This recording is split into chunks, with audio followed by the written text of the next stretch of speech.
Yo. Let's do this. PvP competitive game mode. Hashtag competitive gamers. Exactly. That's right. I'm still here on NA, by the way. We're on NA right now, guys. It's going to be good. Yeah, we've got a big PvP announcement thing going on today, apparently. Very exciting. We've got a post about bears as well. I'm not playing PvP, Sneb. I will play PvP, but on EU server. Okay. Wait, what the hell is this? Epoch for the first time ever now on EU. When exactly like the first one you did on stream yesterday in US. No boons, no debuffs, so lying dead on the floor. Boss in rage at 25%. 2 people with 30k. Oh my god. It's worse than I thought, guys. It's spread to EU as well. That is, that's horrific stuff. You really hate to see that. I'm not playing PvP on an A, Sneb. It's not happening. Feedman AT. I mean, look, Feedman AT will be returning in the form of fungus. That's what it's going to be. 20k from range of 8 and 20 times in 30 seconds. I'm going to call Roy from Merchantland. I mean, look, well, you guys know I play PvP right now. Yeah, like, Vindicator is a bit, it's a bit problematic, but, I mean, I don't know. Like, everything's pretty strong right now. I'm not gonna lie, if you are losing to stuff in PvP, though, it's literally a skill issue. I hate to say it. It's a get good angle. There's no other way of putting it. Just play Reaper. Death Magic Reaper, guys. That's the good build. Yeah. Yes.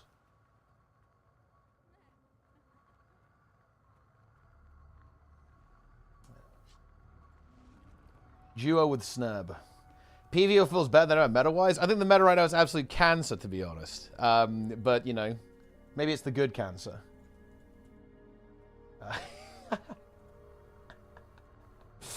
You know? Yeah, Hammer Vindicator, it's not good. It's not a build you want to encounter, to be honest. I know what to do, and tell me it's not bad. I mean, look... You play on NA, and you play a scuffed build, and you don't duo queue. I mean, look. It's NA, dude. Like, you just gotta go with it.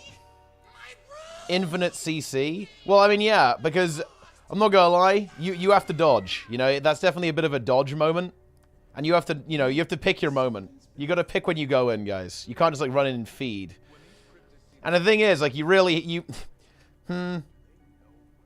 Like, the thing is that, especially when it comes to ranked, you have to know how to play aggressively. If you don't know how to play aggressively, you will just be free food for the enemy team. Like, and then your team will feed. And then you'll be feasted upon, right? That's kind of what's going on there. You can't allow yourself to get feasted on. Okay, actually, I'm transferring to EU, guys. I'm leaving NA. I'm abandoning NA and returning to EU. However, I will say this. I will be back, guys. I will be back for NA. NA... will be saved.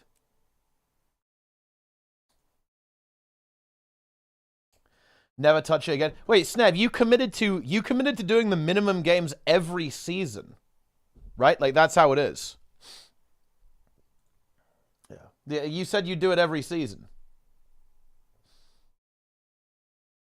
Yeah. People kill and die within 2 seconds.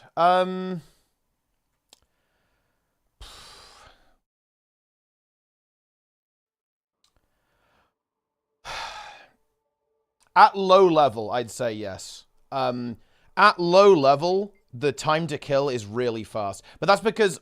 So, the game has sped up, right? So, you have more defensive options and more damage options. The problem is, at low level, people don't know how to use their aggressive... They don't know how to use their defensive options very well. They're not very good at positioning. And as a result of that, yeah, they basically get farmed almost instantly. But... yeah, I think this is very much a low-level problem. I think at high level, things actually go on... Like, the time to kill is not actually that fast.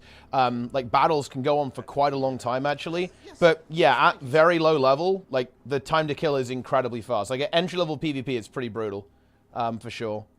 Because, again, there's just so much damage, and players haven't learned to avoid it at that point, and they haven't learned how to use their defensive tools to survive. I will at some point, and some DH dropped every trap, I die instantly. Yeah, I mean, you actually have, like, the hard counter to that, though. Like, you can just use Hammer 4 on Scrapper, and then you won't die. You just block all of it. Yeah, and you are running a glass cannon build. So, I mean, yeah, you are going to get one-shot sometimes. Common new player feedback is I get perma-CC into death. I mean, yeah, that's what I mean, though, right? Like, there's so many different abilities going off right now that unless you know which ones to avoid, you're going to die instantly. That's the kind of the issue that you run into.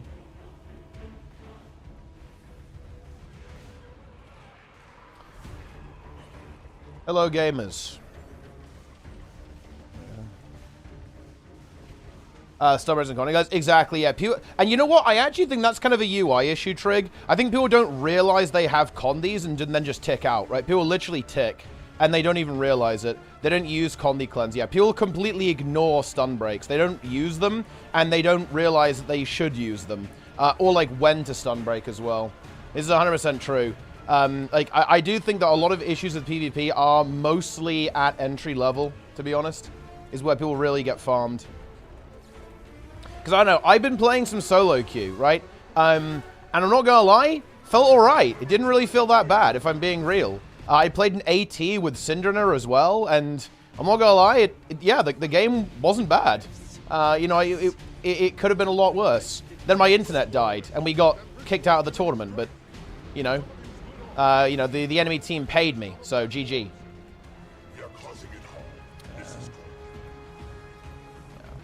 That's how it is.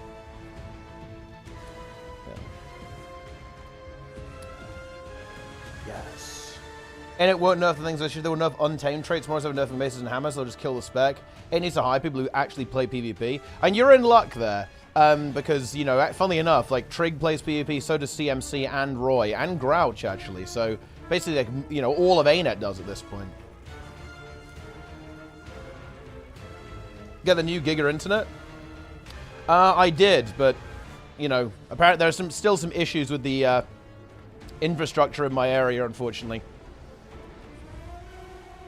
It's all over. Yeah.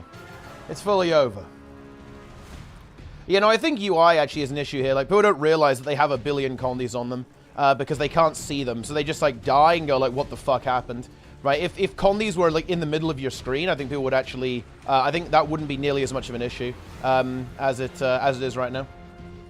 Guilty Clarity legal? I mean, I don't think Clarity... wait, does Clarity do condies? I assume it probably does, actually, or it could. Or at least Refect can, right? Whatever the fuck it's... How do you pronounce that? The fact that we haven't called Guild Wars 2 weak auras, like boon auras or something, is kind of criminal, if I'm being real here, guys.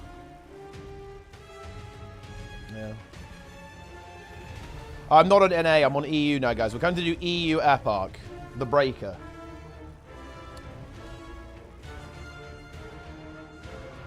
Yeah. Have you been haboobing well? Yes, we have, Station of Barney. And look, I hate to say it, guys, but... I don't know. This is a really difficult one because... Like, there's a lot of problems with PvP that are a skill issue, and it's very weird. Like, how do you deal with that? Like, if you're dying in 2 seconds in PvP, it is your fault. That is a pure skill issue. Like, there's no way around that. That is a skill issue. But like, how do you address that? I think that's where things get more complicated, right? At this point, is like, how do you actually have a productive conversation about that and like improve the experience for new players? Because like, I've played PvP quite a lot. I mean, how many games have I got? I've got 6,800 games of PvP. Like, I don't die in 2 seconds because I know how the game works and I press buttons basically. But like, obviously, new players get feasted on.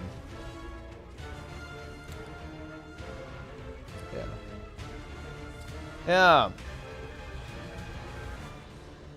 People need to understand what's happening. I also think people just need to understand that they need to get better. Look, I know this is just going to be like almost like the Elden Ring meme or like the Souls-like meme, but I'm sorry, it's a skill issue. Like, yeah, if you're dying, figure out why and then get better, and then you won't die. Like, that is the reality here, guys. I'm not gonna lie. But yeah, player population is definitely an issue, because it means that you have, you know, top 250 players going up against people who've never played a game of PvP, and then, well, it's a feeding frenzy, obviously.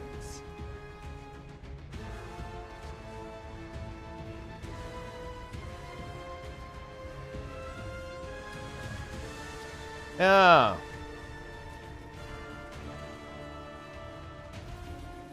So many different skills, it's so hard to know what killed me, therefore how do I prevent that? I mean, well, this is definitely where the, you know, the pain comes in. This is very much the, just bash your head into it. You're going to have to do some grinding. It's PvP, right? Like, you're going to have to do a bit of grinding to get better at it.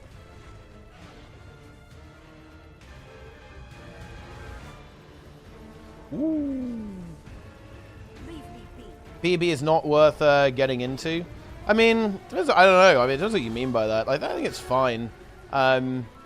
But you definitely have to, want it, right? You definitely have to want to play PvP. It's an undertaking. You have to be mentally prepared for what's to come. You do have to be mentally ready. That is for sure. What have you done? Lemon TTV, Prime. Where they're making Gladiator 2? Oh, okay, it's fucking over. I'm just not going to watch the film. Then I don't have to watch them fuck it up. It's all good. Not a problem. Not a problem, guys. Dynamo noise. Is this Reaper? It's not Reaper. I always see that guy. That guy's like all over. Well, the Reaper guy, not that guy. Does like every meta event. World vs. was better than PvP. Fact. I mean, honestly, that's not even a hot take. Like, World vs. was based. I love to see it. Do you feel Guild Wars 2 PvP is in a good state? Absolutely not. People joke about raids being dead, but honestly, raids are, it's playable. Maybe not so much on NA, but on EU, definitely very, very playable. Like, World vs. World is absolutely fine. PvP is the only game mode in Guild Wars 2 that is unironically dead. It is absolutely dead. It is the only game mode in Guild Wars 2 that I would unironically say is dead. It's a shame because it is fun, but to be honest, it's not fun as a new player. I would say, like, I would say, Guild Wars 2 PvP as a new player is probably one of the worst experiences in all of gaming. It really is that bad. Yeah.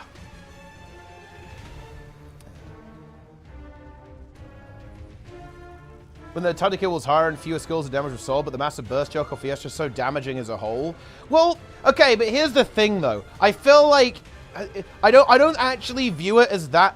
No, it's always been this way though, right? That if you don't avoid damage, you will die instantly in Guild Wars 2 PvP. I really don't think it's actually that different. If I'm thinking back to the metas, right? Like, damage has gone up since over the last 12 months. But before that, it was even higher. You had stuff like Old Herald, Old Scourge, like Old Power Reaper as well, Old Lich Form, Old Rampage. Like, the game is all, like, at least for the past 5 or 6 years, the damage in the game has been insane, to be honest. Like, you will get absolutely annihilated. Like, if you don't know how to play against it, you will get completely destroyed.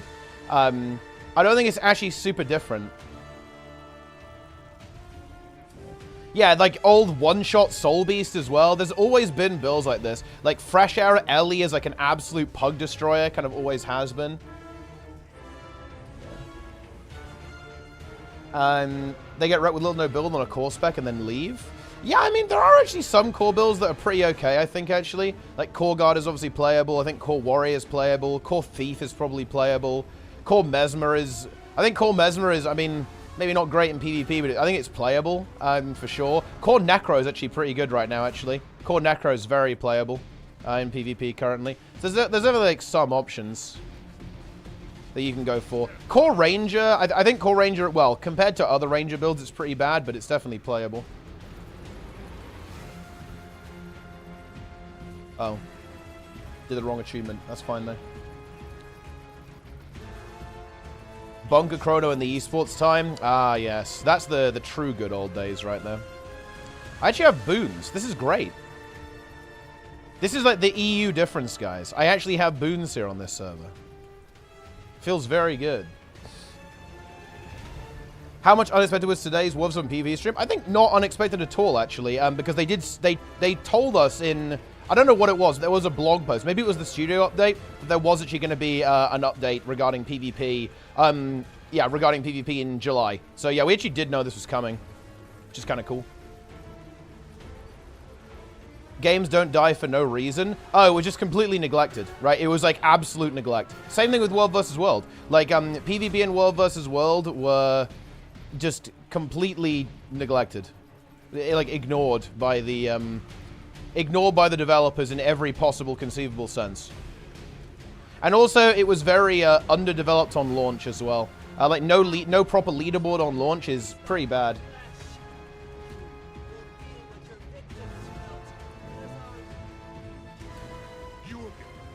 Yeah.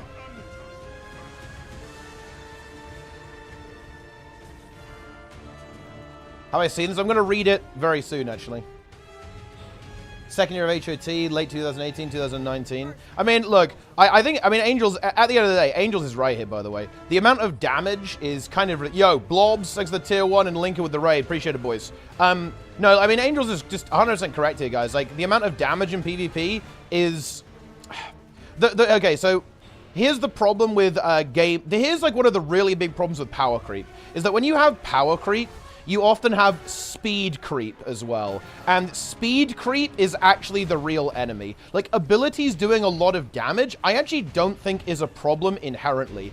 But every ability doing a lot of damage, and every ability being really fast and doing a bunch of different things, that is a problem. And speed creep is what's happened with Guild Wars 2. And the really big issue with speed creep is that it massively and hugely disproportionately screws over new players as opposed to experienced players. Experienced players are kind of okay. It's why I'm like, well, you know, at the end of the day, it's a skill issue, because it is. Like, if once you're used to Guild Wars 2 PvP, it's honestly not that bad. I don't really have a hard time surviving right now in Guild Wars 2 PvP, but that's because I play the game a lot and I know how it works. And I understand how to avoid and how to survive and how to live. I know all the kiting spots, right? I know how to survive in Guild Wars 2 PvP.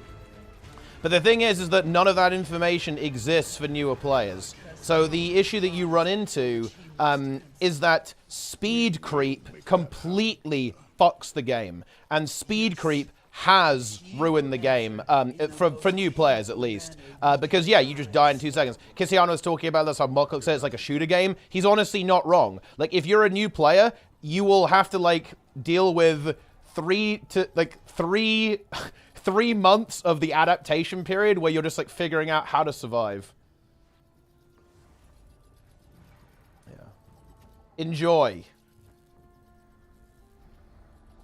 Guild Wars 2 PvP is legit not that hard to be okay at. It's, yeah, you're actually correct there. It is not that hard to be okay at. But the problem is that process isn't much fun. And that's the main issue, if we're being honest here. That is the issue. Is it easy to get good? Yeah, honestly, if you put some work in, you're absolutely okay. You'll definitely get there. Everyone can do it. No problemo. The issue, though, is that it's not fun. It's very frustrating, especially for new players, I think. Why was it different in HOT? You get mowed, Daredevil or Herald kills you. New get completely farmed by H, which is hilarious because it's not competitive at high levels. Well, funny enough, it burned DH actually did end up getting pretty damn good at that point. Oh, look, it's Mr. Mirror.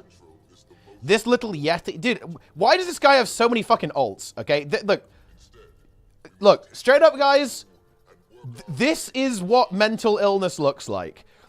This little Yeti triggered and banned me. I was having fun, you little clown. Crying emoji, crying emoji. You scared because your daddy ain't it gonna see this and spank you. Bro, your kryptonite a mirror, you know that. Arena doesn't pay you enough for a barber. You know you asked my age? Dude, okay, he's actually mad that I asked his age. That's interesting, actually. We're learning some interesting information here, guys.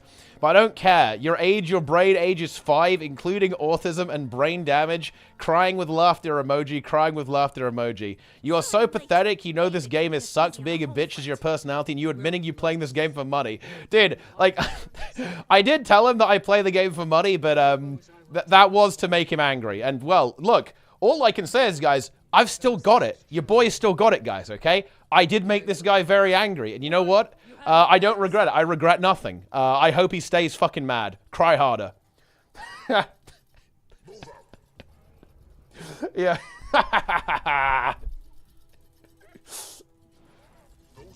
Yeah.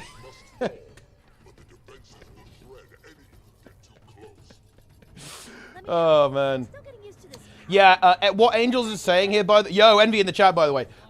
By the way, Angels is correct here. This is the key thing. Back in the day, guys, every class only had, like, a couple of big damage abilities. Everything else was utility or small damage, like pressure, right? It was, like, small DPS. But now, every class has fucking 50 skills that do a billion DPS in PvP. So, the pacing of the game was totally different. Yeah, so basically what Angel says there was correct. You ban him from Twitch chat, YouTube will. I mean, look, at the end of the day, he can make another Twitch account, and he will. But I mean, I don't care. Oh man, no, I haven't done it. Woodbus, I'm about to do it after this Epoch meta. Yeah, Alcar there with the gift of sub to Envy. Sounds kind of cute. Okay, look, I'm not gonna lie, guys. I feel like calling someone a Yeti isn't even a good roast. Like, I don't know. That to me, that seems like a really, really terrible roast, no? Yeah. Also, yo, Hellmaster in the chat. Yeah. Oh, yeah, no, yeah, Jeremy B's completely correct here. The Vindicator is definitely the worst example of this. Look, okay, here's just a cold, hard fact for you guys. Anything that does damage on its dodge roll is pure infinite cancer and should be removed from the game. Especially in PvP, by the way. Oh my god. Like, any build that does that is raw cancer. And yeah, Vindicator is giga cancer right now in PvP. That's just a fact. I mean, yeah, sure, like, I'm not saying it's not fun to play, but it's just, it should never exist in PvP. Like, stuff like that in PvP is just incredibly anti-fun. It's like mega anti-fun. The central one is exposed now. Destroy it. Let's go. Surely this won't CC me. It didn't. We're good. Guardian heal on dodge. And that's less obnoxious, to be honest, because it's not damage. Like, having, like, a defensive on dodge is okay, I think. But having damage on dodge is not good. Nade Hollow. I mean, Nade Hollow... Like, Nade Hollow is broken for a different reason. It's kind of for the same reason that Necro Staff is kind of broken in PvP, is that grenades and, like, having too much ground-targeted AoE is very problematic in PvP because it breaks kiting. Like, the way that you have to survive in that game is by, like, doing little mini jumping puzzles all the time. You have to, like, climb on stuff to escape. Grenades break that. Grenades fundamentally say that doesn't work anymore, and that it just breaks the game, right? It just breaks the game. Like, grenades should never be good in PvP, and like, oh no, Nade Hollow isn't even good right now. Yeah, good. You're talking like that's a bad thing. It's definitely not a bad thing. Evasive Arcana on Ellie can do anything. I think that one is a little bit less problematic because they're kind of utility. Like, the big usage you get out of that is actually the water one specifically to heal yourself and recent, or use the air one to blind people. So that one's like a lot less problematic because it doesn't do like 7k damage. But it could be. Like, if it got out of control, it could be really problematic, yeah. Borpa Centrifuge has been added. Good call. Very nice.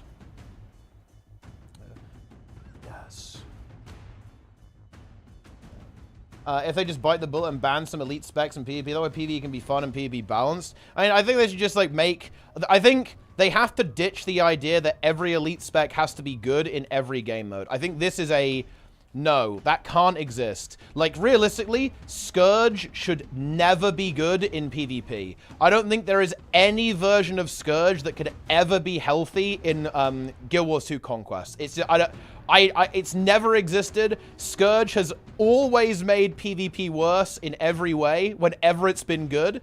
It's just one of those specs that should never be good. It's not allowed to ever be good in PvP.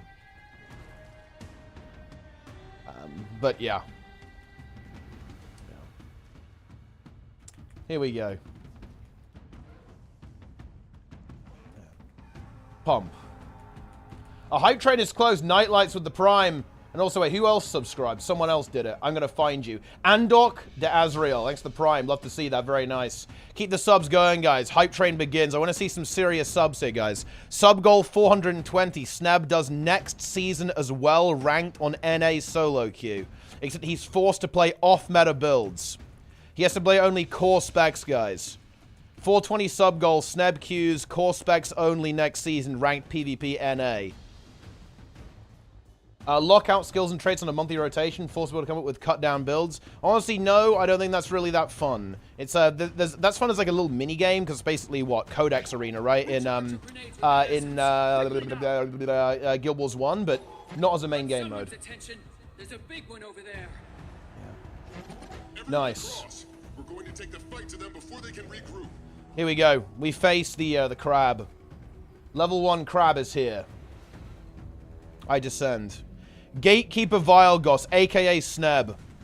This is how ArenaNet sees Sneb, and funnily enough, this is how like a good chunk of the Guild Wars 2 community sees Sneb. Dude, what do you guys think about that? Stand down, Vilgos. Gatekeep. Dude, imagine if Tempest gave quickness. I feel like that would actually be more based if Tempest gave quickness instead of alacrity, no? Let's just swap alacrity and quickness on Tempest. Swap it with Catalyst. Nobody likes Catalyst anyway. Catalyst is dog. Dogalist.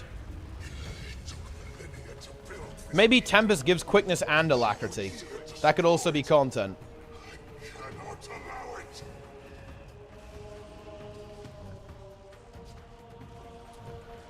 Very nice. gw2 tier 1 sub, also member of Project Fungo. Demolish, also member of Project Fungo. Very nice. Do your tasks and no.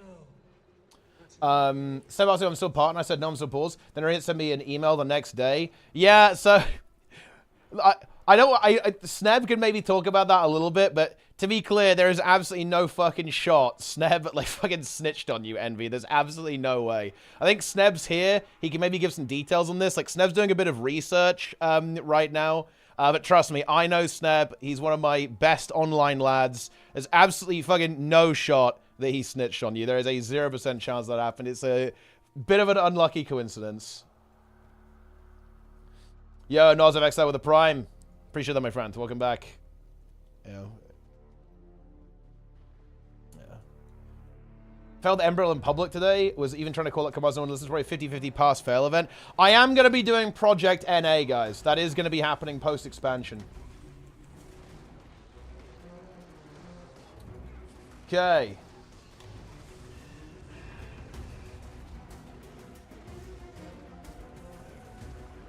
Yeah. Yeah, obviously just a crazy coincidence, right, with this kind of situation. Yeah. I streamed Guild Wars 2 last month. I mean, look, Angels is a full-time Guild Wars 2 streamer. That's fact. We all know it. Oh, I was hoping that wasn't going to be a CC. Unlucky. Project NA. No, look, guys. Okay, look. I am going to teach NA about boons. Okay? I am. I'm going to teach NA about boons. NA will not fail Epoch ever after I'm done. Ever. Seriously, ever. Literally never. I am going to teach NA about subgroups. That's reality, guys. Mulberries. It seems he has been preparing for a day like this for quite some time. It won't be nearly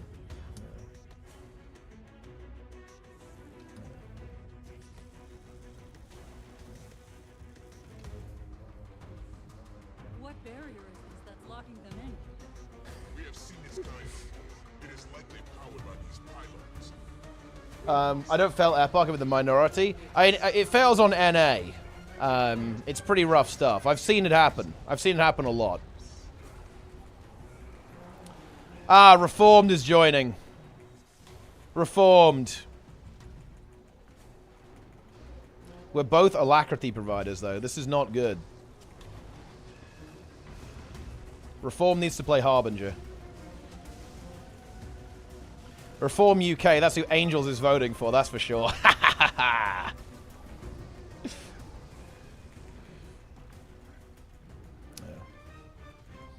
Failing Umbriel at 1%. Yeah, that does not feel good. Failing Umbriel at 1%, that's a pretty big feels bad, man. It's fine, I'll teach NA about convergences as well. Have no fear, friends. I've got you. No, Operation... Look, I am bringing back Operation Eagle Dawn. Stormlizer with a Prime. Very nice. Dude, we're level 2 hype train, actually. But guys, let's get level 3 hype train, yeah?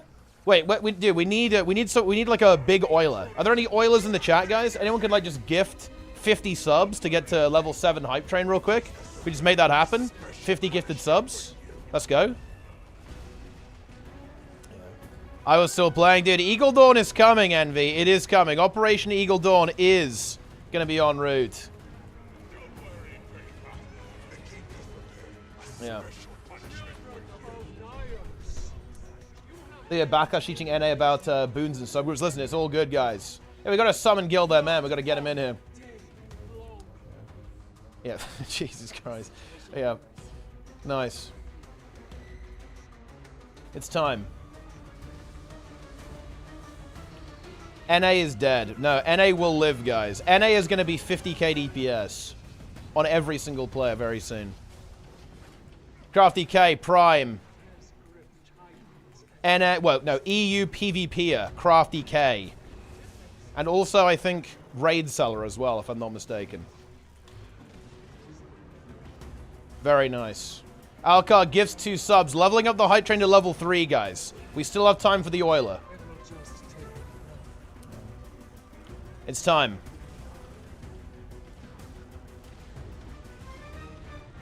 I will not break to NA. Look, guys, who do you think breaks first? Me or Sneb? Okay, so this is Sneb has to do the following. Sneb is forced to solo queue 120 games of NA PvP. Like, that's what he's currently... That's his current mission right now, okay? Like, that's what he's doing. I just have to teach NA how to do open world. Well-Dressed Cat gives 5 subs, nearly getting the hype train to level 4. This is very nice. Keep this up, guys. Where's the oiler? Guys, come on. Look, I know all of you bought the bikini skin in Guild Wars 2. Just do the equivalent of that on my stream, except instead of the bikini skin, it's subs instead. Look, honestly, we do need Envy to come back to the game. Okay, look, I need to like find all of the old Guild Wars 2 streamers. We've got to bring them all back. Do you know that nobody fucking streams this game anymore, Envy? It's dead as hell, dude. It's actually dead. No joke.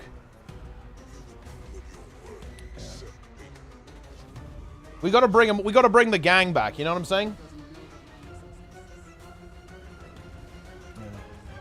We do need Yummy back. Actually, we 100%. Look, dude, the man was content. Okay, he definitely. He 100% killed NA, or at least contributed to the death of NA. But the man was like liquid content. Yes, we need Yummy back. Of course, we need Yummy back. Obviously, that's not even a question.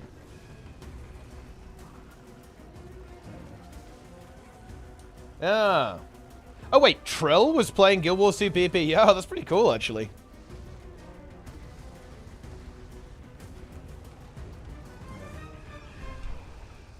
Very nice. I mean, yeah, Darren's uses Fastlow, but Darren's uses, like, every hack available. He's currently using, like, the weak auras as well. Like, he's, like, blatantly hacking the game on stream. It's something. He's fully hacking, guys. There's no other way around it.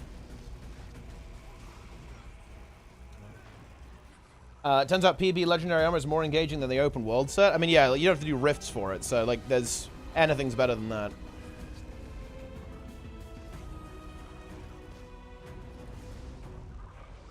There's no return. Soto and Eparch has broken him. I mean, yeah, look, if I was into, like, the story and the lore, yeah, I would be 100% broken with Guild Wars 2. There's, yeah, obviously.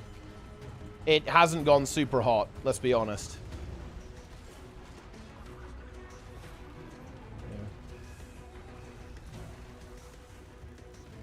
Yes. Daily Convergence CM. Yeah, that's definitely the way you want to go, is Convergences, for sure.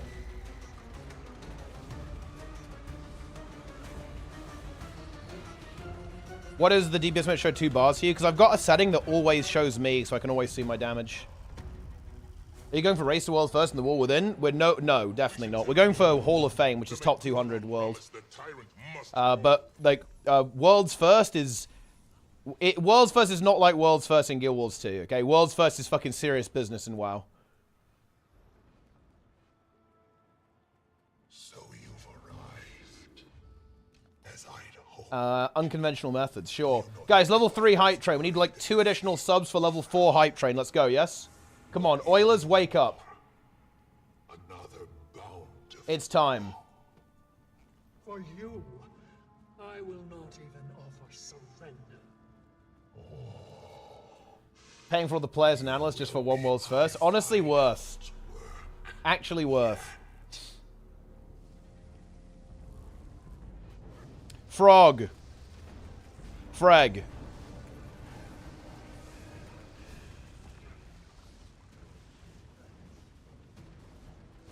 I lost all my boons. It's completely fucking over. Dude, it's playing Malaise. Feels good. Imagine not realizing that Soto actually has the best soundtrack out of any Guild Wars 2 expansion. It maybe is a little short. There's not as much as there usually is, but imagine not realizing that the soundtrack is actually insanely based in this one. Our CC is absolutely putrid.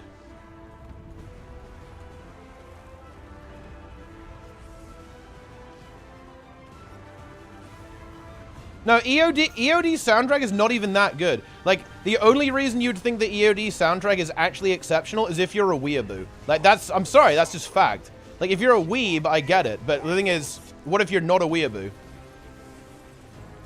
I cannot be beaten by prey. Not while my work remains unfinished. Silence this monster. I will Yeah. spare him no more. And the Bone Skinner is pretty good. Wait, what? Telegraph is completely scuffed there. We got him. Nice.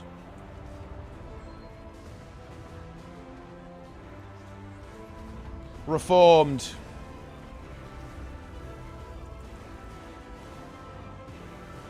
I don't have quickness. It's over. Not for many years. Let us proceed. The cycle ends. I mean, the cycle ends is decent. It's. I think it's actually a bit overrated, honestly. Like, the Sue-Won song is a little overrated. It is very high tier, though. I'll admit that. Also, It was once a Luca Falls there with the Prime. Hierophant there with a tier 1 sub to Angry Zorik, dude. Honestly, we need Zorik back. The fact that Zorik is kind of gone is just so tragic. The man brings content to the table. The chamber Content Lord. lost its purpose.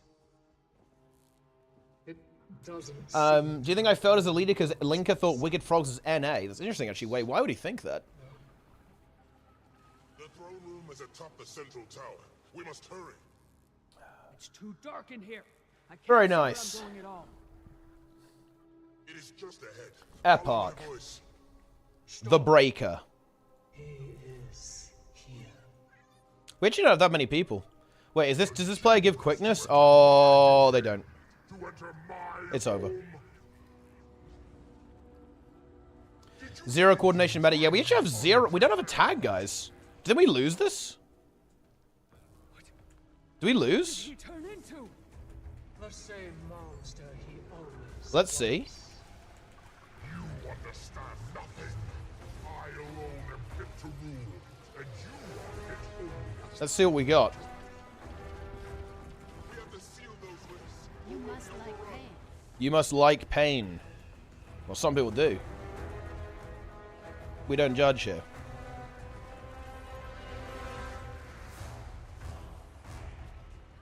I'm dodging the shit. Nice.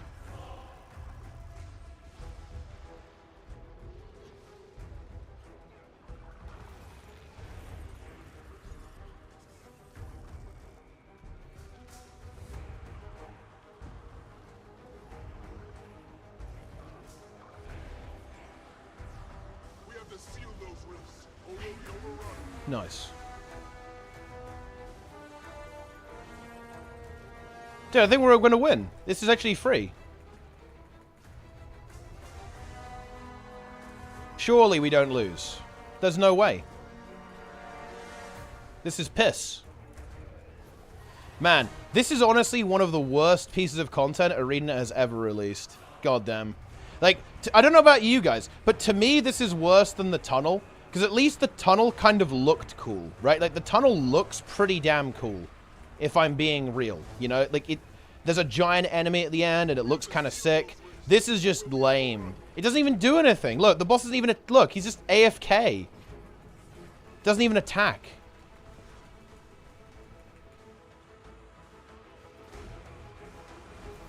Are these getting in? Need to cleave.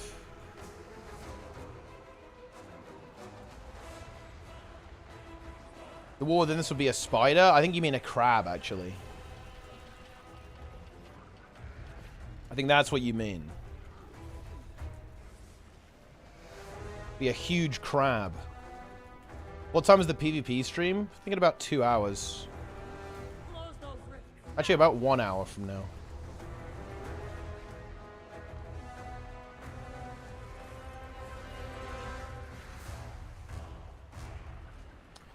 Yeah, I'm just, you know, we're just here doing the rotation. We're just gaming. It is what it is. Doing nothing. The tunnel is worse. I think this is worse than the tunnel, to be honest.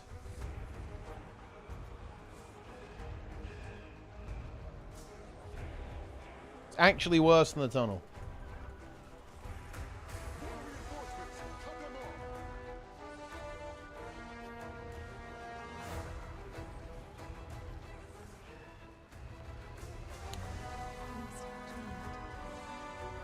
This is a cool model. Yeah, I mean, the tunnel boss looks kind of cool, though.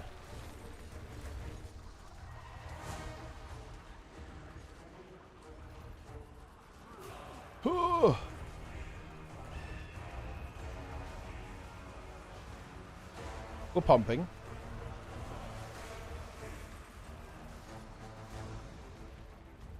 The Consumed King. Yeah. Something like that. Go Lightning Orb. You know, the DPS check's going to be a bit rough here, isn't it? I kind of want to go get the Rage.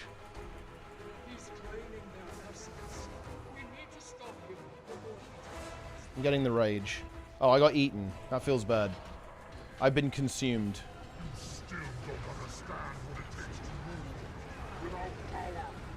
I've been feasted upon. It's over.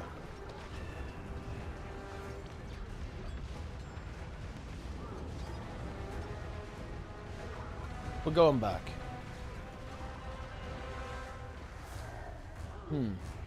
Apart the Lonely Tower Fractal. I think the Lonely Tower Fractal is worse. Purely because the Lonely Tower Fractal is just... The Lonely Tower Fractal is just like everything a fractal shouldn't be. It's just... It's kind of offensive. Like, I'd say Lonely Tower Fractal is like offensively bad. And that's like that's a totally different ball game, you know? We're in a different universe at that point.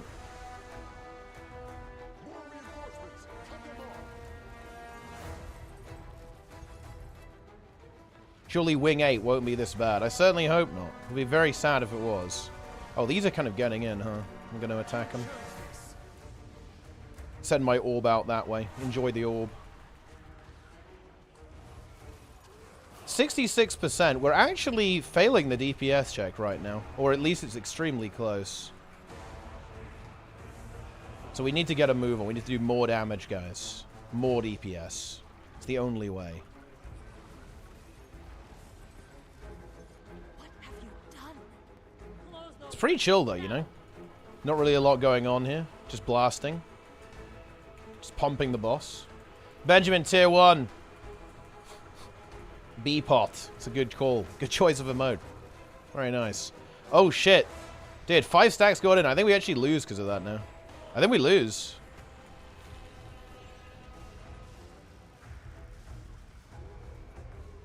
DPS is too low. He's about to get stacks. Yeah, I think it's kind of over. I don't think we can win anymore. Because he has stacks now, and...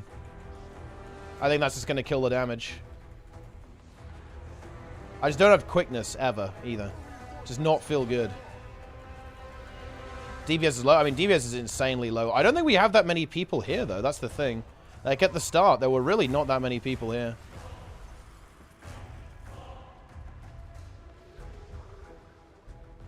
And there's also no tag.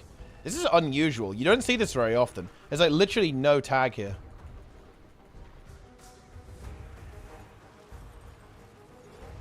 But yeah, I think it's kind of over. You're kidding, right?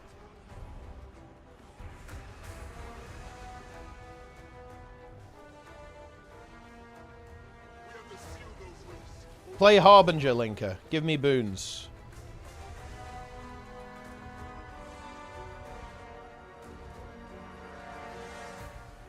I'm just pumping. Okay, so we need to be... It needs to be at about 50% now. So we're definitely in trouble here. I mean, not having quickness is... It's problematic. Let's put it like that. This is definitely not a build that does well without quickness.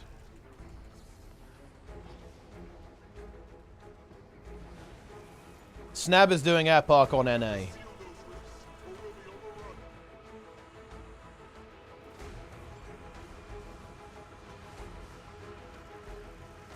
Okay.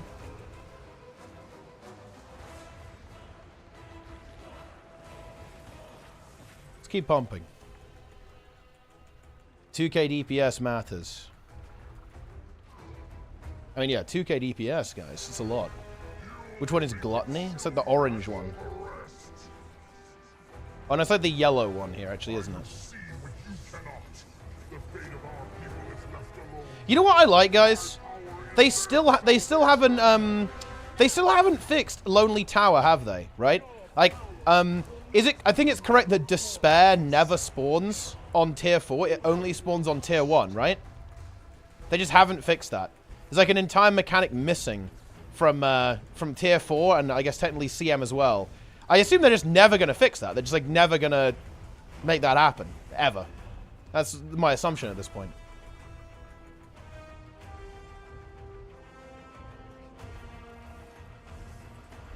I'm getting the rage. I'm raging. Close the rifts. It's really close, actually. It's really fucking close. We're bringing in more helpers. This is kind of illegal. And one of them is playing quickness. So that's going to be fairly high impact, I'm going to be honest. Herald is coming.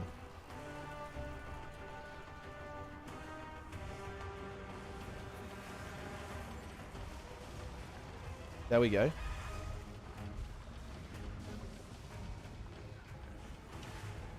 Got to keep cranking though, guys. It's still all over. I think we might be able to recover this. Crafty K is now moving in. The beacon has been lit. Surely we can succeed the DPS check now. The boss having the stacks isn't good though, because it just gets damage reduction. So it's just taking way less damage than it normally would be. But I mean, surely, look, we have like a full little 5-man squad of pumpers at this point.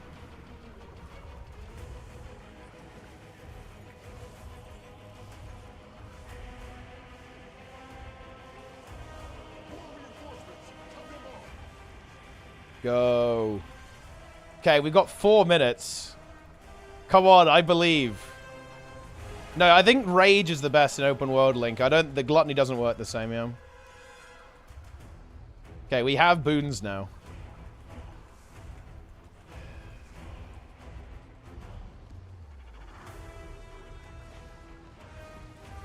This is surely recoverable.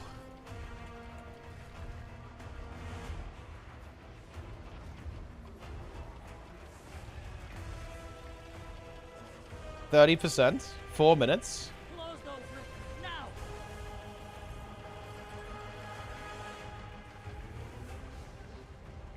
Here we go. Oh, dude, it's kind of melting now, actually. It's kind of fucking melting. We've got the Willbender pumping here as well. We've kind of got we've got some damage going now. This is going to be so close.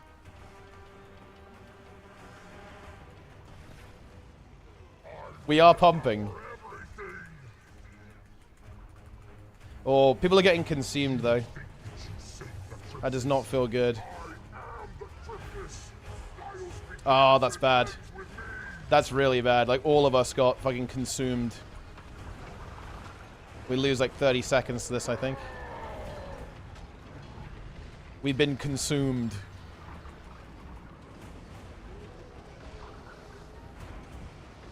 I need to get unconsumed. I need to go get some stacks. Give me stacks. I need the rage. Yeah, I need to get rid of this. That sucks. I have to run all the way over here. I'm cleansed. Look, it's 18%. Dude, it's fucking piss. It's actual piss. No? I think this is recovered. I need to go get the, need to get rage. I think we have this. Oh, the boss went up to 10 stacks. I think it's fine, though. We have 2 minutes. I think that's enough.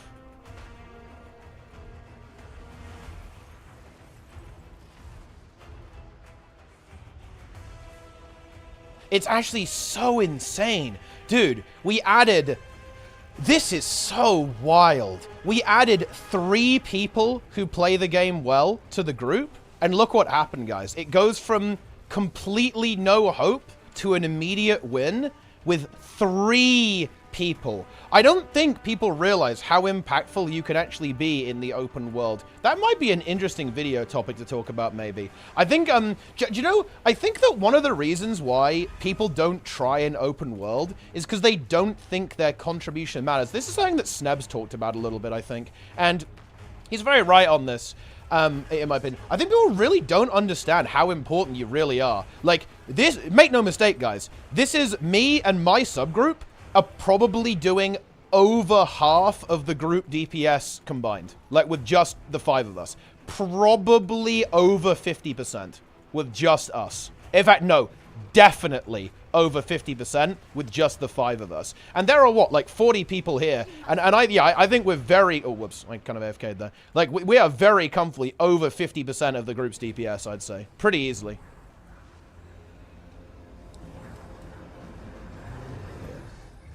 That's how it is. Yeah, that was pretty brutal. But no less dangerous for it. Yeah. That was a brutal carry there. Incredible. But first, we have We did it. We got him. I mean, there you have it.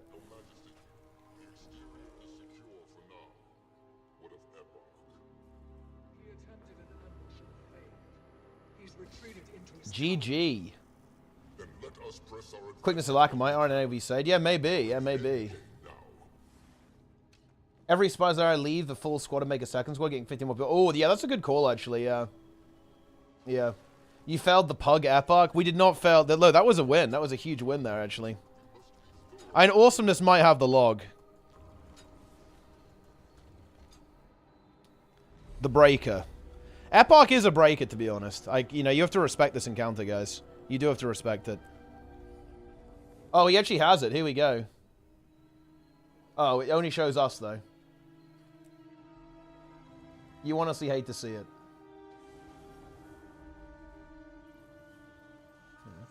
Result, failure. How much health does he have?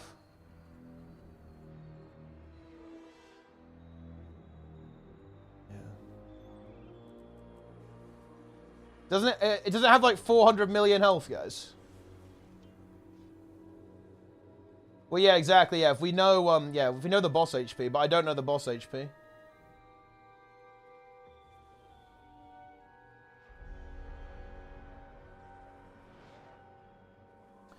Player kill mode and duel mode? Yeah, I like player kill and duels, yeah, for sure. I like open world PvP. How much HP has Epoch got? Who's running the hack? So, look, I know at least one of you is running the hack for this stuff. I know you're running a hack. Just someone tell me how much health it's got.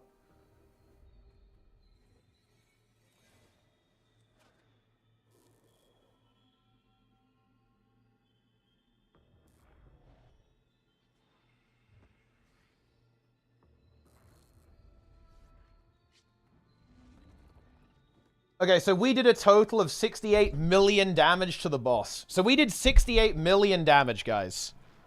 So I think, this is a guess, I think the boss is about 300 mil. So, yeah. Yeah, fucking hell. Okay.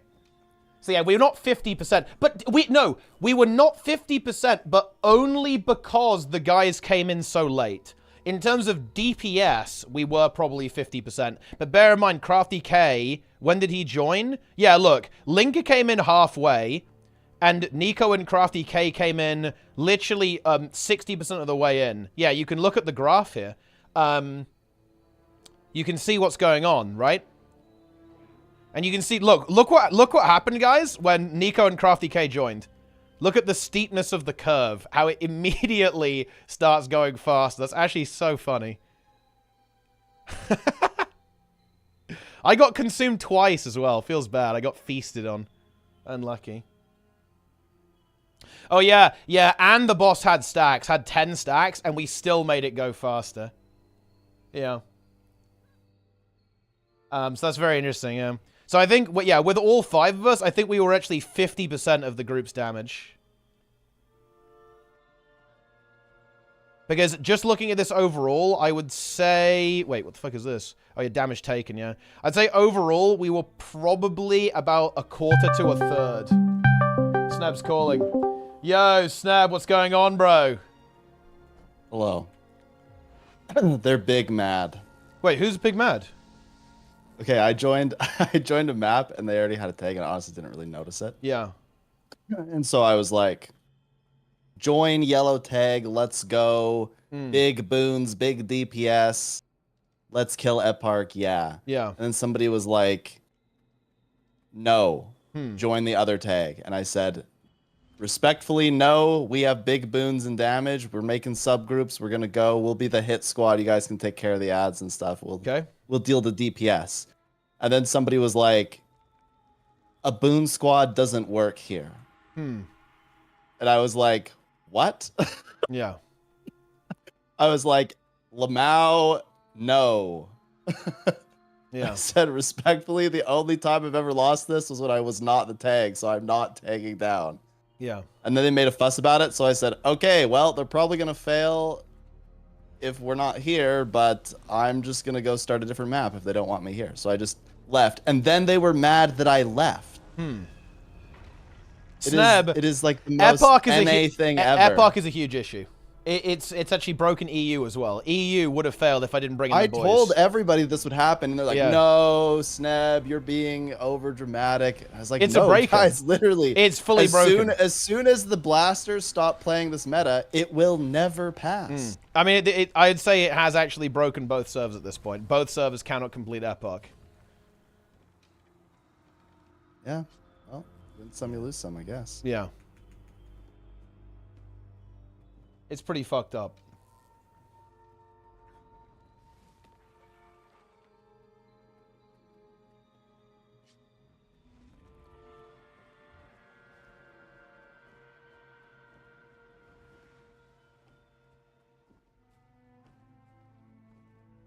Yeah. Yeah, it's pretty bad. Yeah, it's interesting, actually. It's very interesting. Very interesting. I need to read this bear post, actually, before the PvP stream, guys. Unreal. Yeah, Epoch is the breaker. Look, you know what? Okay, Sneb, do you know what we should do? I want you in on this. You should come do this. We should get Lara to come play as well, actually. That'll be hype. We need to actually do data on this. And what I mean by that is that we need to go to a variety of world events and actually gather data on how big your contribution is as an individual. Because you said this a long time ago, and playing that Epoch there it really resonated with what you said. You said people don't realize how important their contribution is. We were talking about leeching, basically, and we were talking about how participation is important. And you said people don't know how impactful they are. And again, I just kind of did some napkin math, right, on the numbers there, on that epoch. When it was all 5 of us in the squad, like we had a little party going, we had quickness, alacrity, we were half the squad's DPS with 5 of us.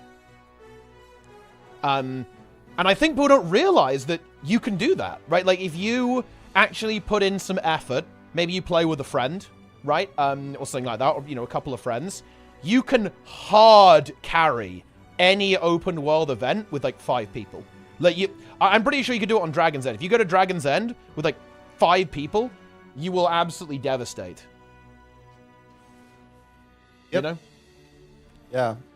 People, so it's like a classic psychological thing. Everyone else thinks, maybe it's the bystander effect. Everybody else thinks that everybody else is going to do it, so no one does it. So nobody does it, Yeah, well, the honest thing is, Nike, we had this situation on EU, bro. This was EU server. I was on EU server, and, I mean, I didn't see the logs, but the DPS was probably 5k at best on most players. EU would have failed Epoch without emergency situations. And check this out. I got this message from Wilster. Wilster's actually doing the data on this, Snap. He's doing full deep research. He did 3 Epochs with full pugs. 0 out of 3 win rate on Epoch. He actually interviewed people. He asked people in map chat, and some said they go 0 and 8 even. They never cleared it, ever. Wow. Yeah.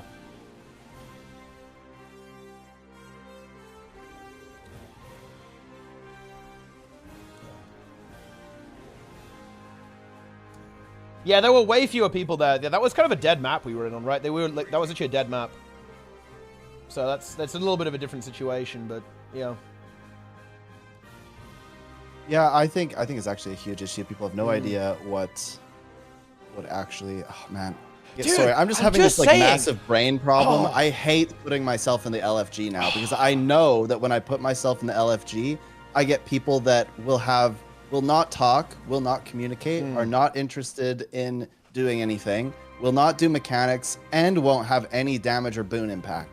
And every time I have to do this, it actually causes me physical pain to think about bringing people into the group like that. It's not fun at all. Yeah. Man. Yeah, but like the first week is very different, Luxlair, by the way. On the first week, every map is going to free farm it because all the like blasters are playing the maps, right? Like, but now it's dead content, right? Now that's when things get spicy. That's the issue. That's where the content begins. You know, this is why I find I'm fascinated, Sneb, with Tarisland. I'm absolutely fascinated. In-game DPS meter, in-game leaderboards after bosses that ranks you and how well you did. Man, if only that game wasn't a mobile game, dude. It would be such an interesting game, to be honest. It has so many interesting systems in it. Oh, man. Very interesting. I'm glad to see the city up and Very interesting. I'm in pain. Yeah, finding groups for this stuff. Well, it is really off hours for NA, but man, I find it so interesting. People get so mad when you're like, yeah, this person was flaming me super hard. They were mad because I left the map, but there were people on the map that were also mad that I was there. So I was like, I'll just make my own map and make all my own rules for my squad. No problem there. And then suddenly it's like, oh my gosh, like you guys actually have boons and stuff. Now this map that I'm stuck on is going to fail. I'm like, well, that's you guys' problem, right? Like that's not my problem.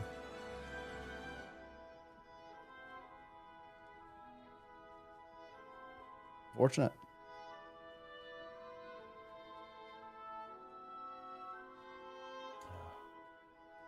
Very nice. Yeah, I got a spark. Randomly. I got a precursor from World vs. World. Feels good, man. Oh, send that to me quick. No problem. Dude, it's fucking worthless. It's literally worthless. It's like 50 gold. It's actually so sad. Is it? Yeah. Oh, well, don't worry. Actually, I'll keep it safe. It's actually crazy how depressing it is, to be honest. Yeah. Trig's in the chat as well. Do you know that Trig is saving PvP today, Sneb? He's literally saving PvP.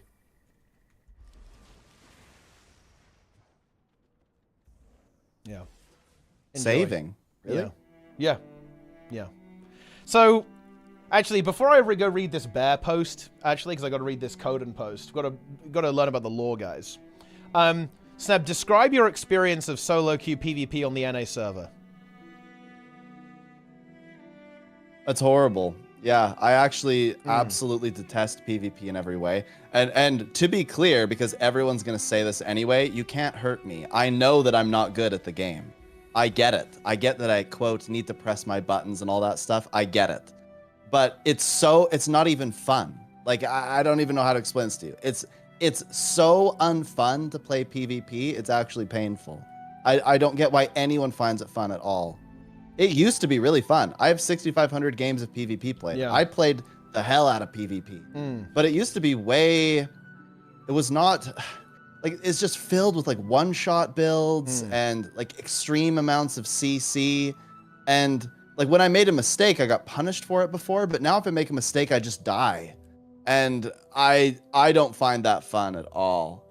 Like, at all. Yeah.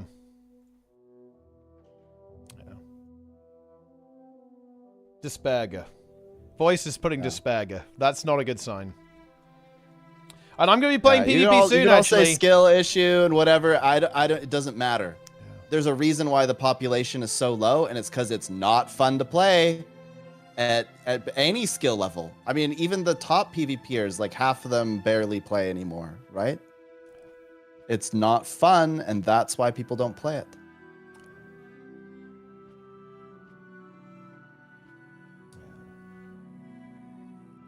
Dog Snab.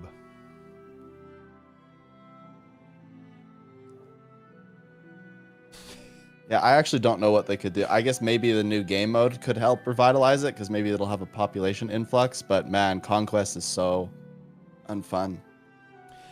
No, the PvP arc is beginning, Frosty. I told you I'll be back, and yeah, the gw2 arc is going to resume soon. Honestly, that was a good time. I fondly remember the gw2 arc. It was actually good. I'm just going to say it. It was high tier. And it will be returning. We will be playing ranked PvP, guys. It will be back. It is coming back. Fungus. Project Fungo is returning. And yeah, ranked is obviously putrid. It is, but you just have to enjoy it. You have to love it. You have to embrace the content.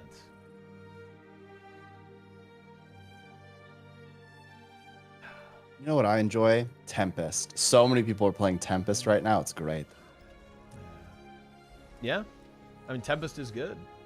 I like Tempest.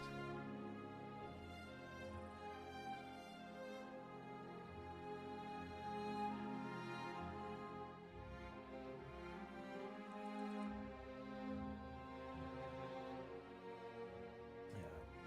Operation Fungus. People in the subreddit are bitching hard about Tempest and Fresh Air. Elementalist mains. Look, I fucking hate this. Why are they mad? Oh, do you know what? Wait, why are they mad? No, I have to say this, Sneb. Okay? Ellie mains. I hate Ellie mains because recently Warriors have been massive cringe, crying about how bad Warrior is. But seriously, Ellie mains, they actually want to be the most cringe players in the game. Sorry, they do. Right? They look at Warriors being like level 7 cringe, and Ellie's like, well, we can't have that. Warrior mains are currently the biggest cringe in the game. We're gonna have to step up our game. And they crank it up to 11 with the cringe. God damn. Any Ellie main who's crying right now is an imbecile. Okay? Fresh Air Tempest, very based build. I don't think, do you know what's annoying to me right now? People are mad about fanfic. They're like, oh yeah, I can't wait for them to nerf this build. They've literally made up their headcanon that ArenaNet is going to nerf Fresh Air Ellie. Like, before it's even happened. Like, that is so embarrassing. Holy shit. I think I would uninstall the game. I'd leave the internet if I was ever that cringe. God damn. Oh man, it's rough. It's very rough. Look, the only relevant thing to do with Elementalist right now, guys, is to play the raiding ERP simulator made by Lemon Dealer. That's reality. That's how it is. Yeah.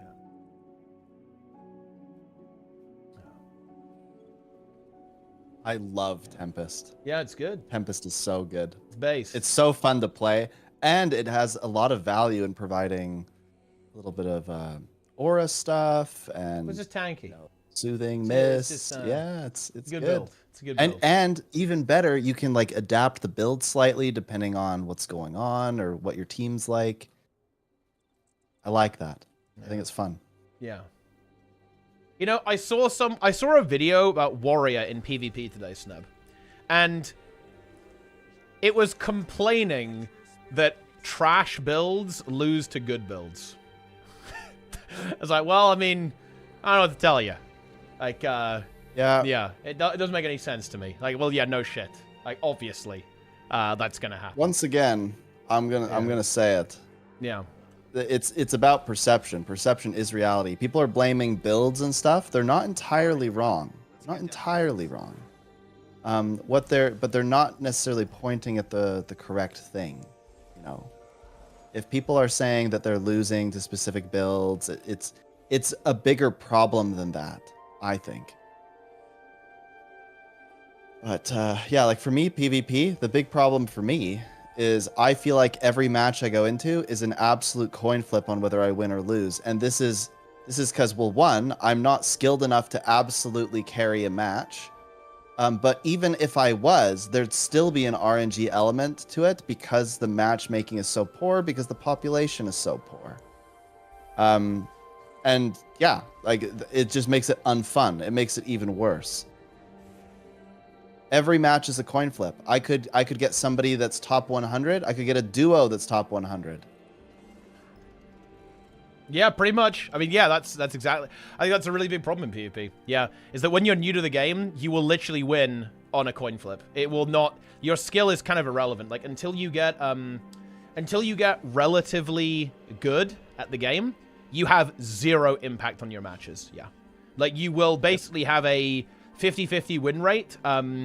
Not even because of like the matchmaker doing it. It will just be a coin flip. Like you'll get good players in your team or you get bad players in your team, and it will be random. And also, the thing is, you haven't even got into hell yet, Sneb. You're not even in hell yet because you haven't been queuing at the same time that Naru's been queuing. Because you know what's going to happen eventually? There's going to be a day where your schedules align, and one game he's going to be on your team. He's going to be duo queuing with CJ or Helio or whatever. And one game they're going to be on your team. The next game they're going to be on the enemy team. And whatever team they're on will win, right? Every single time. I've accepted that this is the case, right? It's look, and you know what? They are better players than me. They deserve to win. That's how I view it. But I can still be upset that I queue into the game and I have to just sit there and wait to lose.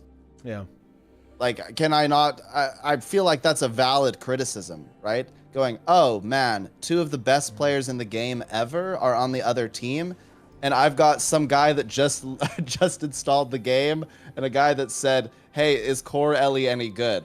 Like, it's over. It's already over before it even began. Oh, dude, dude.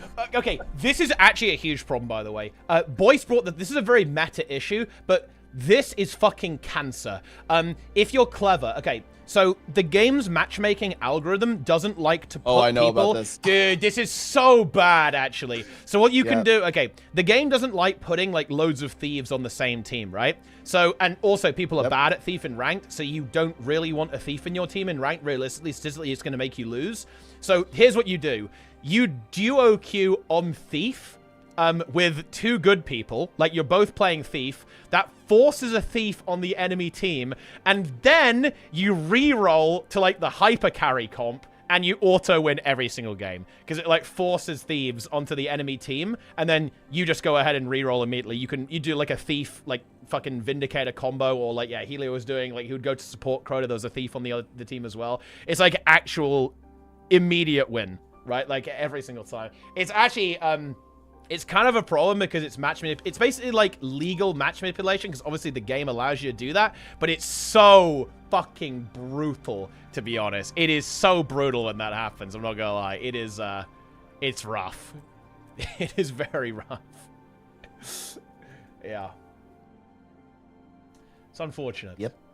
Well, okay, the thing is with 3v3, 3v3 is scuffed actually in ranked because if you don't play the correct comp, you just get farmed. People who want like 3v3 to be the main game mode in Guild Wars 2, like they have no idea what they're asking for there, to be honest. Like, because if you didn't play like the cancer comp, which was like, what was it? It was like Spellbreaker, Reaper, Support Chrono, you will get absolutely demolished every single game. Like you will literally be like a carrot, right? And then they just pull you out of the ground and like eat you, right? Like that's what happens. Yeah. Also, Teapot, this squad is almost full of absolute gamers with full boons. We will absolutely obliterate Epark. There's no hope for Epark. Yep. Yeah.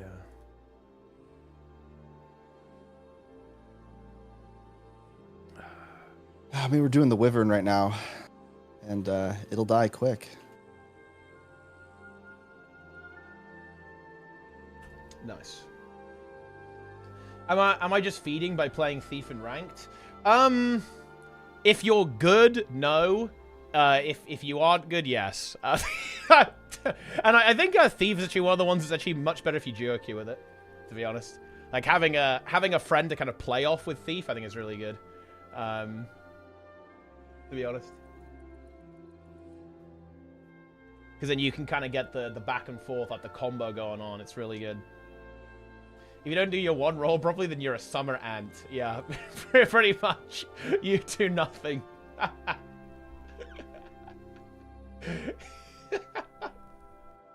Dude, I wish... this would never happen, but imagine if Low Tier God played Guild Wars 2. That would actually improve the game. I think, honestly, PvP would be the best game mode if that happened. Sadly, it won't, but, you know, who knows. Well, a man can dream, you know? A man can dream.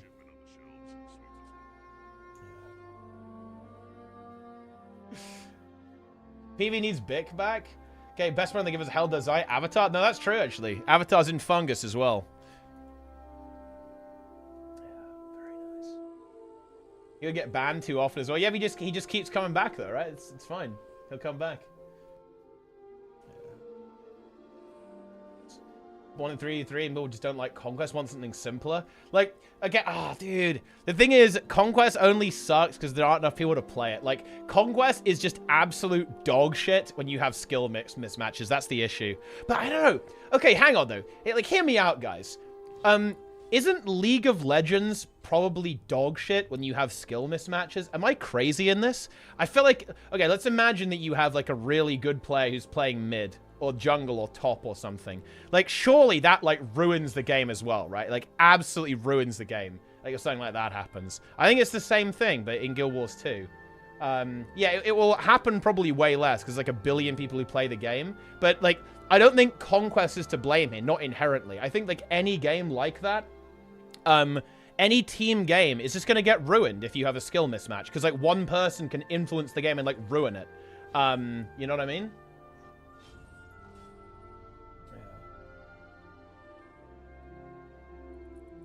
So I think I don't think Conquest is unique. Wouldn't StarCraft suck if there were 10 players and one of them is Serral? I mean, yeah, absolutely. Like, if Serral was smurfing on, like, a 5k MMR account, then yeah, that would completely ruin the game.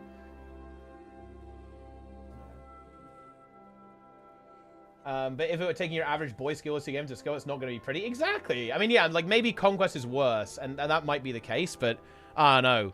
It's pretty fucking bad. In other games, I feel like. I'm looking for a team in the upcoming A2 who can barely get a Plat 2 team together. Well, I mean, to be fair, that doesn't sound that bad. Like, Plat 2 is like fucking top 10, no? Like, I mean, that could be a lot worse.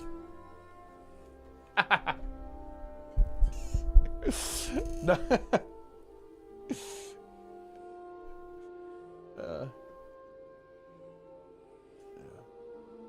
Very good.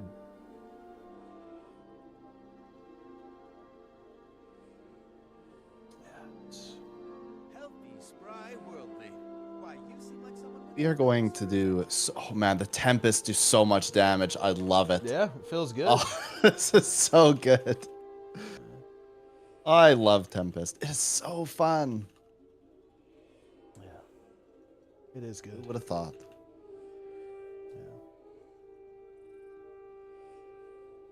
I've thought about doing something insane, Teapot. Oh yeah? What are you gonna I've do? thought about leading a ton of meta events. Yep. And just, you know, having maybe 10 blasters with me, and then just letting whoever join, and then just doing log review on all the metas, and just showing like the huge difference to kind of illustrate that impact, that individual impact that we were talking about before.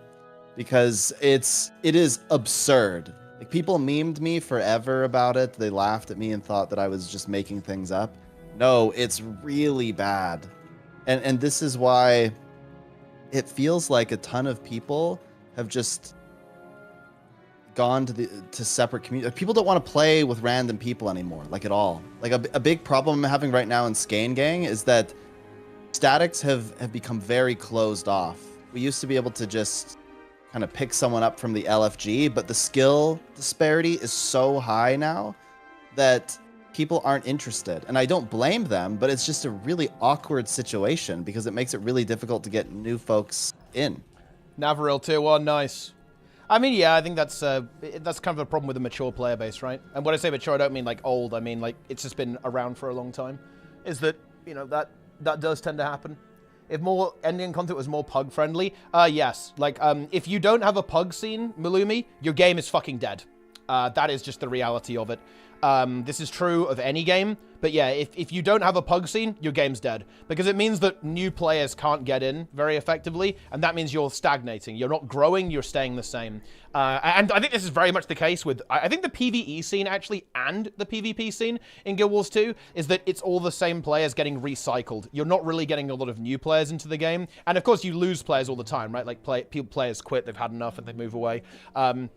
And yeah, I'd say like the endgame scenes are incredibly stagnant in Guild Wars 2. And yeah, that's because there isn't really a pug scene. It's because, like, there's a lot of reasons why this is the case, but I mean, like, I think Sneb expressed a lot of frustration with this. Like, a lot of players just don't want to engage, right? Like, they just don't want to engage with people, which does not feel good. Imagine inviting someone to your, like, birthday party. And they come, and they don't talk to anyone, but they eat all of your cake.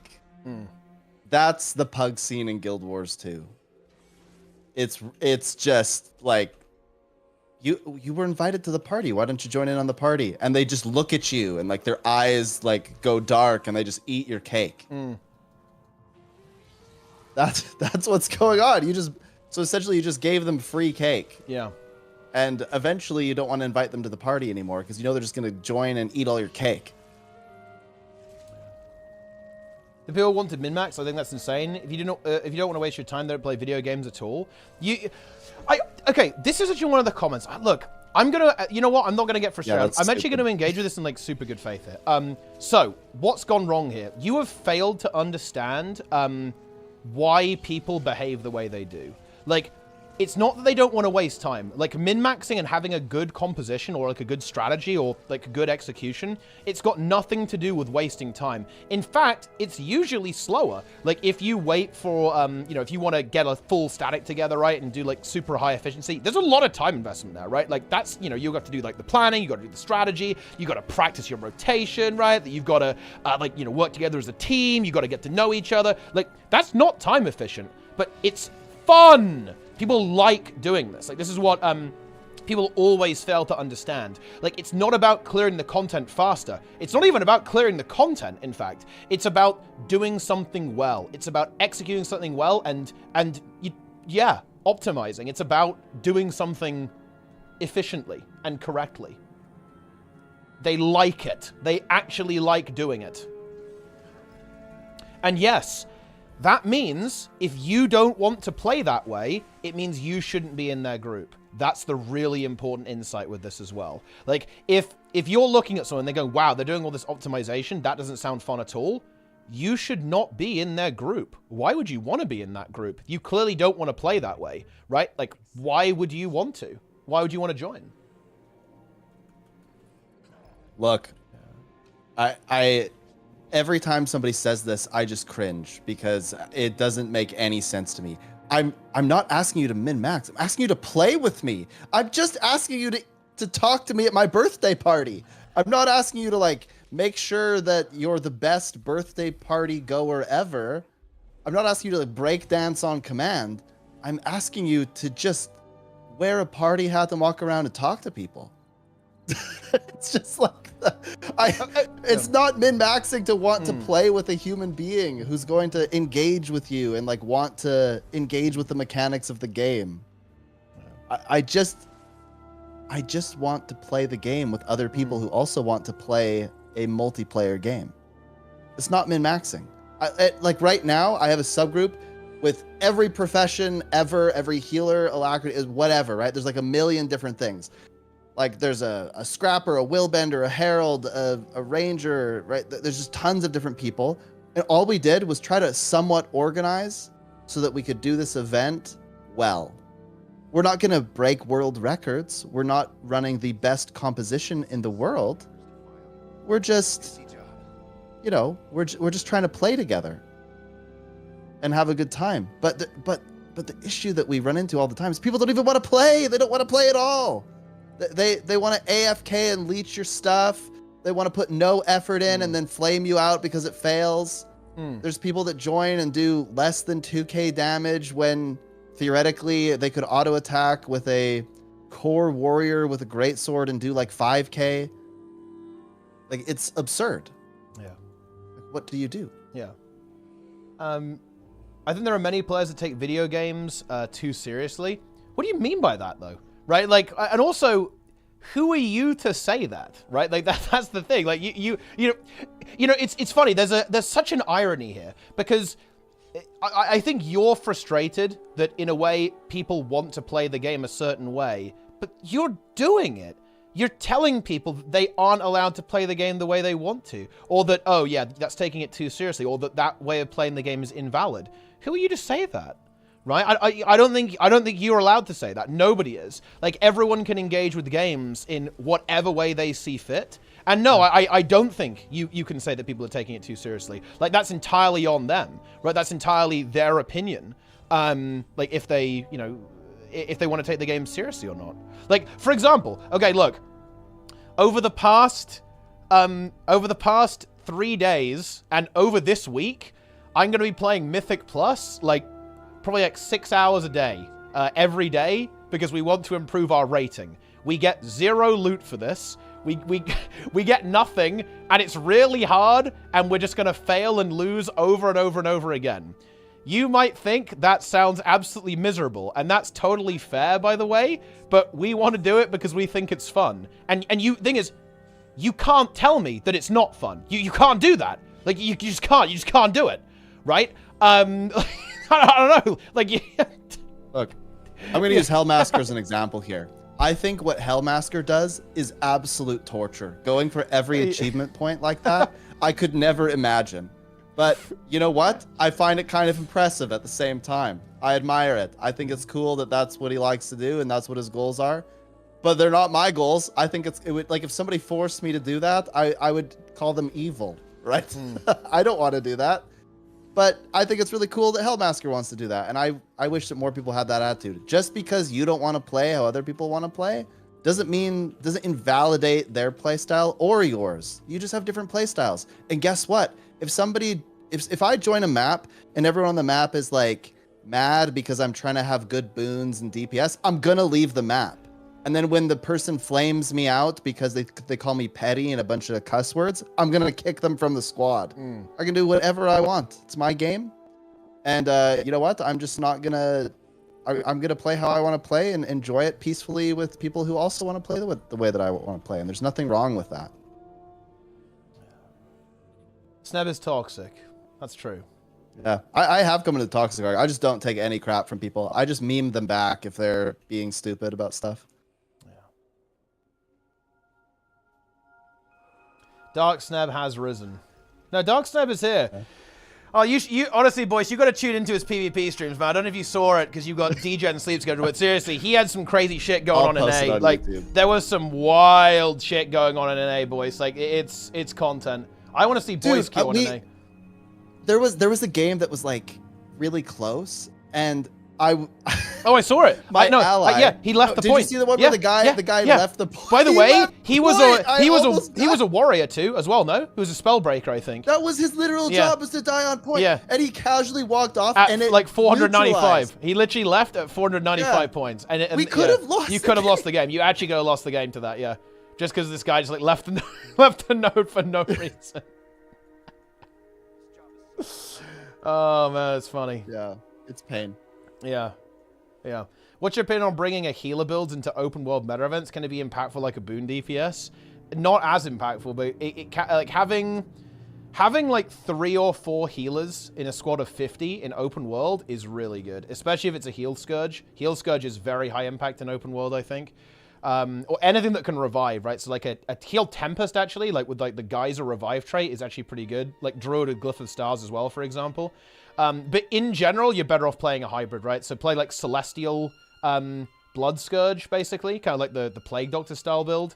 Or yeah, any kind of like hybrid is going to be a slightly better call. Like Celestial Firebrand is really good, for example. You can do that and kind of do a bit of healing and a bit of damage at the same time.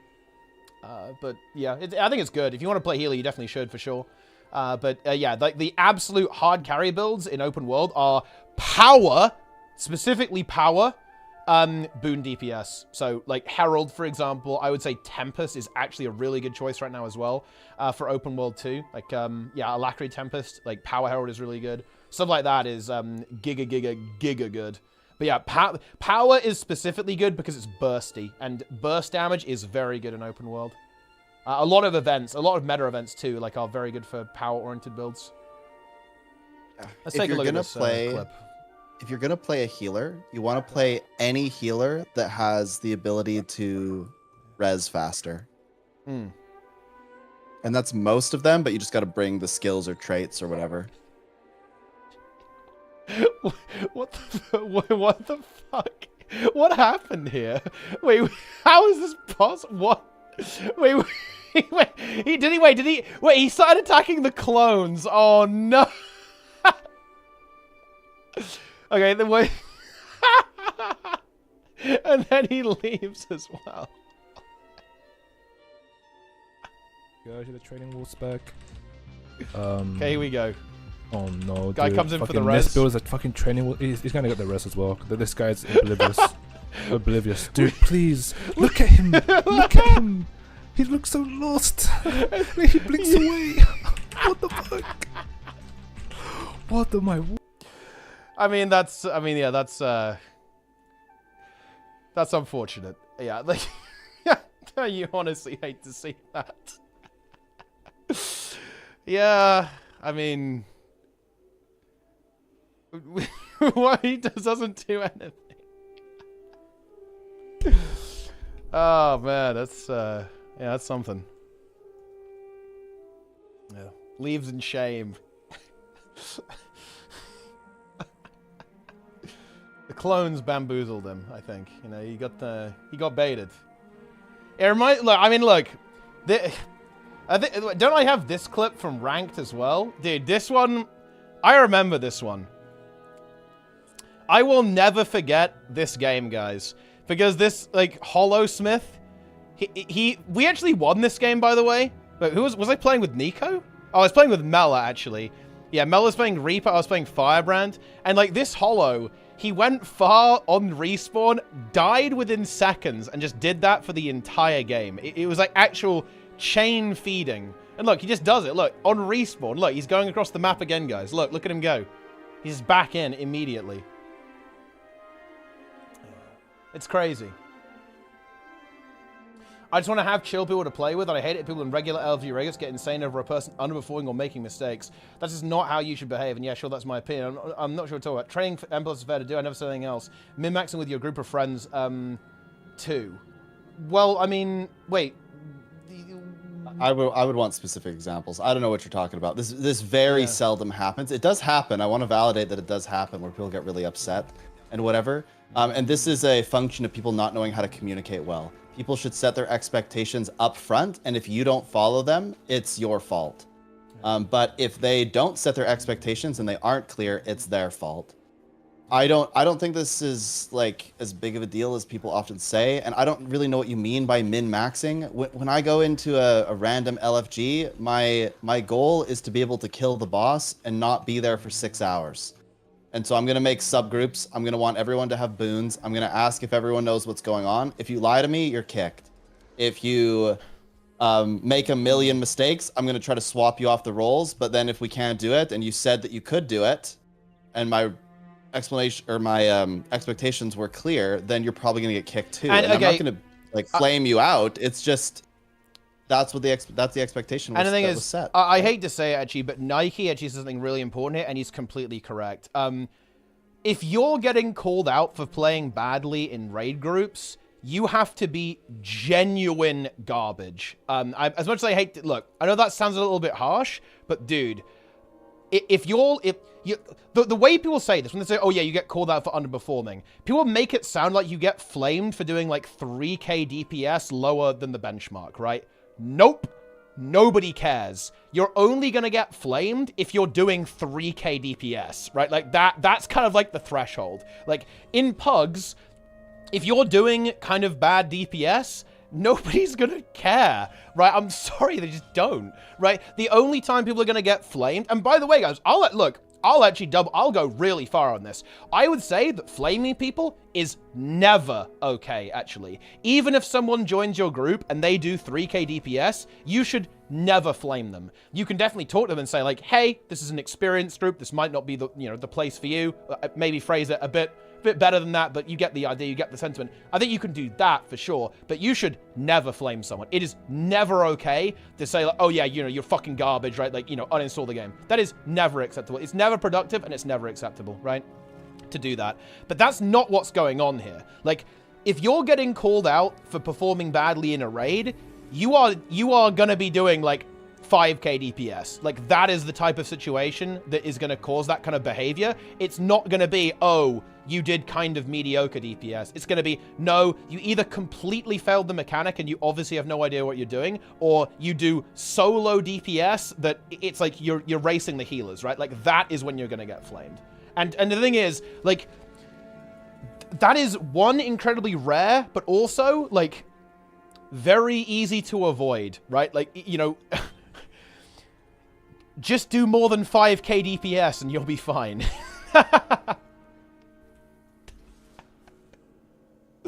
Like, that's the reality there, to be honest. Yeah. Asking for KP is dumb. I'm glad you failed. Asking for kill proof is not bad. It's basically one of the only ways in the game to guarantee some kind of like skill level. It's not very good, but it's better than nothing.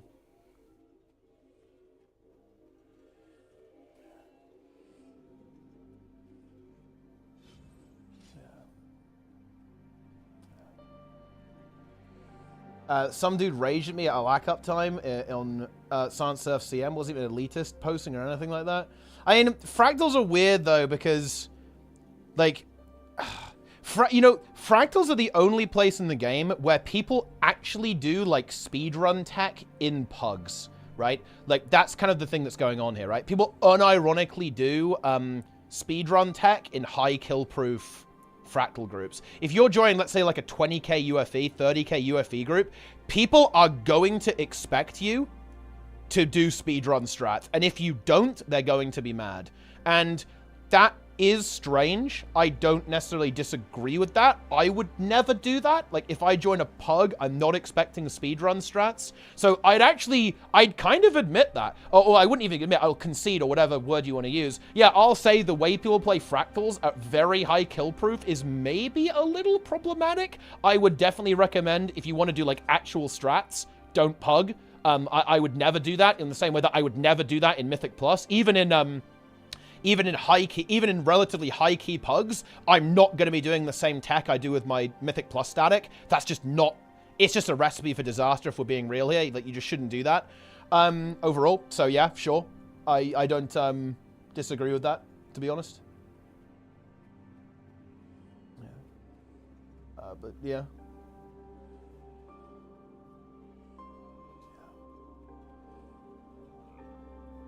Yeah. The amount of people ask is dumb, though. Do you really need to ask for 250 KP for Veil Guardian? You can ask for whatever you want.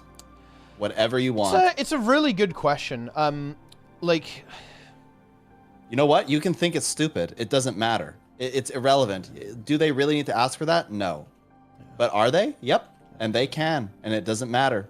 If you dislike it, then be the change. Start making groups with lower KP requirements.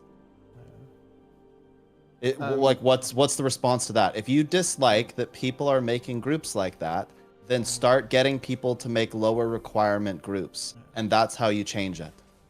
But isn't it interesting that people join those groups? Why are people joining those groups? Because those groups work.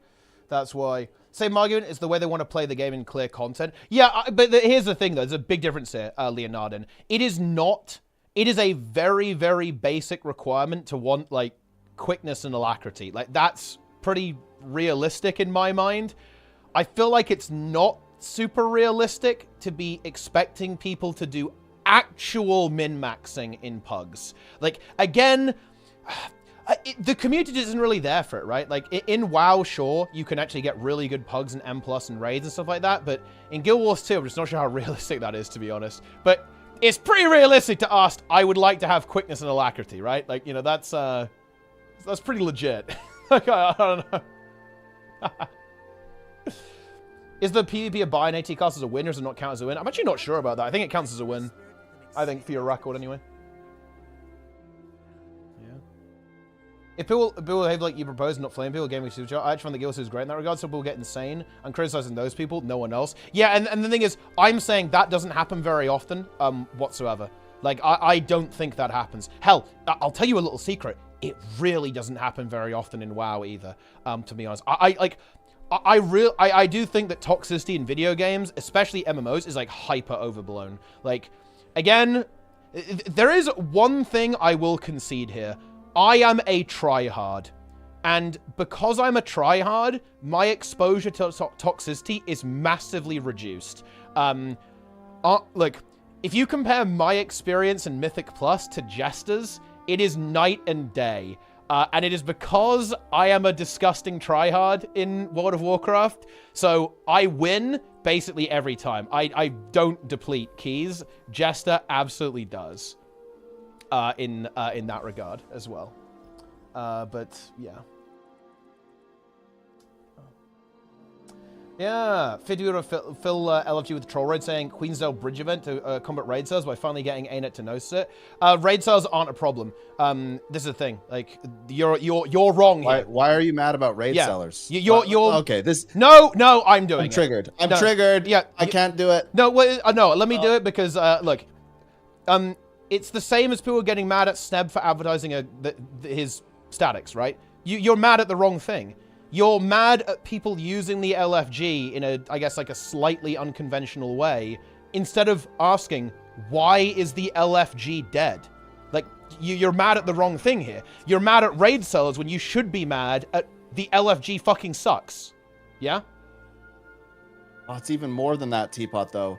Okay, they don't fill the LFG. This is wrong. You're wrong, Miss Cassiano. You're wrong. They're not filling the LFG at all. The LFG is empty. Like, they're not filling shit.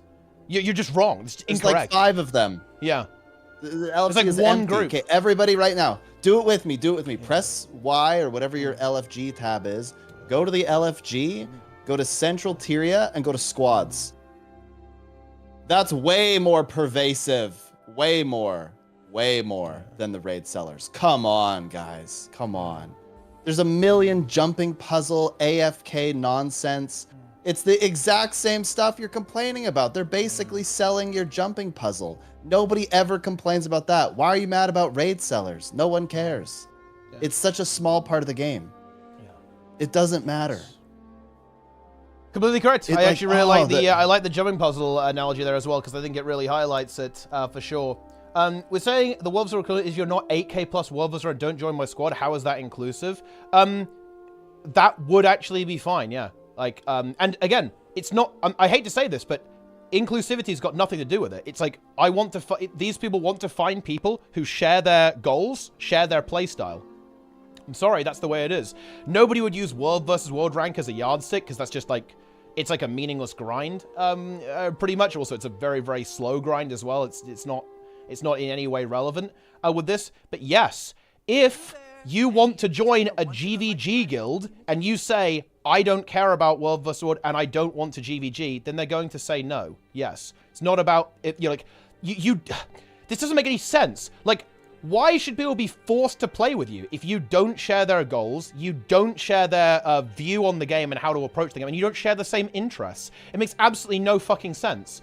Like, I don't like collecting stamps. It would be like me going up to someone saying, why won't you let me join your stamp collecting group even though I don't like collecting stamps? Well, you don't like it. Why would we let you join? It makes no sense. Like, this is the thing. It's nonsense. It makes zero fucking sense. Whatsoever. Like, if you don't like the requirements a group is making, or like the way that particular group is playing the game, like, you know, their goals, their vision, right, like their ideas, don't join that group.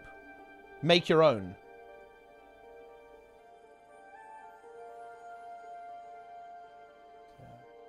Like, that's the reality.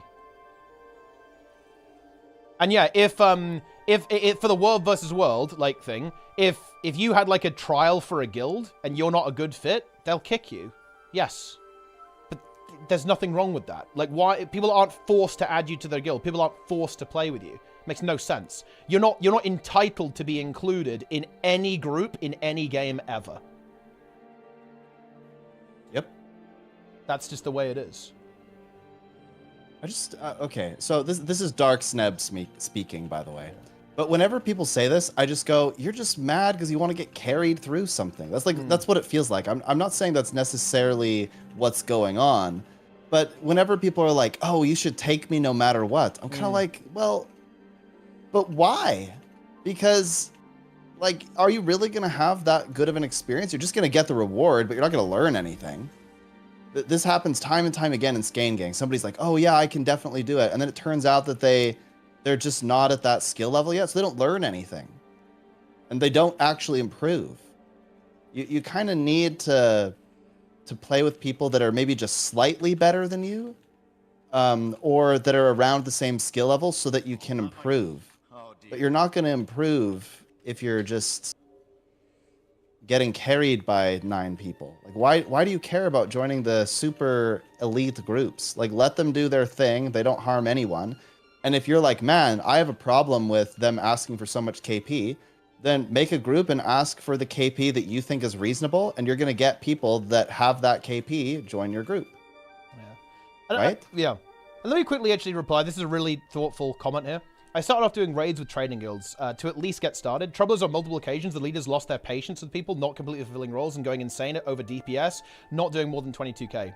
As a result, despite many groups and guilds, I've never done a full raid cut. I'm not about to be a liar and say I have experience, because all that's not going to help me learn. Very good, by the way. So I resolved I don't want to take part in that side of the content. You know what? First of all, I'm going to say I believe you. That's actually really important. I know that these experiences happen. This doesn't make it better, but I will say that your experience is the minority. In my opinion. And honestly, I know there are some toxic guilds out there. There definitely are some toxic communities and some bad leaders. But I think it's really important to know that if people are getting mad in a training run about DPS or people not fulfilling their roles, not only is that uncommon, the people who do that are losers. And they're not good leaders and they aren't good raid trainers. Simple as that. Like, it's not your fault. Let's actually be even more charitable, though. They're people. They're going to make mistakes. Like, in Skein Gang, we've made tons of mistakes. I've gotten mad about stuff before that probably didn't matter. I've been impatient with people where I probably should have been more patient. I know that sometimes people have joined a group and it wasn't a good fit and they had a bad experience, and then they go off and they tell everyone that they had such a bad experience. It's just going to happen. Like, that's life, right? It's not going to be perfect every time, and you have to accept that it just is what it is. And hopefully you're willing to give it another shot. But if you aren't, I also respect that. You know, maybe it was a really, really, really bad experience. But all of these training guilds, they're doing their best, but they're human. Yeah. They're going to have human mistakes. days, human moments. It's okay that this happens. But yeah, I will definitely say it's certainly not always like that. I don't think that's actually super common, to be honest. I think most people in this game are very fucking chill, to be real. But yeah. Yeah. I think, I mean, I've been in and around a lot of different raid communities, and pretty much everyone I've been around in, they've all been really nice. Do I agree with how all of them operate? Not necessarily. Do I think my way is the only way? No, not at all. There's some people that really dislike how we do things in Skein Gang. You know what? I respect it. Because just because I function this way and I think that it works really well doesn't mean it's going to work for everybody. That's okay. Yes.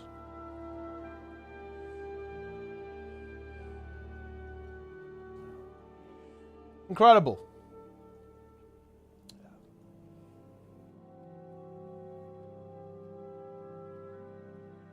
I had to talk about the perfection thing though, because it actually really bothers me when people expect me to be perfect or not to get mad or to not have a bad day or, you know, to never be impatient or whatever. Like it's gonna happen. It's gonna happen. I can't help it. I'm just a human.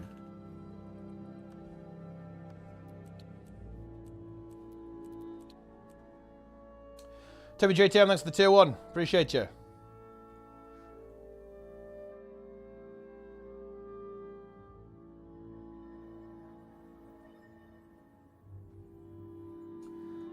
But yeah. But listen. I do appreciate your $5, but we need to be nice to each other, Toby. Okay, we gotta need to chill out a little bit. What happened? I think there's some intensity going on in the chat right now. I think some like world versus world drama. Trust me, you don't look. World versus world drama, Snap. I'm out of that. Okay, I don't fuck with that shit. It's fucking scary. Okay, people get wild there. Okay. Yeah, it's pretty intense. Ah, Luard in the chat. Fungus leader. Where's the fungus content, Luarin? We forgot to transfer everyone to our world versus world. I guess we messed up there. It's fine. We can do strikes on Saturday. Let's go fucking strike FC. Strike mission FC, Luarin, on Saturday. Let's fucking go. It's time.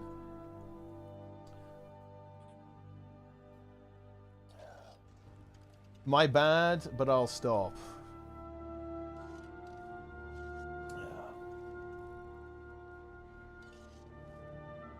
I never did strikes. Well, that will be exciting then. Maybe not the play though, because that might not be the big brain idea then. We can do world versus world too. I do want to do some world versus world. Just got to get everyone to the fucking right world though. Unlucky. Yeah. Or maybe it's PvP. Maybe the PvP arc begins. Maybe it's time.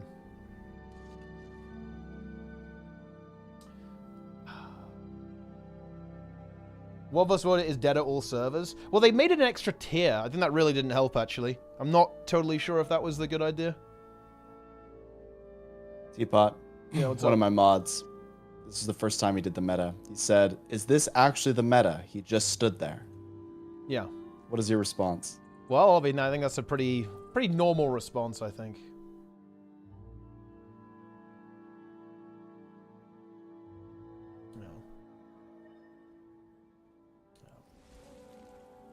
I think we had like 8 minutes left on the clock or something. Yeah. Not too bad. That's pretty good. Yeah, I mean, look, the reality is, Cindervel, like, look, I know this is a bit of a no true Scotsman, and I'll freely admit that, but anyone who's good at raids does not give a shit about DPS and pugs. I'm sorry, that's just reality, right? The people who are toxic in raids are the trash who think they're good. It's like the people who, like, oh yeah, they did like fucking Doom CM and they think they're hot shit. Like, they're garbage and they think they're better than they actually are. That's who's toxic. It's the same in every game. Right? That's you know, it's a tale as old as time, really. But yeah. Ah, Lemon Dealer in the chat. Have you done the raid erotic roleplay simulator, Snub?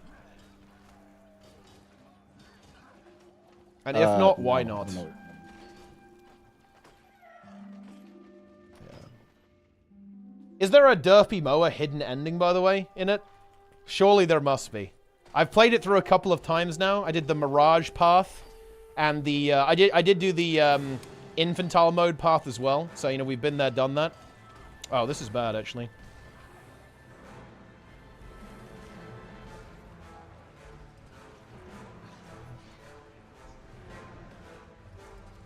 I need to heal myself.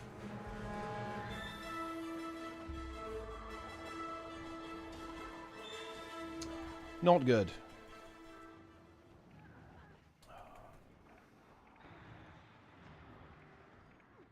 I think we win. Yeah, we're good.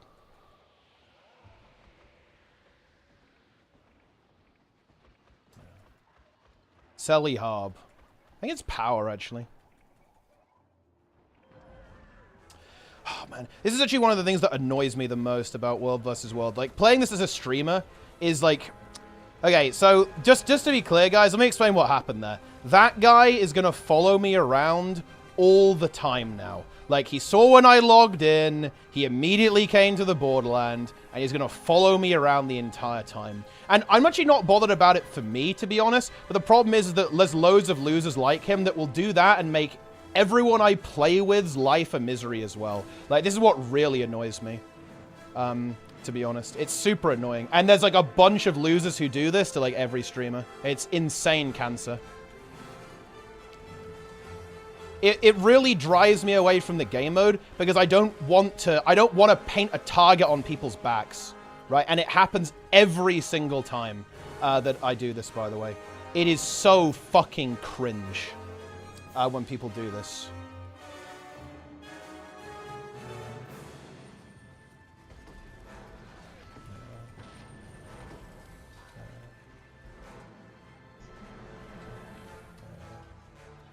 It is cringe. And play support Vindy, yeah. Pretty much the only way to go. Alright, I'll let you prep for the thing. I'm gonna do a convergence. The stream. I'm converging. You're gonna converge, huh? I'm gonna converge. Okay, I'll talk to you later. Yeah, see ya. Bye. Yeah.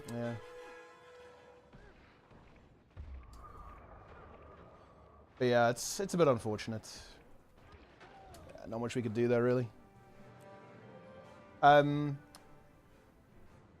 It's world PvP. Yeah, but the thing is, like, world PvP does have some negative consequences. And, like, harassment is a part of that, yeah. Like, that's the issue. And, yeah, isn't streaming bannable? Nah, it's not bannable, to be honest. Like, if you're streaming, like, you kind of open yourself up to that kind of stuff. But it is what it is. A counter, well, I mean, look, we always say it can win, right? Like, you can obviously win, but it's just not fun. Like, it's really not fun when there's people who are trying to ruin your experience, right? Like, that just doesn't feel good, right? It really just does not feel good when there's people following you around trying to ruin your experience, you know? It's just not, this is not enjoyable, no? Like, do you guys not get that? Would you not find it weird if someone was trying to ruin your experience? Like actively trying to ruin your experience?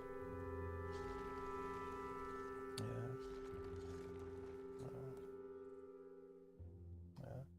Fun way to deal with it? Well, I mean, of course, like, you know, you can obviously just win, right? You can just, like, win, obviously, but, like, it doesn't matter. It doesn't matter if you win. Like, you guys don't understand this. Like, it doesn't matter if you win. Like the fact that the harassment is happening is the problem, right? You know what I mean? Like, that's the unfun part. It's not about the winning or the losing. That's not it. Like, I'm not gonna feel bad about losing to a roaming build on Selly Firebrand, right? Like, the fact that he even died there is insane. Like, that should never have happened. But yeah.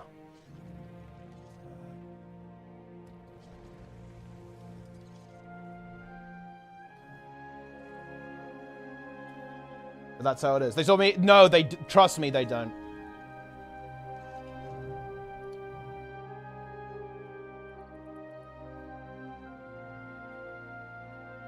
So if I'm kind of good to be honest, well, not in 1v1. It's really good for zerging though, yeah.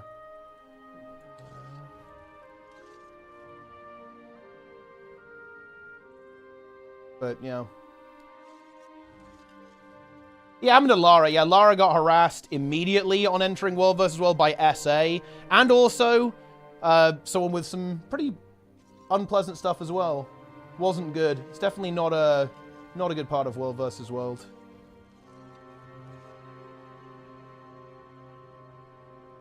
That's how it is.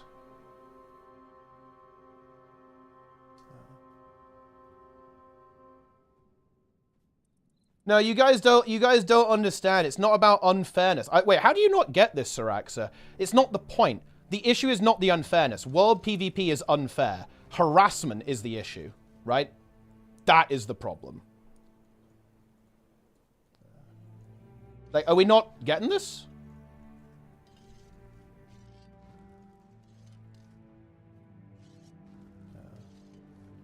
And yeah, it does happen to everyone. But is that good? Like, does that make it okay? No, not really.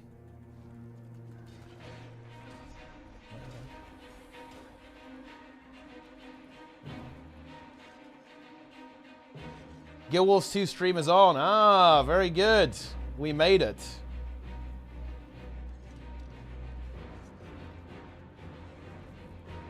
Don't agree that that not zerging because of it is a solution that I'd take.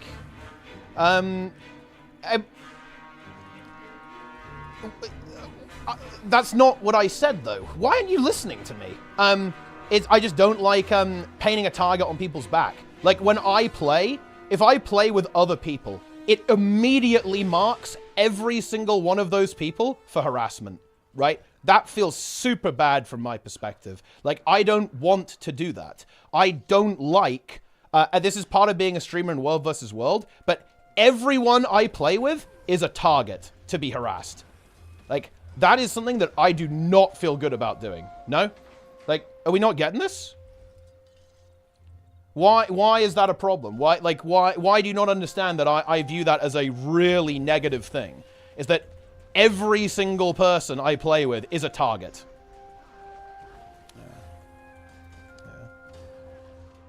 I'm just saying I'd be okay with that. Okay, your opinion's not relevant because we're talking about me. And actually, I also call bullshit. No, I don't believe you. I don't believe that you'd be okay with making your friends a target for harassment. I don't believe you. No. I don't know why. No shot. I don't believe you. Yeah.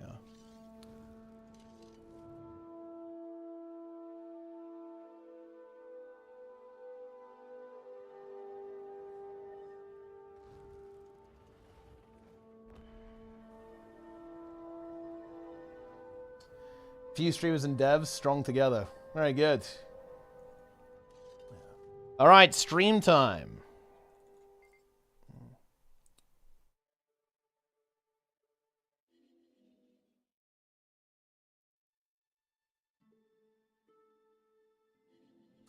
Very good. Doesn't it budge? Yeah, I think is I'm not saying people should be banned for this. I'm just saying it sucks and it really reduces my enjoyment of the game. That's the only statement I'm making here, guys.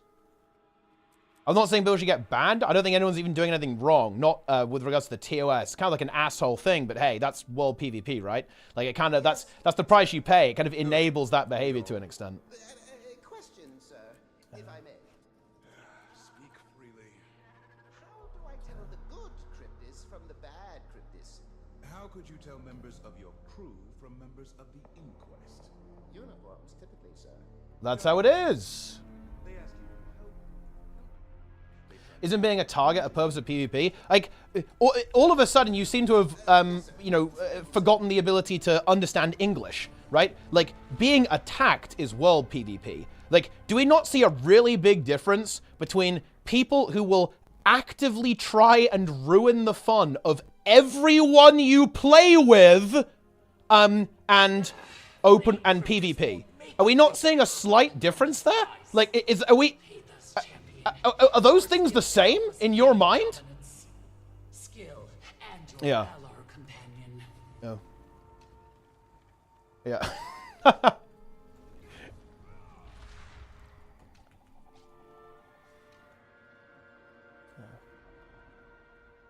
I don't know about that one. Yeah. Anyway, let's watch the stream. Do we getting hard baited? No, look, I always engage people in good faith. Yeah, the snake setter is good as well. Embrace the snake scepter, guys. All right, let's go. Let's see how they're going to save PvP. Here we go.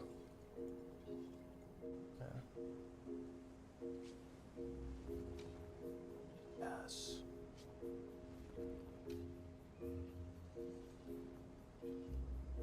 Here we go. PvP is saved.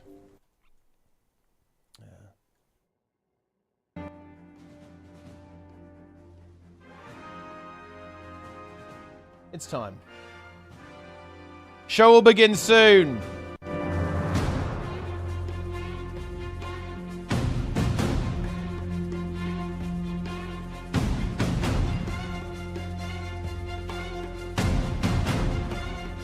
It's time.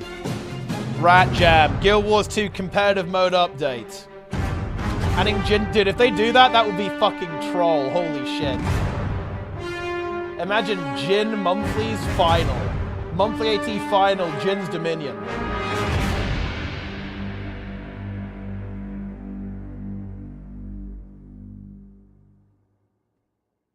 That's content. Alright, here we go. I'm gonna read the bear post as well, guys.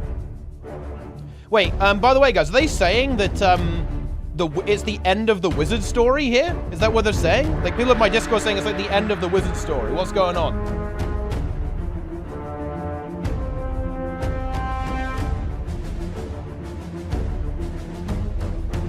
Bears. Look at this guy. Blair Boing. Bears. Dude, they look pretty cool, actually. Look at that. Boom.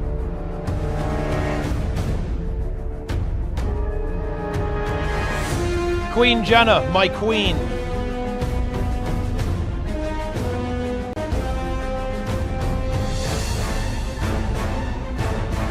Here we go.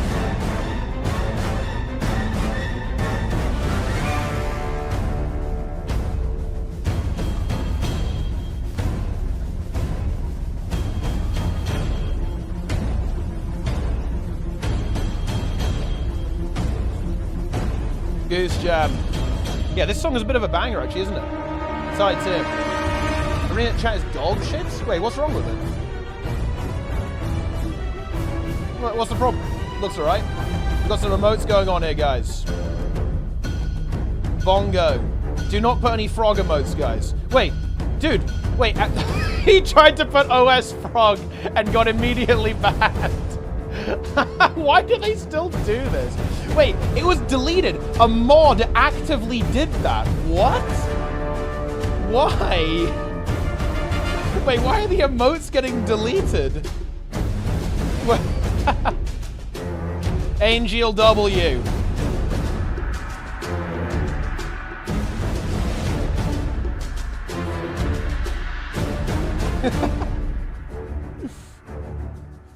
Operation OS Frog. Guys, real talk, don't fucking troll, okay? Like, don't troll the chat. If you're gonna go in there, be well behaved.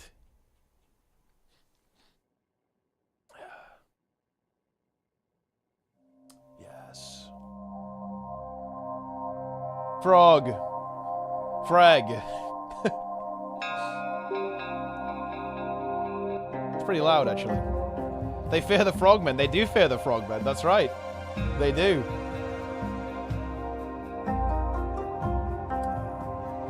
Oh, wait, I wonder if Plenga will get deleted. We have Plenga. Does that count as a frog? Let's see what happens. Looks like Plenga is actually allowed. Guys, Plenga is legal in Guild Wars 2 chat.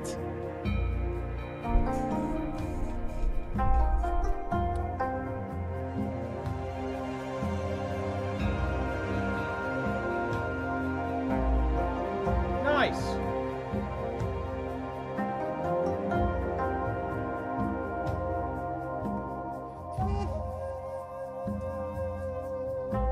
Hello, oh look, it's me.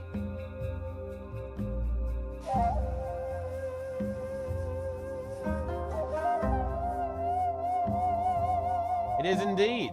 We love to see it.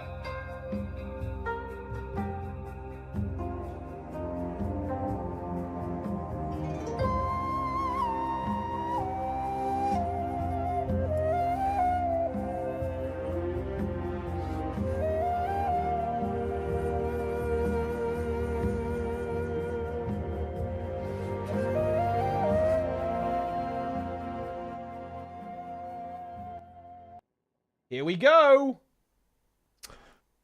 All right. It's time. Hello, hello, hello. Welcome, everybody, to the stream. Afternoon, good morning, good evening, what have you. Believe it or not, I have returned. Not here last time, but, you know. Oh well. Last time. This is the Oh, first well. time we've ever done the stream. Oh, that's true. This is the first time we've ever done the stream. Fortunately, Cal and Taylor are here still, and they are here to carry the stream as always. But Here we before go. we get started, It's time. Taylor, how are you doing today? Best streamer, pretty truly. good. I see I'm listed as a wrestling enthusiast. Yes. I think that joke is going over my head, but you know, I'll take your word for it.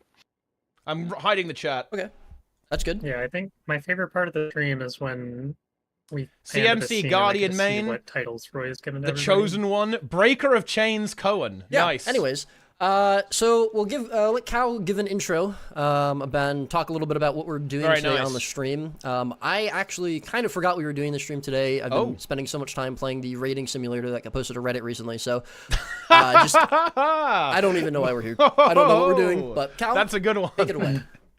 Sure. Yeah, so just to start off, it's not a balanced preview stream. No, it's I know systems. a lot of people thought it might be. It's but not. This is a different stream. We're Yeah. talking about competitive modes here today. It's the PvP World v World. New PvP mode. We have seen kind of the response to the balance update previews that we've done, and you know we end up getting a lot of good feedback for those, and they're just kind of an enjoyable thing for you guys in the community. Hopefully, at least that's the vibe we get at least. So we keep doing them. So we thought with some of the competitive updates we were doing that it would be nice to do a preview stream as well. You know, get some early feedback. Obviously, some of the things are going to be a little bit harder to theory craft about before they're in game than balance stuff might be, but the same gist here where it's like we're gonna show you some stuff that's coming. This stuff's actually coming next week. So that's pretty exciting. But you know, in the future we might have a little bit more run up time for the preview and before the release happens. But this one's kind of come together fairly quickly, so we are kind of, you know, winging it a little bit as we do so well. But we're going to be talking about some upcoming changes to PvP and World vs. World that are coming in the release next week. One thing I'll add is that we aren't going to say anything about the game mode stuff that we talked about very, very briefly for PvP. We'll talk about that a little bit later, but that won't be included in today's stream. Absolutely. So I think I covered everything. I think so. I'm mostly just here to be on the stream. I don't know why I'm here. Roy and Taylor are going to be doing most of the talking. Okay. So I figured I'd get all my rambling out of the way at the start, and maybe I can come back Breaker and of ramble for Chains. the outro. The But for the most part, Breaker. I'm just going to sit here smiling while Roy and Taylor talk about changes for World v World and PvP. Hey, sitting here smiling's my job. Oh, and one other thing I was going to mention that probably no one cares about, but just to explain, I saw some people asking, like, what are these guys doing on this stream? Don't they do the balance streams? But this is the competitive team, actually, and the skills and balance team, a subset of the competitive team. It's Well, all there under you the go, same then. umbrella. So PvP, World v World, skills and balance, it's all the same team, basically. There's obviously more members than are seen on this stream, but it is not unusual for the three of us to be here talking about competitive modes like we do with skills and balance. Okay. So there we go. That's probably enough rambling for the start of this, huh? Yeah, probably. I will also mention, you know, Cal touched upon the fact that these changes are going to be coming next week. Obviously, that's not a ton of time for us to, you know, iterate on anything. But we are going to be... The reason we're showing you these changes, in part, is because we are looking for feedback on them. So we are going to be paying attention to the feedback that gets posted, as always, you know, throughout the various avenues, and, you know, see the response to the changes. Yeah, I think we can get into it, and we can start talking about them coming next week. And we're going to be starting off with the PvP changes, which means that Taylor is going to be talking for the next hour. Cal and I will be saying no words. All right. It's not going to take that long, but ATs, as you color see here, there title are three tour major play. Yo, points that's to talk hype, about for actually. PvP. That's fucking hype. We're taking the AT system and expanding it, adding new automated tournaments, shifting how the current ones Okay. work. We'll be adding a new colored Let's go, title yeah. for PvP. You know, after World v World and PvE got theirs, we got a lot of player feedback that PvP also wants one. Okay. So you guys know that we already said we're coloring That's Champion big, Brawler, actually. but we're also going to be adding a new title for tournament play based on those ATs I just talked about. And then finally, we're doing a slight rework to Jin's Dominion's objective. Oh, again, we saw nice. that, not many people really interacted with it. It was seen as not really valuable, so we've made some efforts into making people actually want to do the objective. Okay. Very cool.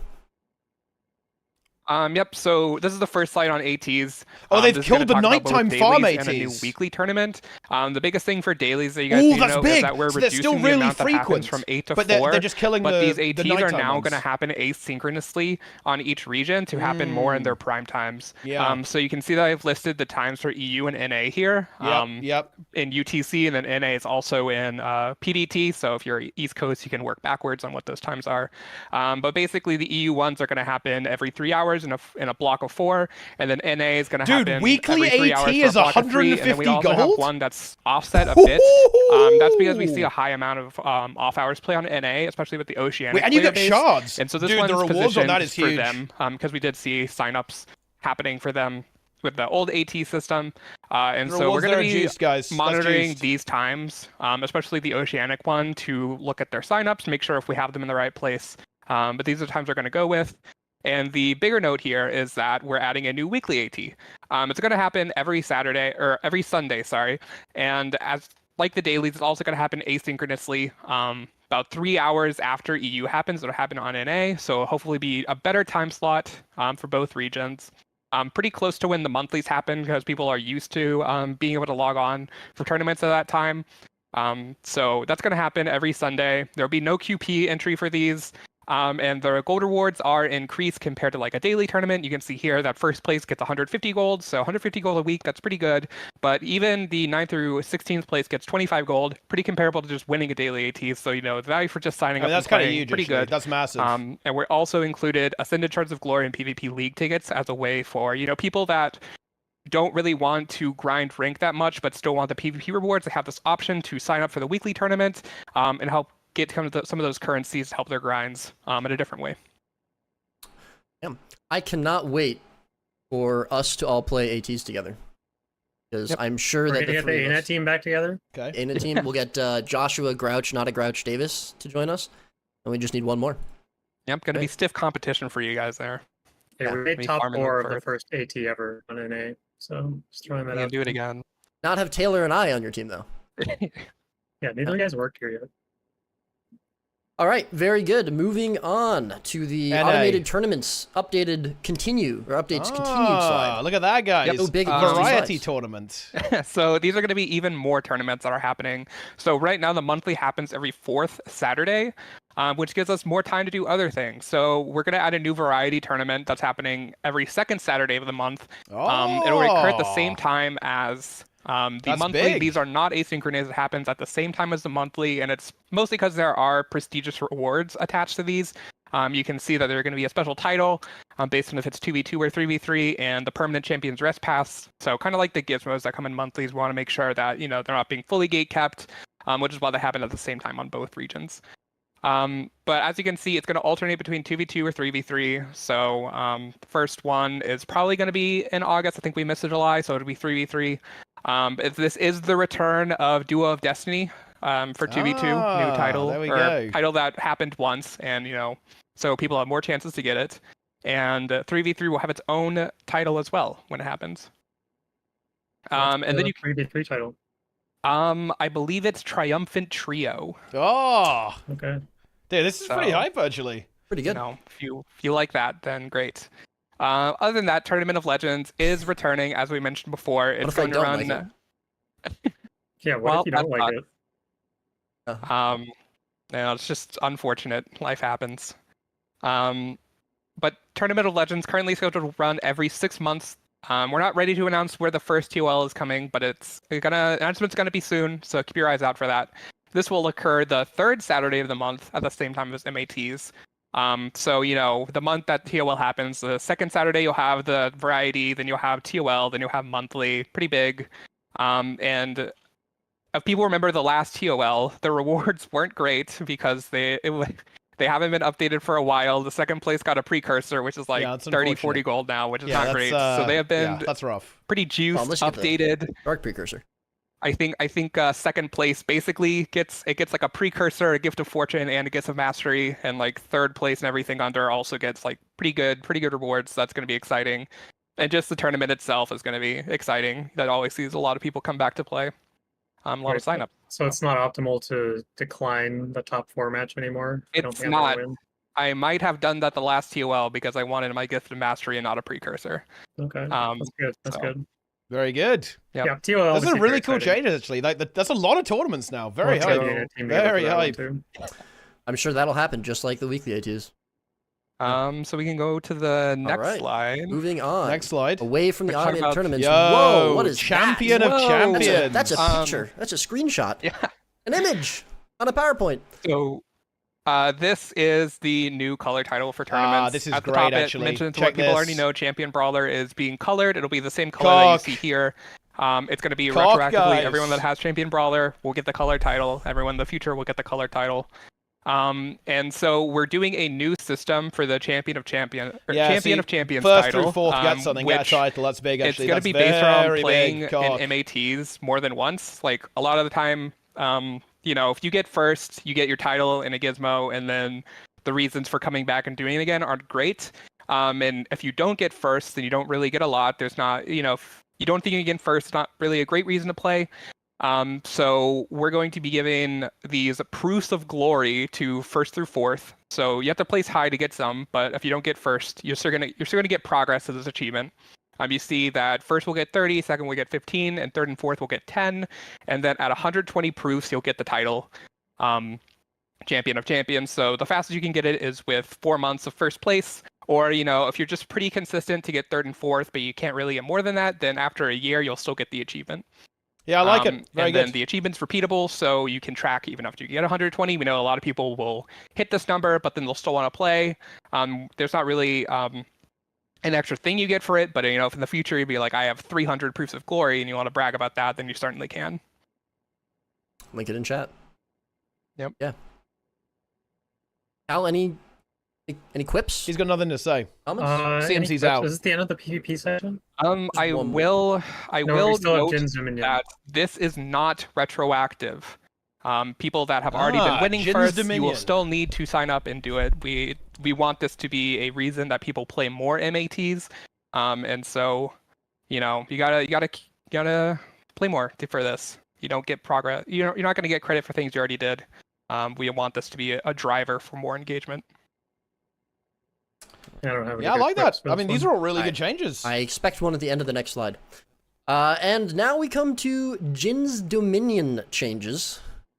You know what, Taylor? I think we'll have you talk about these. Yep. Jin's Dominion, once the map came out, we definitely see a lot of people interacting with the objective, like I mentioned. It was seen as like low value. The only time people interacted with it is to go into the lamp arena to like kite and then come right out. So we've made some efforts to make it more appealing. You can see that the objective is now a channel instead of a capture point, so it's going to work like Temple of Silent Storm, where you have to channel to get the thing. And then you used to give the special action key to your entire team. Everyone would get the skill. But now only the person who channels is going to get the skill, and that lets us make it like really more powerful. So, if you're a thief that has time to go to get it, or a side noter that really wants to lock down that 1v1 to secure the buff, and you're going to like hopefully feel pretty rewarded for that. Yep. So we've also updated the skills that you're going to get. So Giant Meteor, it used to be just a ground target that would like fall and do damage. It wasn't really that impressive. You could neutralize the node. So now it's going to be a targeted skill, and it's going to follow them, kind of like Dragon's Tooth. Look at that. And it's going to do a lot of things. This is basically like a kill marker that you put on your target. It's going to knock down. It's unblockable. It removes all their boons and applies vulnerability. If you see this on someone, if it's on you, you're going to really need to dodge this. And if you see someone on your team put it on them, to focus that target. Force out a defensive cooldown so that they don't have a dodge for the Giant Meteor, or you know that they're going to dodge the Giant Meteor, and you can plan that they don't have a dodge AoE after Stomp there, that's so crazy. This is a pretty good skill to use if you want to focus a target. That is very strong, actually. Is going to be Waters of Life. It's replacing Disenchantment Field. In its essence, it is a targeted AoE that revives allies and finishes enemies in a radius. It has about the same cast time as the Necromancer, Signet of Undeath, so it's a decently fast cast. This could be obviously turn a fight really fast it's res signet, but also if you just want to finish an enemy, you have that option to do that too. Okay. How am I Pretty going to powerful. remove all of my boons now, though? You know, it doesn't remove all of the boons from yourself. That's a pretty big upside. Gotta admit, or removes conditions from your Upside, right? enemies. Yes, that's a good thing. You're right. And then we can move on to the third skill, Waxing Doom. It lost a lot of value. Now that you're the only person on the team with the skill, doesn't really make a lot of sense. It kind of was that targeted fire before, but now we're doing Starfall, where it's going to be kind of like the worldly impact, kind of jump up and smash the ground. And it'll launch enemies in a radius around you, do some pretty good damage if you land it. But the bigger thing is that if you're on an enemy node that they control, it'll decap the node. So this is like if there's a bunker that's holding down a node, your team can't get it, or the points are close, you really need that fast decap. You can get the skill, go to the point, decap it immediately. Nothing much the other team can do.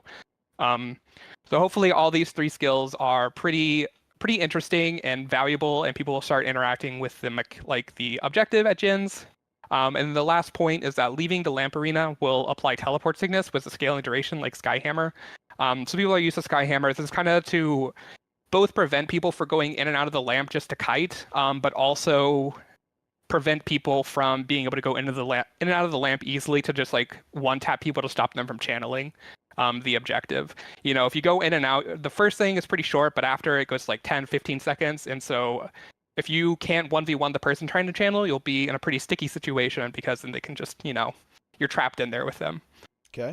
So that should pretty much cover it. Little note Yeah, that isn't on here is that the midpoint has a bug that it's slightly lower. So if you start jumping on the midpoint, you won't cap it. We fixed that. So good shit. That's also pretty good. That's been in the game for a long time. Pretty much wrap it up. Yeah, that's for the PvP changes. Yeah. All right, dude. World vs. World, let's go. Come on. Well, I don't have any equip, but I just have like more things to say. Oh, okay. He's activating. Like the gens changes are pretty good. The secondary objective now being a channel, and Taylor talked about this a little bit, but like it's so much faster to cap now as well. Instead of having to stand off the map for like 14 seconds to cap a capture point uncontested, now you just pop in. So it's a lot more like Coliseum, where like those buffs are things that it's very easy for a roamer to go pick up or someone to go snag after a fight ends. So we're hoping to see a lot more engagement with the secondary mechanic because it's now a lot more powerful, but it's also easier to get. Yeah, I will also say that this is not being added to AT's MAT schedule. We would definitely want to see how people play with this before we added something big like that, but we'll be keeping our eye on this map and see how people react to these changes. All right. I guess the one other PvP thing that's not on the slides anywhere because it's already live is the rank reward updates. You have anything to say about those, Taylor? Or we already put them in the past. They already leaked those. The last release, I believe. So yeah, people are aware. But do you want to talk about it at all? Yeah, people didn't see them. Ranked rewards got updated. Basically now for as you do your ranked reward track, the chest you'll get. We added karma to PvP. That was a big ask because a lot of the special skins like the Aurene variants cost a lot of karma, and main PvP players didn't have a great resource for that. Okay. So we're added that. You're also going to get faster PvP ranked reward potions as you progress, which will obviously make your reward track go faster, more gold, which is great. We also reduced the amount of ascended shards it costs to buy ascended armor and increase the amount of Grandmaster marks you got from doing the ranked reward track, which in itself just makes it easier to get ascended gear. We know a lot of people want to play more than one game mode, and so we didn't want to make it feel like when you're playing PvP, you're wasting your time and you can't, you know, grind for the gear that you could in PvE, and we want to make it easier to go back and forth game modes. So hopefully all these changes make it feel more rewarding to play PvP and easier to just get involved with the game in general. Yeah, I mean, these are all really good changes, actually, I think. Right. It's the tournament stuff is sick. The tournament stuff is actually really sick. Can I move on to the World versus World updates? So I will be talking for a little bit. Okay. And yeah, we're going to be focusing on some scoring updates. We've talked about this a little bit previously. We mentioned in a blog post that, you know, we really wanted to heavily rework some not looking like much, honestly. Scoring, how scoring works in World versus World. We've also got an update on how contesting objectives works, and we've got a little bit of a look at tactic and some siege updates there in World versus World. Let's see what we got. Right. So, first and foremost, a lot of numbers here. You know, feel free to screenshot or go back in the VOD and look at them. Oh, they're nerfing the night top, capping. The first one, the table there, is for EU. Second one is for NA. That's actually quite elegant. Zones, that is actually quite clever. Time zones. But the idea here is basically that victory capping. Points, which are the points you earn every skirmish, which are 2-hour blocks for World versus World, are now going to be weighted based on the player population per that skirmish. And okay. And we have the different ones per region. That's good. That's the idea very good. basically is that we want to make sure we're rewarding, the time zones or the time blocks that are, based on the amount of players that are playing them. Right now, every single skirmish is worth the same amount of points, no matter how many players are playing versus them.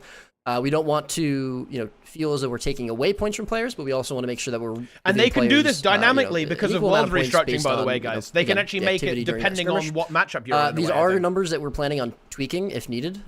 This is obviously, the first time we're changing this. These numbers might not be perfect. First go. We also expect that there's a chance that player populations shift as time goes on, as we continue to make updates to the game mode. And so we are going to be prepared to change these numbers as see them to be needed. I think that more or less covers it. Obviously, it's a pretty significant change, but it is also, not really Man, too you got much a shit depth ton to of it there. points. 42 points. That's a lot. I won't tell you any comments, but winning that 8 p.m. skirmish is going to be these numbers juicy. look a little all over the place, you guys. We can confirm that Roy has a mad scientist spreadsheet that he put together to figure out the right values. Obviously, they're kind of like a ballpark. Dude, look, NA doesn't get a 42er. Numbers that you guys make see sense. I'm not expecting them to be exactly perfect because they are trying. Also, to I be like how slightly the based EU off, and NA charts are in different formats. Like you've got the 24-hour clock versus the 12-hour clock for NA. Skirmish, but they're not going to be like an exact. This is multiplied by. Yeah, but look, NA doesn't get a 42-point skirmish. They are GG. Thoughtful numbers, even if that might not be obvious. Yeah. So. Yeah, we did. No one understands the spreadsheet except for Roy. He linked it to me. He's like, "Can you look at this?" I'm like, "Can you explain to me what's happening on this spreadsheet?" But once he explained it, it all makes sense. So we can trust it. Good to know. The maths check out. We did go through many iterations with this. We do have plans to potentially change how this restructuring of the victory points works. Yeah, they do have a higher floor. We definitely want to keep an eye on it whereas and E make sure that this is a positive change. What that means is that NA is more spread out, basically. So it's the same total number, I'd say, but it's more spread out. The skirmishes that have, full maps for several hours. Daily reminder, NA. Feel that they're rewarded, feel that they're worth playing for, feel that they're worth fighting for. So it is something we're going to be definitely keeping an eye on. Definitely, again, tweaking the numbers as needed. But that is just the first change we have for scoring. The next two are going to be a little bit smaller. Once again, we're changing some numbers here. So we've got the war score that you get from capturing objectives is going to be increased. An important note here is that camps are not having any of their points being changed, or point values being changed, and tier 0 objectives are not having anything changed. So we're not going to see, a case where flip a keep and then 5 minutes later on the next tick it gets flipped back, and you're getting an increased score from that. If it's not upgraded at all, it's not going to change. But the idea here is that once as time goes on, as you are defending an objective, as you're upgrading it, it becomes harder to flip. It becomes harder, and potentially a little bit easier to defend. And so you see these longer fights around objectives that in general, especially when during the more active skirmishes. This is big actually because you need to flip big have to put more effort into it, and so you should be rewarded more for that effort. As we said, and you get 3 victory point points changes, for a kill too. That's these huge. are our first jab at these numbers. It's possible that these numbers are too high. It's possible these numbers are too low. Again, we're going to be keeping track, keeping an eye on if this changes any sort of behavior. If these numbers seem good, obviously we're looking at feedback, seeing how players respond to them. But again, the idea here is that obviously 120 points for tier 3 Stone Mist Castle is a lot of points. It's a big chunk of points, especially in a 2-hour block if you flip it during them. And so that means that you should be incentivized more towards flipping harder objectives, where maybe before you didn't want to put in that effort. But it also means that defending it is going to feel more valuable as well, preventing enemy players, enemy teams from getting that larger chunk of points. The thing is, Sneb, I think this is the setup for making it matter. It should feel more valuable to hold as They're well. They're setting it up to make it actually on the bottom there, small note, very, very self-explanatory. The war score you get from killing an enemy player in World vs. World is going from tier 3. Yeah, they're setting the groundwork. This is, we don't really expect this to be a huge shift for most skirmishes or most point gains, but we did notice that there weren't really any skirmishes that were won or lost dependent on, kills and deaths, outside of maybe a couple of skirmishes, especially around reset times when there's a lot more fights happening, during those hours. But for the most part, we're not really seeing points from kills being that effective or having much weight on whether or not a skirmish is won or lost. And so this is just a very slight bump. Again, we're not expecting this to make a huge shift, but we are expecting it to maybe feel a little bit better, for getting points from kills. Again, as always, we'll be keeping an eye on it. If it seems like this is blowing kills out of proportion, or value from kills out of proportion, we can always lower that number back if we need to. All right. That will more or less wrap it up for scoring. I will just note, for myself, that scoring is something that I think there's no necessarily best solution for it. This is something that we've been wanting to work on for a while. We've talked about it previously. And it's definitely, a big task that we've been wanting to work on and address. And we'll continue iterating and tweaking, as needed. But now that we feel as though we've gotten at least some changes in for scoring, we can really start looking towards something else that we've talked about previously, which is incentivizing winning, making players more interested in winning, making winning feel better for players, and for teams. And so, now that we've gotten these scoring changes, or we're going to be getting them in next week, that is going to be probably where we're putting a lot of our focus for the time being and moving forward, which I think, we've seen a lot of players asking for, they want more reasons to be playing and winning. And that is very important to us, and it's definitely a major goal that we are planning on looking at. See, there you go, guys. There's the juice. All right, that will wrap it up for scoring changes. So we've got now two pretty big changes here for how fighting in and around structures is going to be. Waypoints. And so the first one is going to be changing how structures and objectives get contested. So right now on live, what happens is as soon as a guard that is associated, an NPC that is associated with an objective gets into combat, or as soon as someone hits a gate or a wall with whatever damages said gate or wall, and they get into combat, that structure will become contested.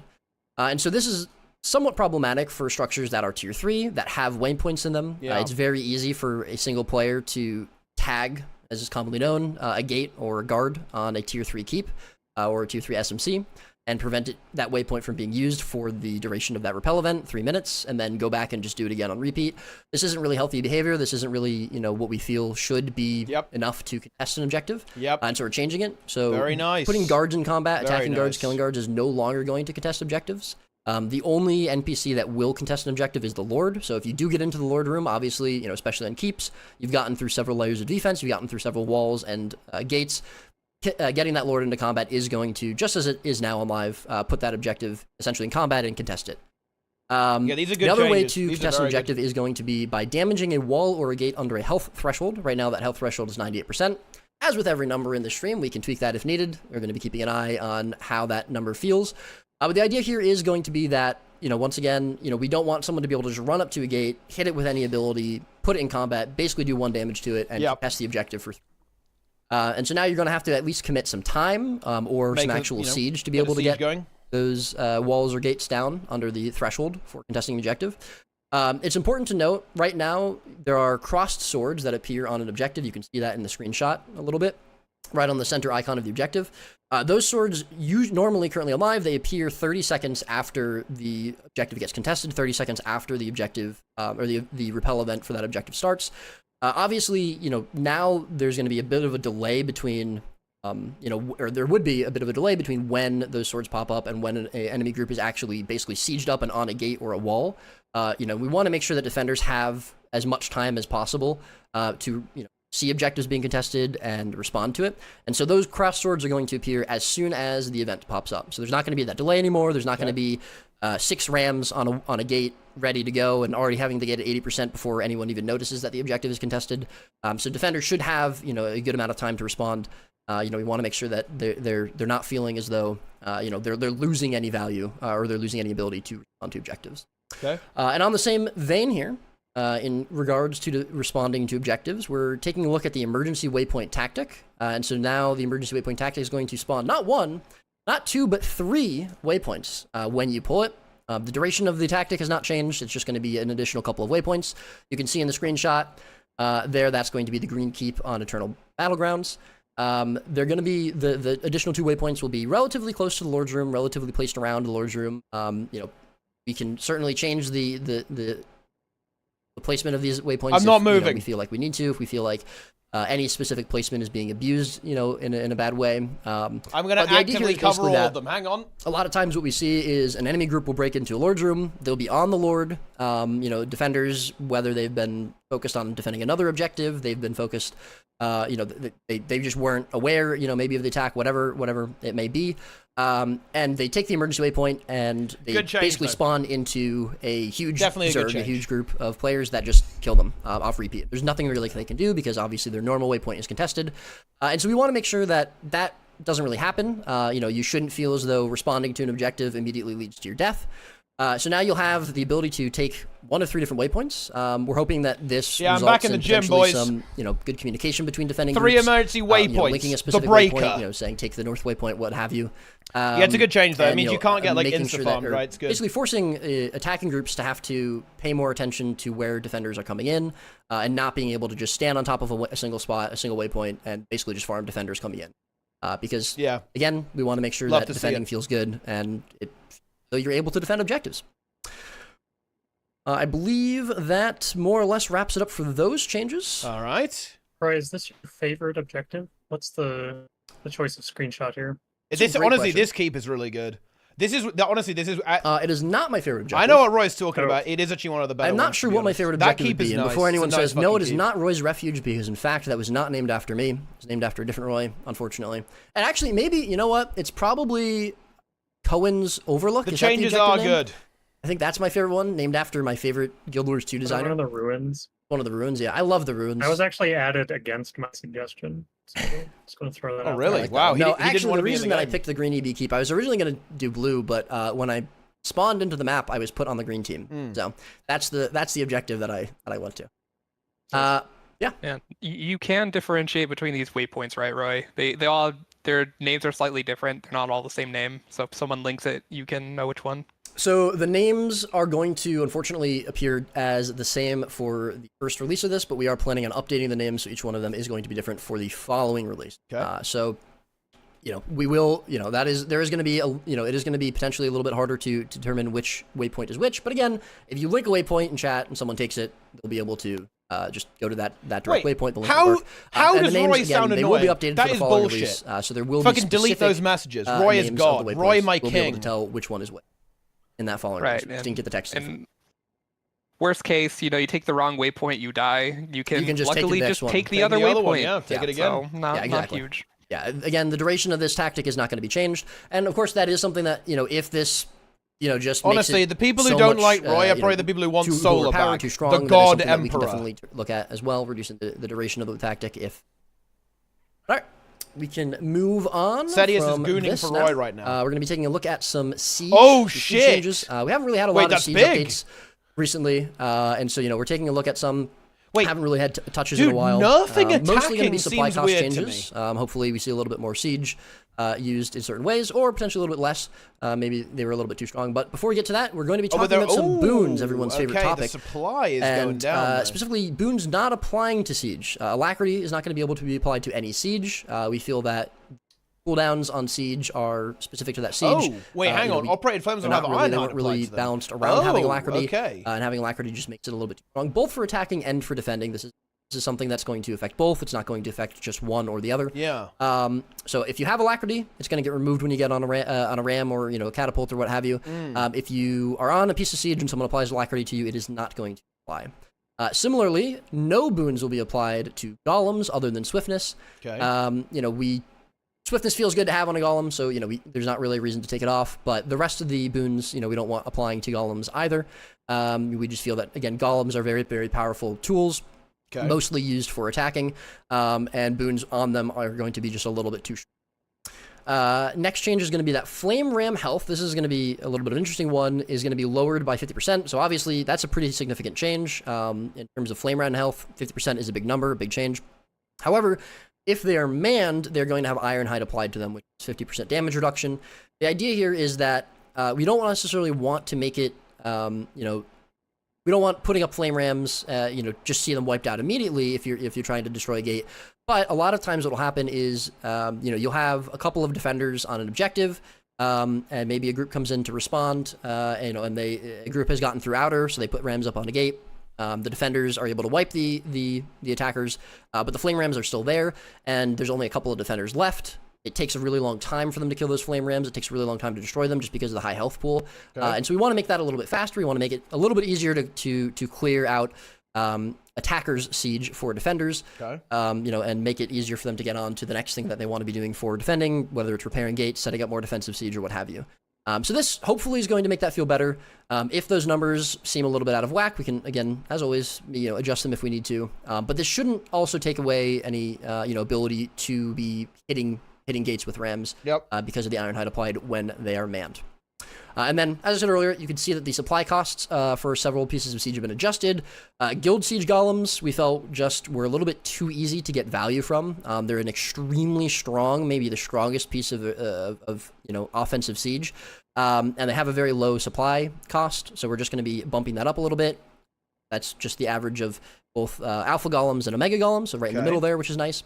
And then we're getting some supply cost reductions on several other pieces of siege. We feel that trebuchets and arrow carts are primarily strongest when it comes to defense, and so we want to make sure that those are a little bit easier to use for defense, especially given the recent changes we've had, where you have to put more supplies into walls and gates to actually rebuild them.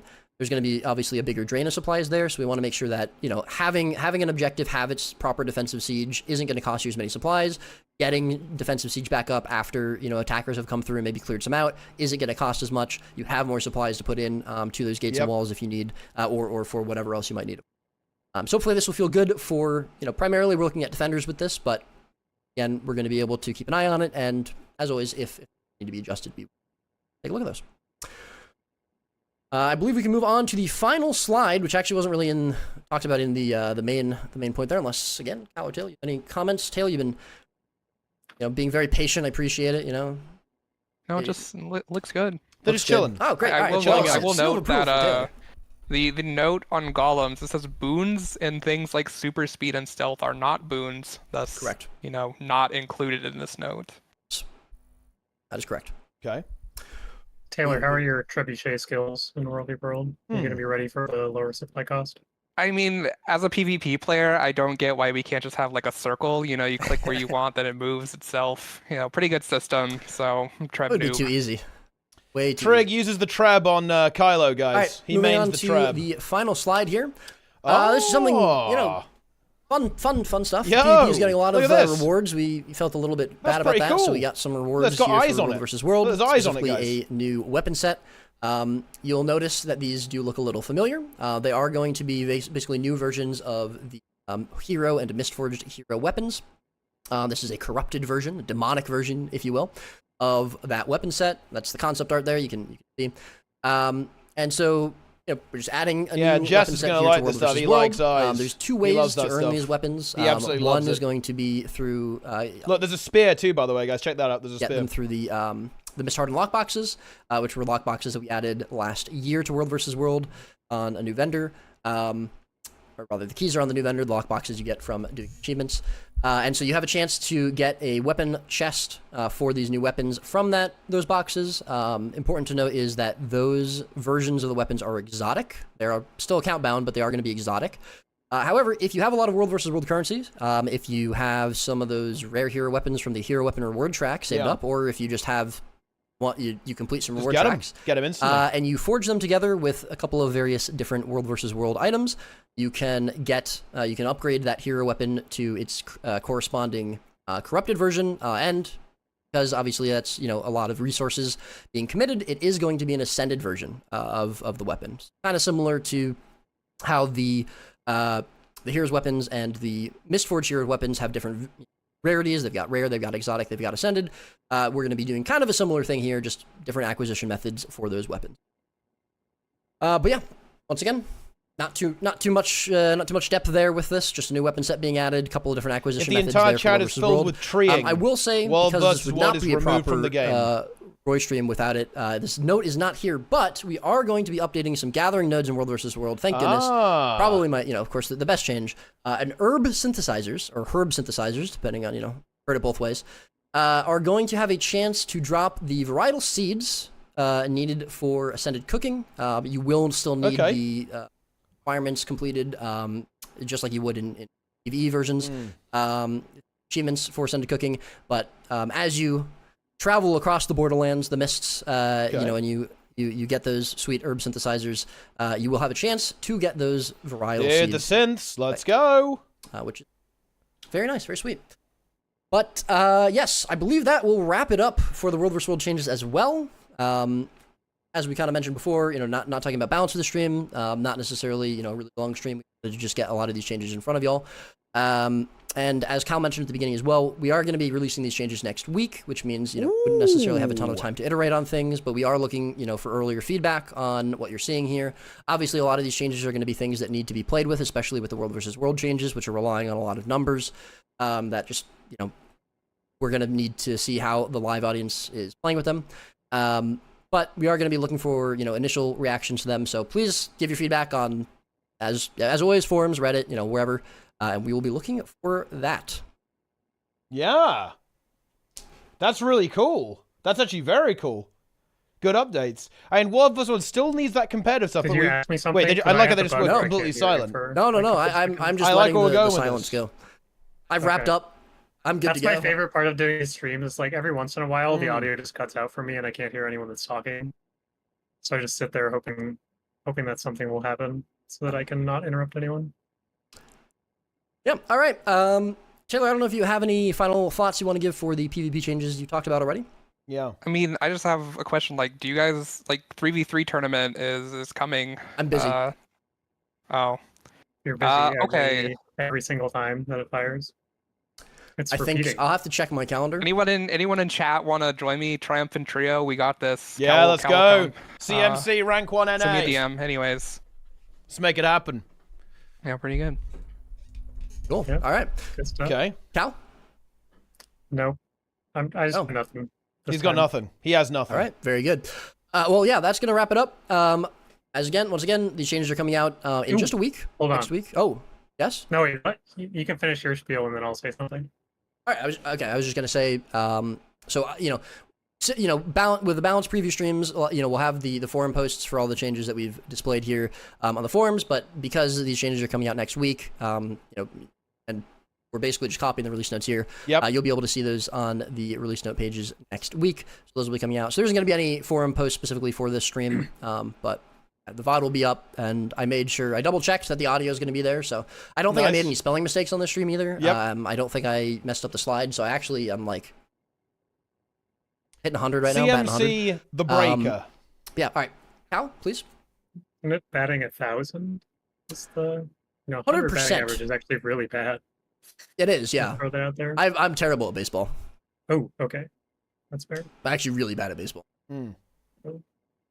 Ping pong. Well, I'll check them. Yeah. Okay. Those I can play. Anyways, yeah, please.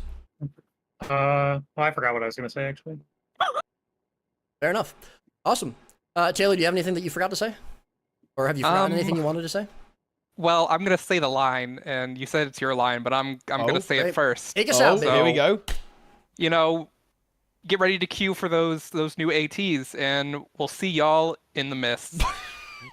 I couldn't have said it better myself, but I'm going to anyways. Thank you very much for watching and tuning in. Hope you guys enjoyed the stream, short as it was. Make sure to give us your feedback as always, and we will be keeping an eye out for that. Changes will be coming next week, and also let us know if you guys like the type of stream. Like, we know that everyone likes the balance update streams, but do you guys like competitive stream? Yes! I think it's pretty good. We want to see more dev streams, obviously. You want that you could see like improved in terms of the preview itself. The only way this could be improved is if they trolled more. Because it's the first time that I want to see Trig fully unchained. So keep that in mind. Look at him. He wants to troll. He wants to say some like outrageous shit. And until next time, we will see you in the mists. Boom. There it is.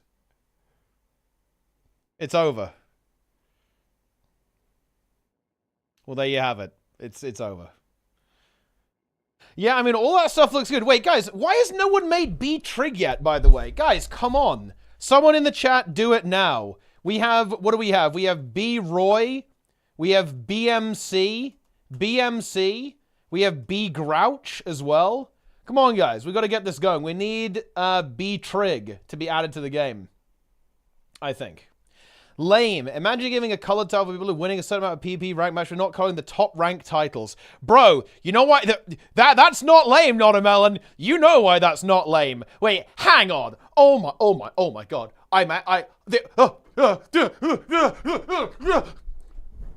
Oh my god. Reading this comment has triggered me. Wait, no, Zintrek said it first. Wait, who said it first? Okay, no, mind. Okay. Oh, no. No, it's fine. It's fine. It's a copy pasta, guys. It's fine. I actually... yeah. Okay, who said it first? Okay. All right. Okay, no, it's fine. No, the PvPers, they're clean. Oh, you had me worried there from it. It was this guy who said it first. Okay, like... The reason why they're not doing rank 1 is because people fucking win trade it. That they can't... they can't give a colored title to fucking rank 1, bro. Like, that's why they're not doing it. Like... okay. Nice. Best of the best, still no color, but you get a color title for getting rank 2 and rank 3 clowns. Honestly, it would be really cool if they did actually add like different colored ones for best of the best too. That would be really cool. That would be kind of nice. If they went in that direction and they said, you know, if you win the monthly, you get like a golden one, then you get a silver title for second and like a bronze one for third. That one would be pretty cool, I think. But yeah, they would tell us something about the PvP. I don't think they did actually. No.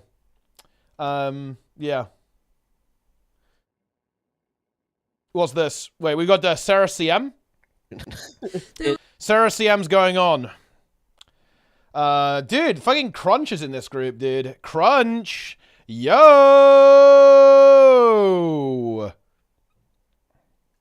Yeah. But anyway, is it VOD review or what? Maybe, yeah. Gold title of finishing the season in gold. Listen, let's see. What's top 250 right now, guys? Top 250 is gold, even on EU. It's actually, dude, top 250 is 1300 rating. Close to silver is top 250. Good changes? Yeah, I think all of the changes are basically universally good, even, actually. I don't think there's anything... I think all of those changes are extremely good. Yeah. They are all insanely good. Whoa. What did I miss? I will do a TLDR, yes. We have to do the YouTube video. The YouTube video will exist. But good, but not impactful. I think the PvP ones actually are very impactful. I think the world versus world ones, again, don't have context. Like the world versus world changes need winning to matter. They make the game mode better. Like, not having to balance siege around alacrity is good. Not having to balance siege around boons is actually good. I think decoupling those two things is actually really good. Yeah, exactly what Boy says here. The tournaments are going to be very frequent now, which I think is actually really good. I think it's also going to be really cool that you're going to have 2 monthly ATs now and a weekly every week. I think that's actually huge. Right, to be honest, I think that's actually huge.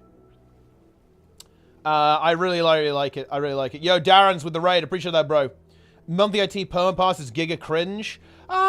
Is it though?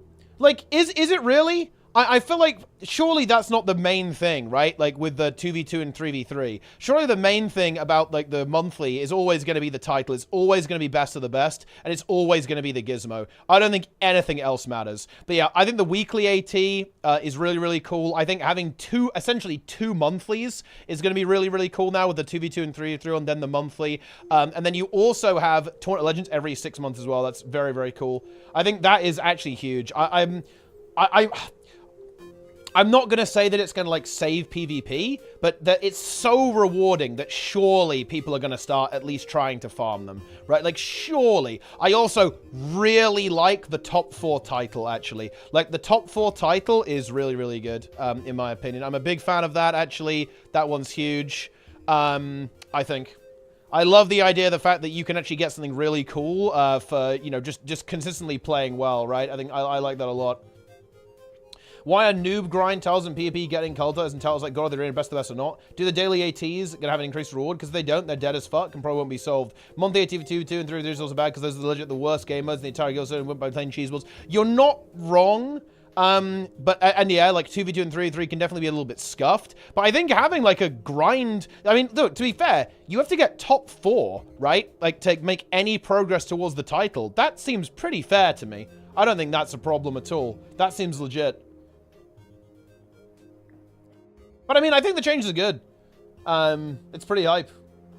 And yeah, like throwing in a little bit of stuff in there, like throwing in a little bit of 2v2 and 3v3. Yeah, sure, I will. They're obviously scuffed, right? 2v2 and 3v3 is scuffed, but I think it's fine, right? I don't think it's not a problem. Makes people, new players go monthly AT. Yeah, I think it will. I think players will, you know, it's a goal that people can work towards, and yeah, it will take them potentially like a year even, or even more than a year. But yeah, I think that's the kind of thing PvP needs. Because like, okay, well look, well, hang on. Whoa, guys. Right now, okay, there is no reward unless you win the monthly. There's nothing. There's zero reward. Nobody cares about gold. Let's not mess around here. Nobody who cares about gold. It's worthless. The only reward that you get is best of the best and the gizmo. You get nothing if you don't win. I think it's really good. I think it's a really good thing to... it's a really, really good thing to have like another thing that people can work towards. I don't see how we'll get a new player in. Because top 4 is doable. Top 4 is way more doable than top 1. Yeah. And also, they can't do God of the Arena and God of PvP because of win trading. Right? Like, well, I mean, like, you know, that's why they didn't do that. How would you encourage new commanders in World versus World? I would say if you just make... If you make the objectives matter in World versus World, that would probably help. I think. And also, like, in-game guild features, so players can get into World versus World guilds, and then after you play in a World versus World guild for a while, I think you'd, like, naturally think about tagging a little bit. Yeah. How could ArenaNet make winning matter in World versus World? Just slap some rewards onto it, honestly. Like, you know, if you win your matchup, you get something. 1v1 AT? Well, then they probably could. They could do some kind of experimentation there, right? You know, it's the same fucking 4 teams showing up every month. Nothing will change. I disagree, actually. Because certainly the perception anyway. Like, the perception is that top 1 is pretty locked in. But I think everything in the top 8 is a lot more fluid. And I think that's reflected in how the monthlies play out as well. Look, I think top 4 is a much more realistic goal for newer players to try and work towards, and will be much more convinced to go for. And you know what? Look, okay, let's assume you're right. You know what, guys? Let's assume you're all right. Okay? They're trying to improve the game mode. They're doing it, guys. They're actually making changes. Right? I'm really struggling to hate this, right? I'm really struggling to criticize ArenaNet for doing something. That they're trying to fix it. They're trying to help the game mode. And yeah, the changes I would say are objectively good almost. I don't think there's any downside of them adding this, really. Adding this to the game. I think there's like no downsides. And yeah, sure, maybe you're right. Maybe it won't work. Maybe it won't really help PvP. You know, that's certainly a distinct possibility. I'm not going to dispute that with you. But in my opinion, they're at least trying, right? They're doing their best, right? They're trying to make something happen. They're trying to improve the game and improve PvP and try to get new players to try and compete and look at the monthly and look at this 2v2 monthly thingy that's going on there as well. Bit of variety, a bit more spice. Weekly ATs. Because look, I think the weekly AT is probably the most important change there. Because right now, it's very difficult to practice as your team. And having kind of more frequent opportunities to practice, I think is really good. So I think the monthly is going to funnel in, the weekly is going to funnel into the monthly pretty nicely there as well. They asked for feedback. Here it is. But yeah, but your feedback is it's not going to help in any way, right? Basically. Whereas, I mean, that's, you know, that's, I guess that is technically feedback, but I don't know. Rest is clown? Why is it clown? I think it's really good.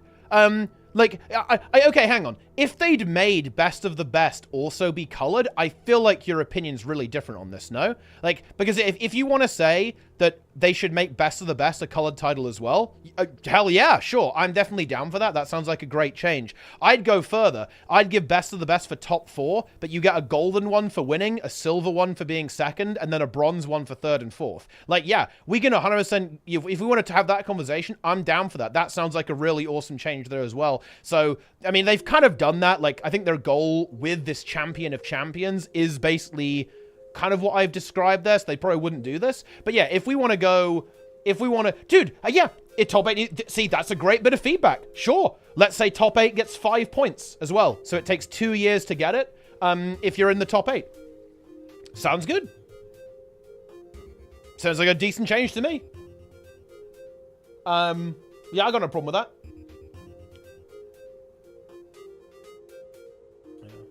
Rebalance scoring for the skirmishes, less impact. Yeah, that was also a nice change as well.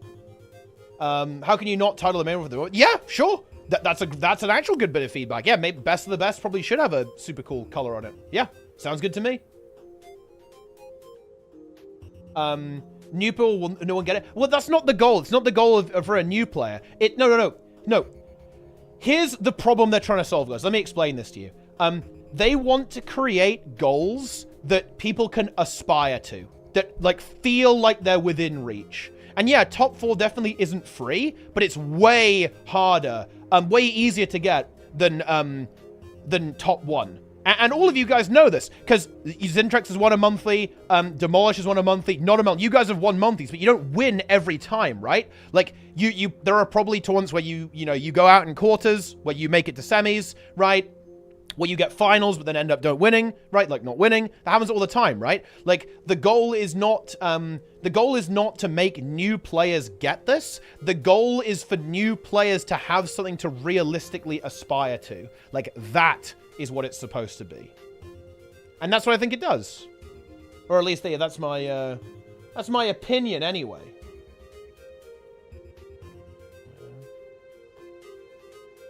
There you go.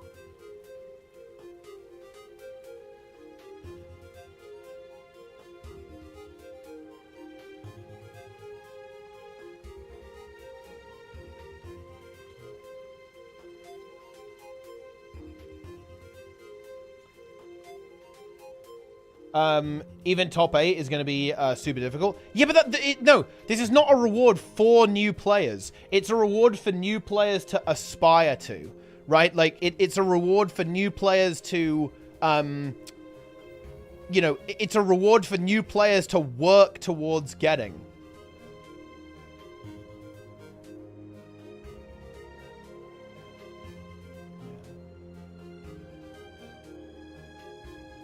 That's what I think is good about this.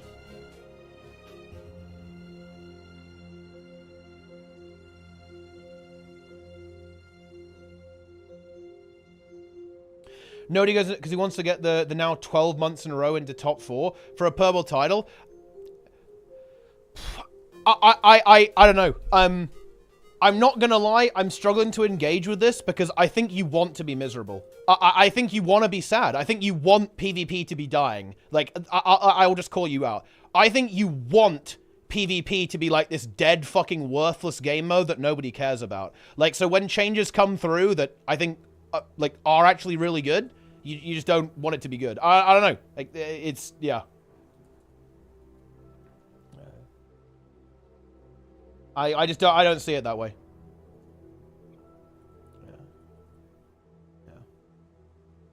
I think you're right that nobody starts playing PvP for that reason, but I think it's a goal for players who are in PvP, right? The goal is that it's a reason for players to try to improve. It's a reason for players to keep playing and, try to get better and have like an aspirational goal to work towards.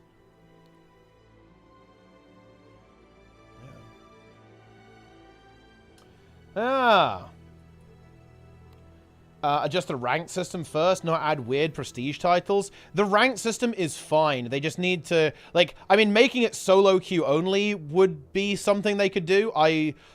Would that even be good? I don't even know. Maybe. Like solo queue only would be something they could do, but they can't fix the matchmaking, right? There's just not enough people. Yeah. Rank system is far from fine. The rank system is fine. There's nothing wrong with it. It just doesn't have enough people.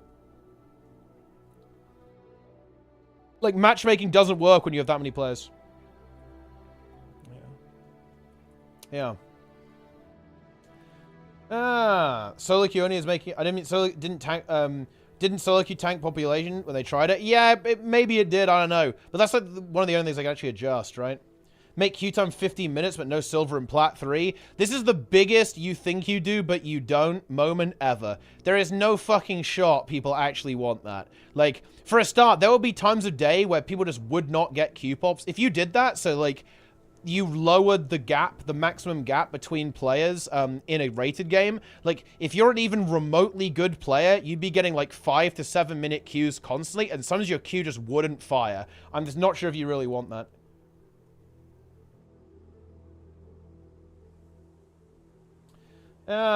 Yeah, like, and the way that they're going to fix this is they need to get more people playing. Like, if more people play, then ranked gets better. If more people play, then the tournaments get better as well. And more importantly, if players stick, right? If players stick because they have a long-term goal, they have something to aspire to, like working towards getting the title, you know, that's a really good thing. Like, it's going to cause more people to want to try and form teams, to go for, like, the top 4. And yeah, top 4 might be too harsh. That's honestly fair enough. If we think that, that sounds reasonable to me. Let's make it the top 8 instead. That's a great point of feedback, that maybe we're worried that top 4 is too difficult in the current state of the monthly. Then, okay, what about, yeah, let's say top 8 then. Solo queue season was dreadful. Well, there you go then. Well, I guess we're not doing that. Show the rating range and the game is searching is over. Show the average team rating after the games are done. And the thing is, if you show the average, it would, you know, if you show the average rating, the thing is that, that is gonna... The average rating is going to be the same, basically, because that's how the algorithm works, but it's just going to be like, there's going to be a big spread. That's what you'd have to show, right? But don't quit with an hour because they're overwhelmed by all the mechanics. Yeah, a tutorial would be pretty nice, actually. Little practice mode or something.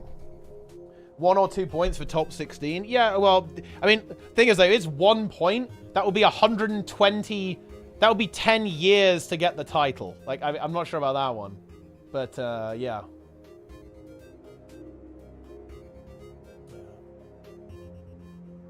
Yes. If they ship to top 8, I will commit to making a team. There you go. Sneb's going to activate. To account for. Yeah, I mean, I really do think population is the best way to do it. Because then you just have, like, all the little new frogs playing against each other, right? Then it's all good. It's all good, guys. I don't know the last time I saw a new player in top 8. Yeah, because nobody fucking cares. Like, okay, no. Okay, well, okay. I think I understand the confusion here. Right now, there is zero motivation for a brand new PvP frogman to try to get better at the game. There is absolutely none. Like, winning the monthly is just such an abstract goal that it is just like, whatever. People don't give a shit about ranked anymore, obviously, because it's kind of a rough experience. The goal with adding, like, this long-term title is to give people a reason to try and improve and try to get better and, like, have a thing to aim for, right? Yes, right now, nobody's new in the top 8, but that's because nobody's trying, right? Look, like, this is my take on this. When I've been watching the monthlies, guys, I'll admit it. I've been a little bit disengaged. I don't think even the top players are really putting in a lot of effort right now. Like, I'm looking at, like, the games. They look fucking messy to me. It doesn't look good. Like, you know, people are, like, fucking... They just log in for QP, like, a week before the tour, and then rock up and play, like, whatever, right? And you know, like, they win, they lose, who cares? Yeah, like, right now, nobody gives a shit about Guild Wars 2 PvP. That's 100% the case. ArenaNet is trying to prevent that from happening. Or, you know, they're trying to make people care a bit more. What have we got here? B-Trig. Very nice. Luarin made B-Trig. It's very high exposure, though, for some reason. But, you know, we've got it. Yeah. Very nice. You love to see it. B-Trig is here. At last. TRIG.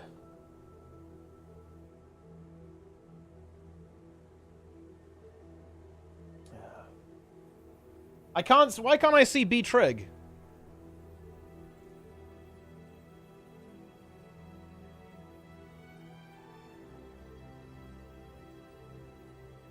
I don't see it, guys. But look, here's the reality, guys. In my opinion, all of the changes today are based. I'm reconnecting the chat. Let's get TRIG going. In my mind, guys, the changes are based.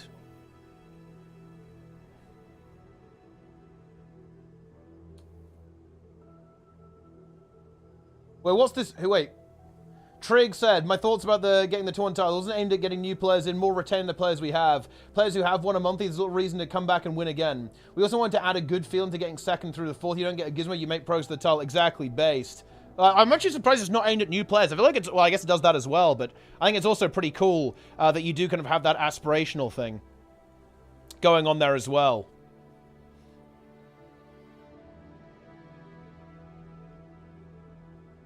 But yeah. They are good changes. TRIG.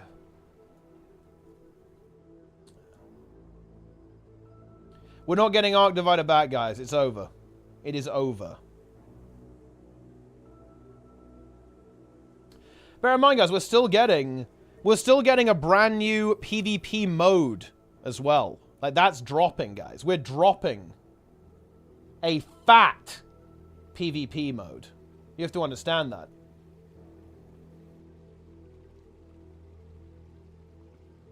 And they're not adding new gizmos, guys. New gizmos are not happening, because that's literally for almost nobody in the game.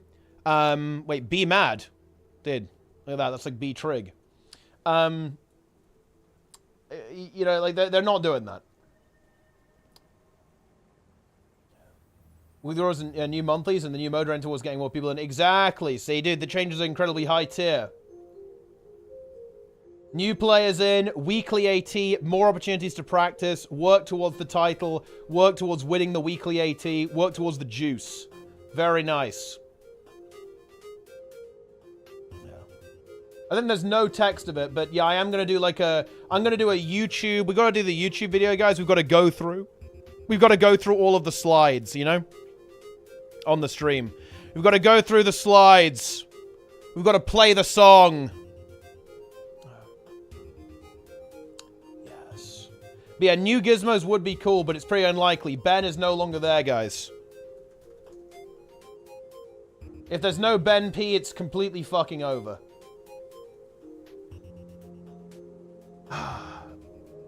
Man, I just hate to say it, but PvP died when this guy left the company, and we all know that, guys. We all know that.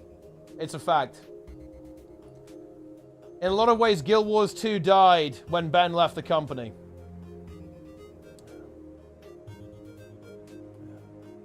Ben P. Look at him. He's ready to go. Yeah. Yeah. Well, actually, no. You know what's great to hear, Roy? You know when Guild Wars 2 really died, actually? And look, this is where things get crazy. Guild Wars 2 died when Roy joined the company. Like, that is actually the true death. That was the true death of the game. Was when Roy started working at ArenaNet. Yeah. Look, guys, look what we lost, okay? Look what we traded. Look at the trade we made, okay? We traded this, Giga Chat. This is what we got, guys. This is the trade that we made. Unbelievable, guys. Unbelievable. Yeah.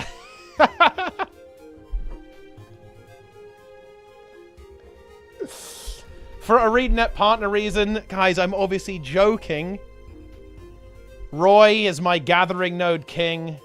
The only thing Roy can't defeat is the Guardian NPC. He has no eyebrows in this image. I'm easily the worst dev at ArenaNet. I only add negative value. B Ben. Yeah, maybe we need B Ben as well. We can collect all the B emotes. Yeah. Nice.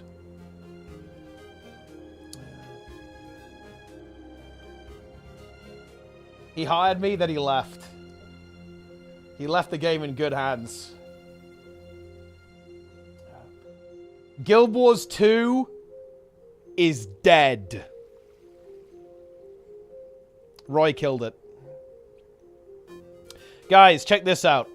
I'm taking the lesser essence of gold. There we go. I took it. Enjoy that. Enjoy watching me do that. Roy killed Guild Wars 2. That is true, actually. Negative 1k. I mean, pretty much. Look at my gold find, though, guys. Surely, you know, look, I'm taking the 500. It adds up. 248% gold find.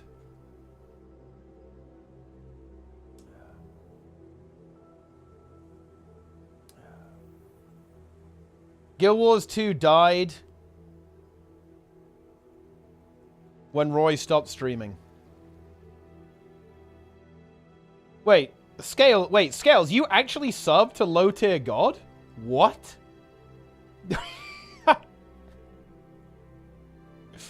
That's crazy. Yeah. He's caught. Yeah. Yeah. They could add unique reward for gold or plat ranks each yearly season like WoW with glad mounts. That would be achievable even for new players. I mean, stuff like that could be pretty interesting, yeah. I mean, they have that, but it's like it's the same title every time, right? Yeah. Now. Yeah. Oh, he claims he was gifted a sub. He was gifted a sub. He didn't actually pay for it. Interesting. B Solar? I mean, yeah, for B Solar, guys, you just put the God Emperor there. Wait, dude. It's over. I can't see any 7 TV emotes. Does not feel good. It's actually wild. During the ArenaNet stream, I actually ran a poll, okay? And 28% of people want Solar back. And that to me is actually crazy.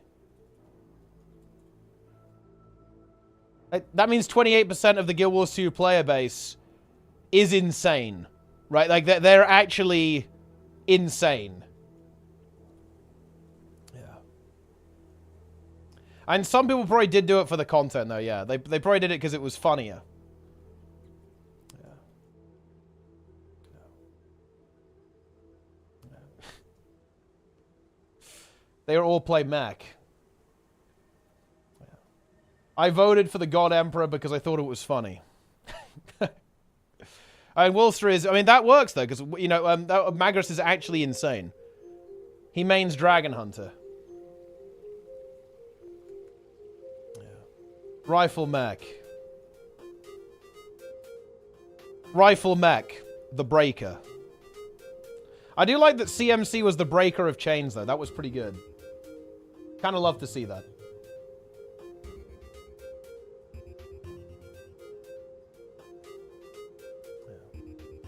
Do we talk about Sneb breaking in PvP? I mean, I don't think we can really give Sneb a hard time for breaking to NA solo queue. I really don't think many people survive that, right? I really do not think. There's not many people who can handle that mentally. We'll see if Sneb is going to be one of them, right? We'll see if Sneb will survive.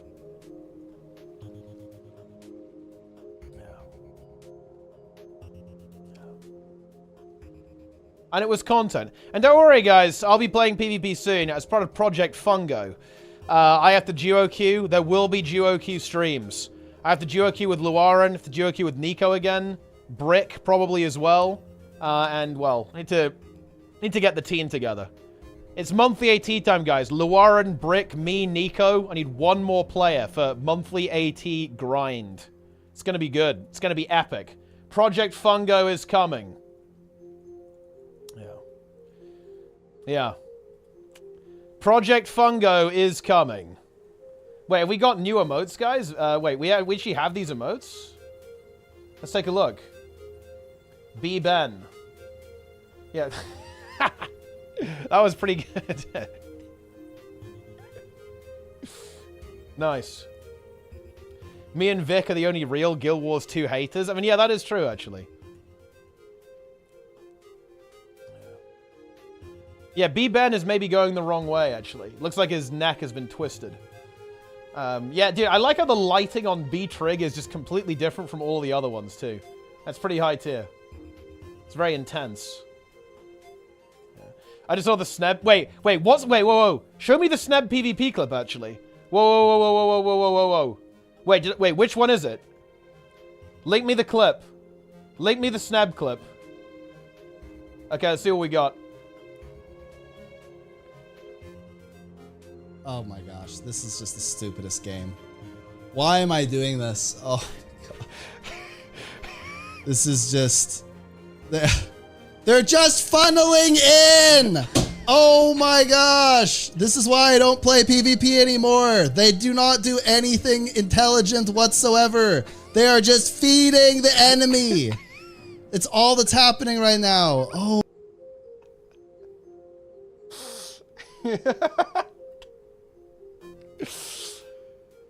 How do we define breaking, guys? What is breaking?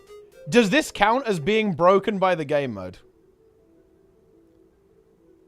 It's a good question. It's a good question. Game, it's fine, but that... Yeah. Is he broken already? It's close. He's close to breaking. Let's see. Are there any other good clips here? Wait, we're coming back. Oh? I think there's hope. There's hope? No, don't leave! Oh my god! Why? Let's see if he Oh, So, why? Okay, so Sneb has hope. Let's see if he wins this game. I think he does, actually. I think I remember this one. I think he does win this game, actually. Wait. Right? Yeah, this is a win. This is a win. He's nading. He naded. Look at this. Easy comeback, boys.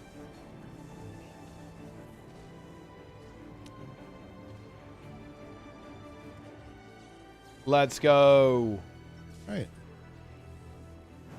Accelerate. The dock's been captured. Dude, Sneb Right. Sneb beats Sarah CM with skill casting on normal. That's actually Giga I Chad, to think be we're honest. gonna win. He's literally playing on hard mode. No joke. Enemy took the archway.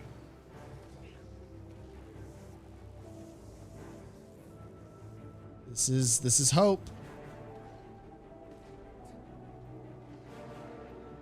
Capricorn for good luck. You know, guys, what do you think is worse? Really Okay, interesting so is the me and Condi Sneb Reaper both build. I guess have that's kind of the meta, NA-related isn't it? challenges right now. Sneb is doing NA ranked solo queue PvP. I have to do NA month, where I teach NA how Oh, yeah, to I do totally got this DPS. What's worse? What do we think is actually worse? And also, who's gonna break first? Who breaks first? Me Oh, or a bit of Sneb? lag there, but that's fine. I like the lag. I want it to happen more. Yeah. Sneb by far. Okay, I do agree, to be honest. We finally have had a moment of success. I'm gonna leave this guy. You will both We've break. finally done it. The comeback, extreme. Yeah, the comeback. Sneb, what happened in the? Let's go to the third match. Where's the third match? He broke. Is this the breaker? This guy is already dead. There's nothing I can do. Stillness has appeared. Or is this like the This second guy game? is getting the double points. I think this is the second game. So the third game is this one. Oh, it's a close one too. Oh shit. Who wins? You've captured the quarry. Sneb is in gold right now. He's gonna grind to plat.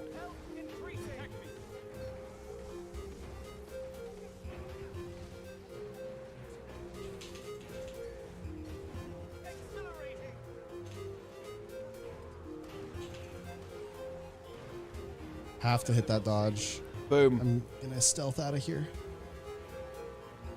Dude, 2v, is it it's Imbroi? 2v, Do yeah, I it's not suck? gonna work. Man, I would fucking love to do stuff like that, but I'm just not sure if there's enough of an audience in Guild Wars 2, actually. Oh man, we could do it with PvE, actually. Oh my, shit. if I win this? Oh my gosh, that is so lucky. Oh, he died instantly. What? Oh, it's the Condis. The Condis are dude, insane. he did. Oh my, if I win this? Okay, oh. this, guys, this is actually a really good example of how the Guild Wars 2 UI fucking sucks. Look what happens Oh to my Sneb gosh, here. that is so lucky. So look what happens to Sneb. The Ellie comes in and I think applies like 10 stacks of burning to him. He died in- Yeah, look, 10 stacks of burning from the Ellie, I think. And then all of a sudden, Sneb like dies fucking instantly. What? Right? Oh, Like it's the Condis. The Condis are insane. I will say he does keep going back and forth over the Dragon Hunter trap and basically farms himself a little bit. And also the guard has 25 might. It's a bit unfortunate. What? Yeah. Which yeah, did that? The UI is kind of cursed here, to be honest. Like I don't think he saw the burning before it was this must too be late. like insane burning. Yeah, he runs over the burning field, right? The wall, the Ellie wall, like the ring of fire, right? The Ellie put down. And I don't think he noticed that he got all the stacks. But that's because the UI is cursed, right? I like how he actually wins this fight, by the way. This is based. He actually somehow recovers this. Yeah. It's so bold of you to stand by Vivaloop despite the allegations. You know... yeah. I guess it depends what type of allegation it is. If it's the sketch allegations... we're all good. If it's Dr. Disrespect, maybe not so much. Yeah.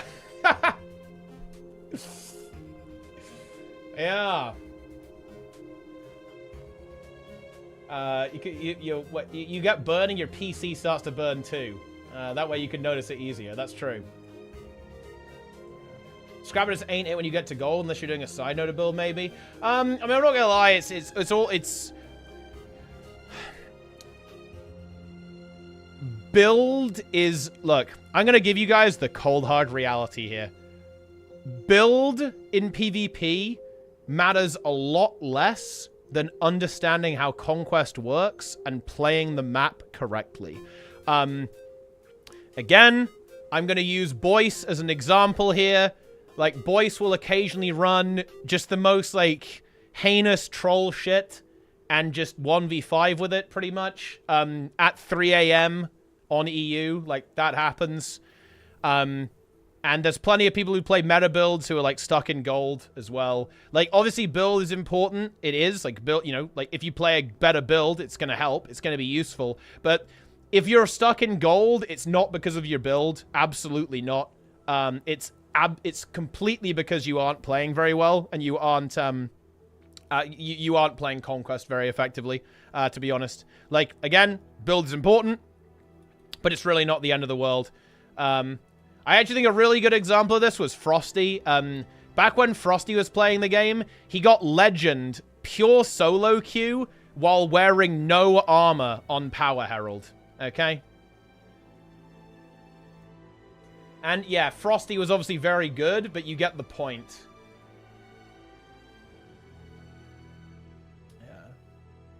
Yeah. With that. But, yeah, I'm not saying that build is irrelevant. It definitely is. But just, you know, I don't know. Play better, and you will go up more. That's how it is. Yeah. Frosty saw the light. Dude, look. The Guild Wars 2 is just, it's not what it once was. We need Frosty back. We need all the old guard back, man. It does not feel good. It does not feel good.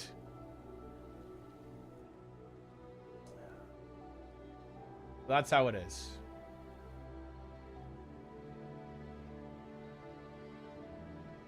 This game rewards you for getting good, but the community doesn't. I mean, you're not wrong there.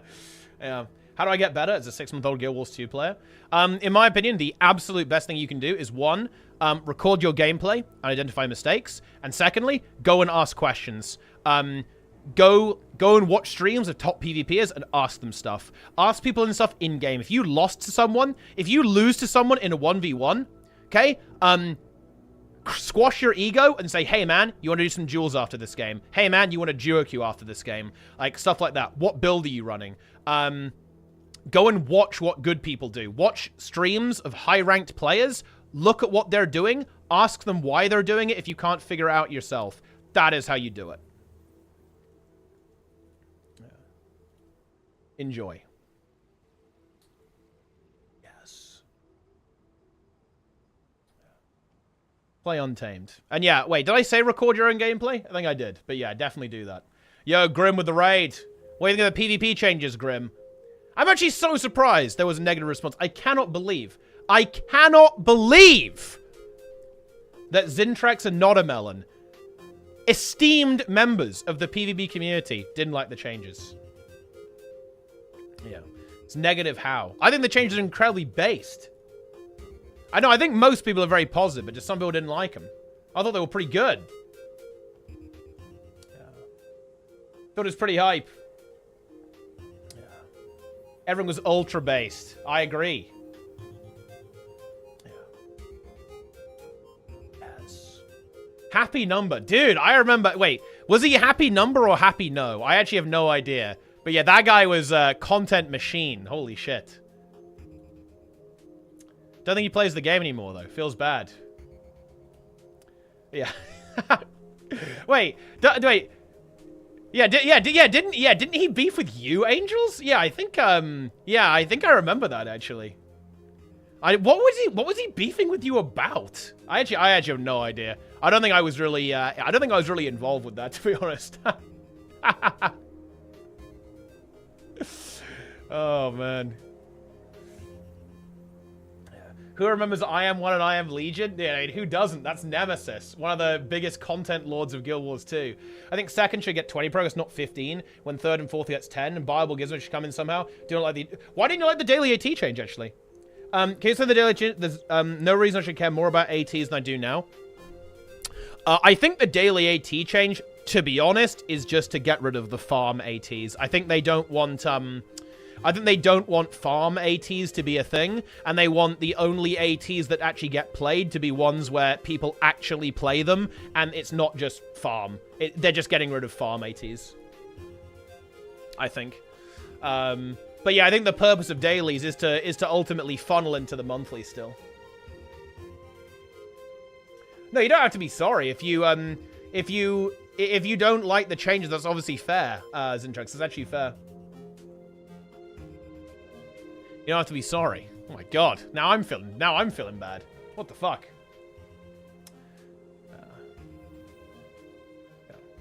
My problem is playing the map, which I probably do very poorly, causes me to lose a lot of games. How do I get better in this regard? Well, I mean, if you're playing some kind of Roma build, you're probably either playing something like a thief or a warrior or something like that. Like, your goal as a thief is basically to neutralize nodes and go around and kill people, right? That's basically your goal. Your goal is to basically, in some way, stall your opponents, essentially. So just, like, the way you want to do it is, like, think about your role. If you think about your role, then it's kind of easy to understand where you should be, right? Like, let's say if you're playing a warrior or something like that, your goal is basically to either be 1v1ing people or be outnumbered and just, like, never die throughout the entirety of the game. You don't really want to be, like, running into, like, 2v1s all the time where you're outnumbering, and you don't want to be, like, running into team fights all the time. Your goal is to basically kill people, hold outnumbered, don't die when they +1 you, and you just, like, capture and hold things. That's your goal. Playing a duelist role, then yeah. Basically, your goal is just to 1v1 people, hold on to nodes, notice when people are trying to take nodes away from you, and you go and defend them, right? And then don't die when the bad men come for you, pretty much, is the goal. Yeah. Openfield Trebs are base. Yeah, they're much more cheaper now, actually. It's pretty good. Frack will be a Sunday angle. Ah, okay, Frack coming up then. That's big, actually. Love to see it. Yes. Good PvP terms to learn from. Grim just gave you the list, and that's pretty much... that's pretty much the way to go, actually, for sure. Yep. Yup. Even if I win my 1v1 to survive outnumbered, I still lose. You are going to win if you're doing... Okay, so here's the thing. If you play really well, Felonic, if you play super well, like you're crushing, you're slamming, right? You are fucking annihilating. You'll probably have 55 to 60% win rate. Yeah? you're not gonna, like, especially if you're solo queuing, and especially as a 1v1er, I feel like you aren't gonna have like an 80-90% win rate as a duelist, right? At solo queuing, right? Like, if you play super well, you're gonna get like 55-60%, right? That's just the nature of how team games work. Like, you're only one player, right? So even if you do super well, like, you're not gonna be able to carry 4 people who are just not really doing anything, right? I think this is especially true, actually, as a side note to an extent. Like, if you win your 1v1s and your team doesn't really do anything with that, well, I mean, it doesn't really matter that much, right? That's my usual. Then honestly, we're all good. Nothing's going super wrong. Like, that sounds about right. If you duo queue, you can crank that win rate up a lot. You can go certainly above 60% going into the 70s. If you both play super well and, you do your job and you play off each other well and so on. That kind of stuff. And that can work out really well. But yeah, like, as a solo queue duelist, and if you play really nicely, you're going to be like 55-60%. So if you have like 55-60%, then honestly, you've got nothing to worry about. You're doing it right? You're doing well. And again, ranked is very team fight oriented. So if you want to carry in PvP, I feel like you want to play some kind of relatively mobile team fighter. I feel like a Vindicator would be really good right now in ranked, because you can just annihilate the team fight and just crush everyone. Probably something like Reaper, I feel like, is really good now, actually. Like the Condi Death Magic Reaper, you can probably have like a really high impact there. Because the other thing there as well, actually, is I feel like you can kind of 1v1 on that build as well, actually.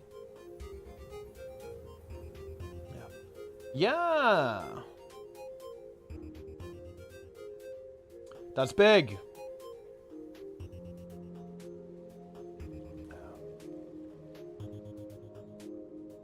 Indeed.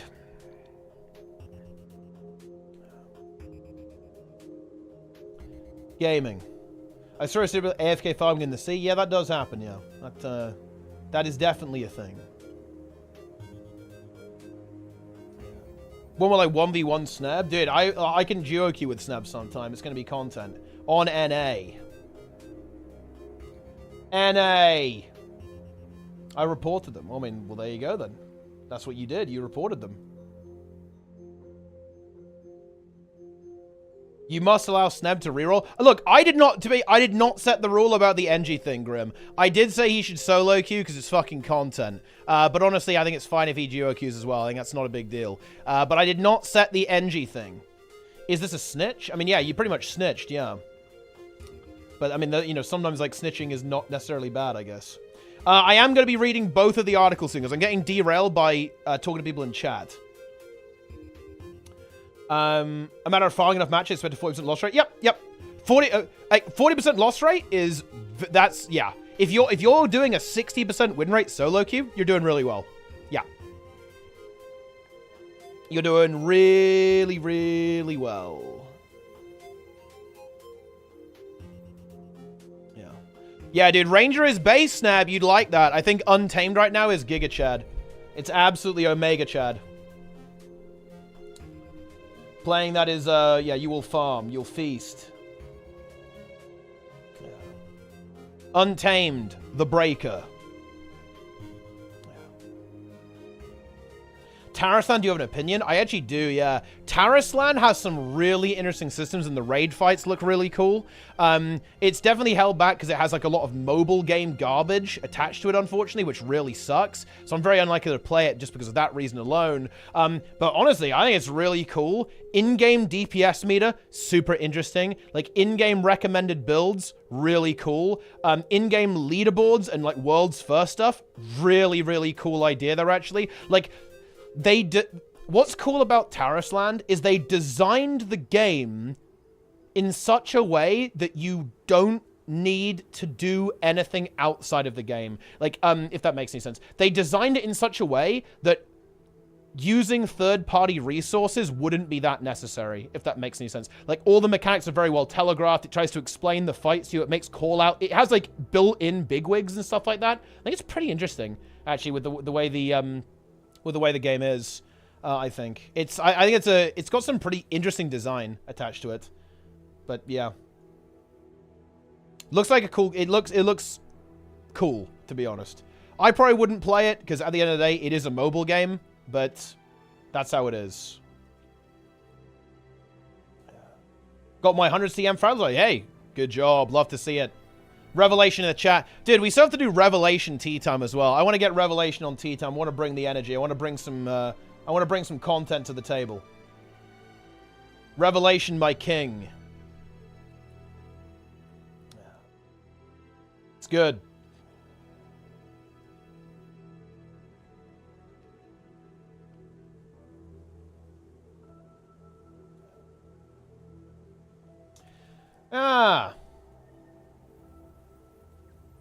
Guild Wars 3 going to be a mobile MMO easy. Why wouldn't England lose? I mean, are we winning? Thing is, guys, I don't follow football. I'm not a football guy. So I'm not really into I know people love this stuff, but I'm not into football, guys.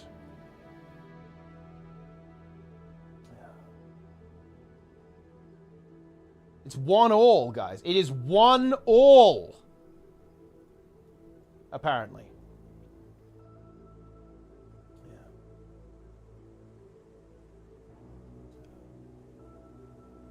Yeah. How many minutes left are there in the game? There's only 14 minutes left. Someone's got to score at this point, no?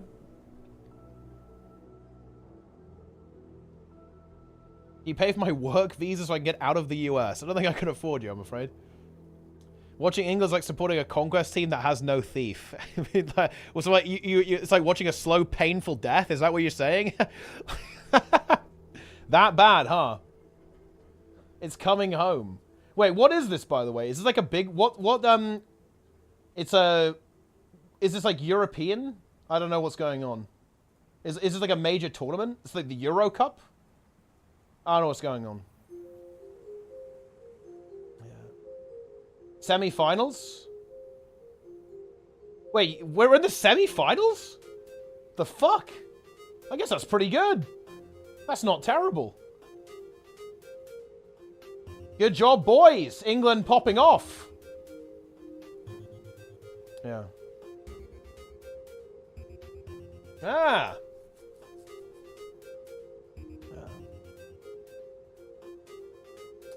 All right.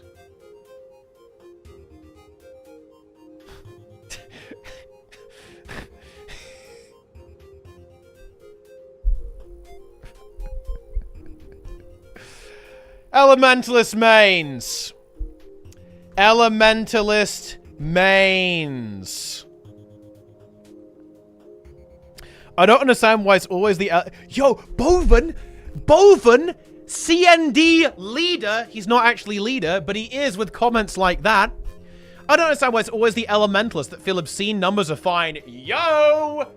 Boven, the Giga Chad, actually tells them how it is on the subreddit. And, dude, this is the thing. This is literal fan fiction. And, dude, I'm not commenting this. I'm too lazy. Guys, when these posts come up, you should be responding, you are mad about your own headcanon, right? Like, they haven't nerfed it. They're literally fantasizing. Like, wait, do Ellie mains have, like, a humiliation fetish? Is it, like, a cock and ball torture thing? Do they want to get nerfed? They like enjoy it. They want to get nerfed. They can complain about it. Is that what this is? It's literally fan fiction. Like they're mad about fan fiction. What is this? They haven't nerfed it. It's still really good. Yeah. Like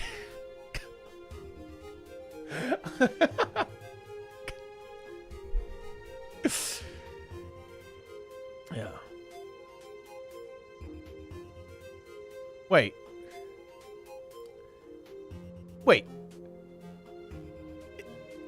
Wait, this guy's... Oh my god. This guy's claiming that the cleave damage on Tempest isn't good. Oh my god.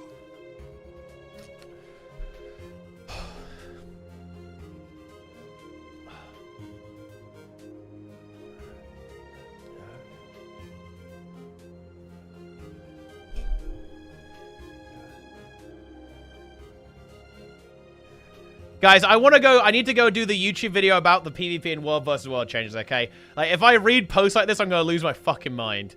Okay, like...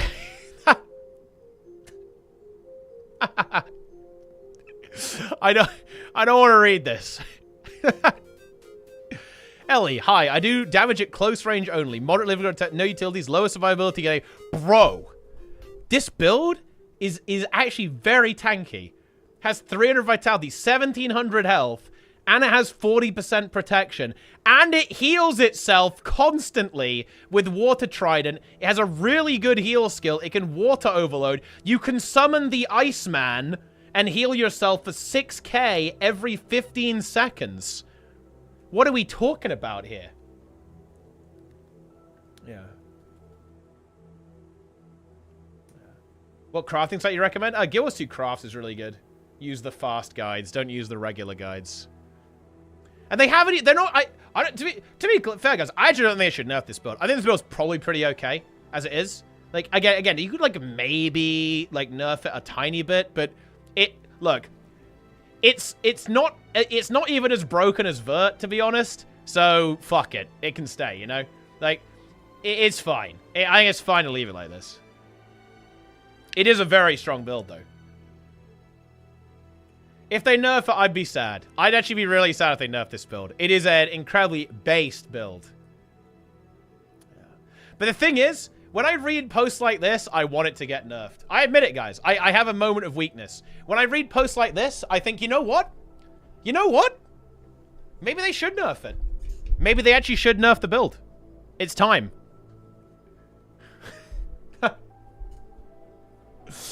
Maybe Elementalist should do minimum, maximum even, 7k DPS.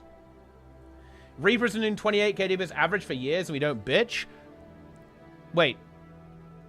I need some clarity on this. How much DPS do you think Reaper does now?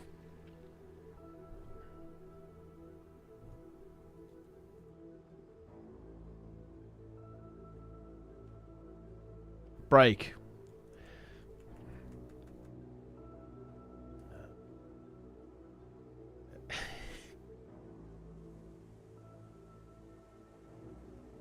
Then he's Ogden Starbreaker as well. It's a good name.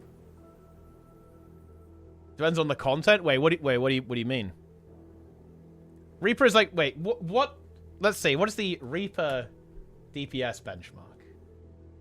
Take a look. Let's take a look, guys. It's 42k. Both Power and Comedy Reaper are 42k DPS. Very nice. Very, very nice.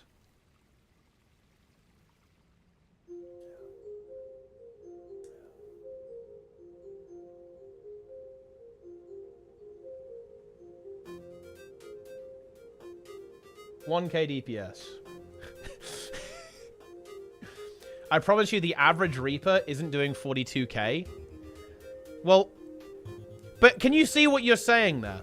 You're saying, well, it doesn't count because you played well. Right? Do you see what's going on there? If you're saying, well, it doesn't matter because the average player doesn't do that, you're saying it doesn't count because you played well. That doesn't work. That's not a response. You can't say, well, all those people who do good DPS on Reaper, that doesn't count because they actually put in effort and learn to play the build. Yeah.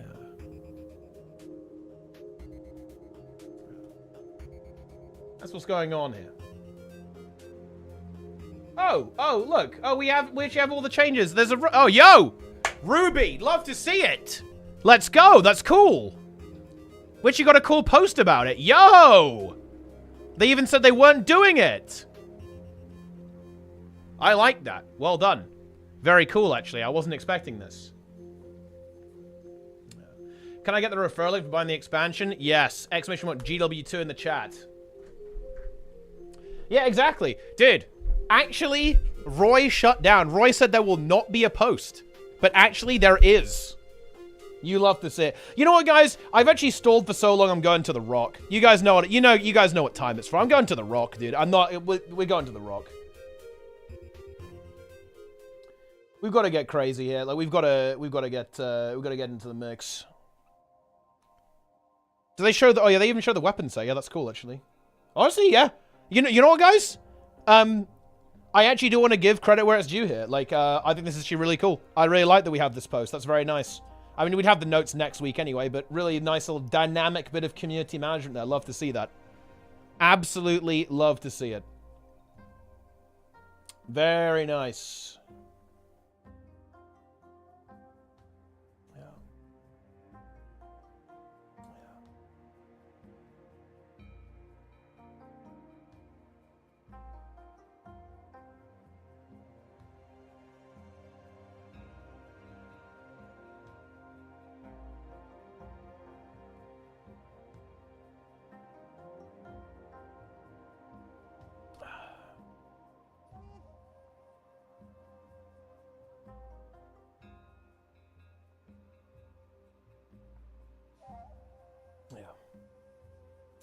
We've gone to the Rock.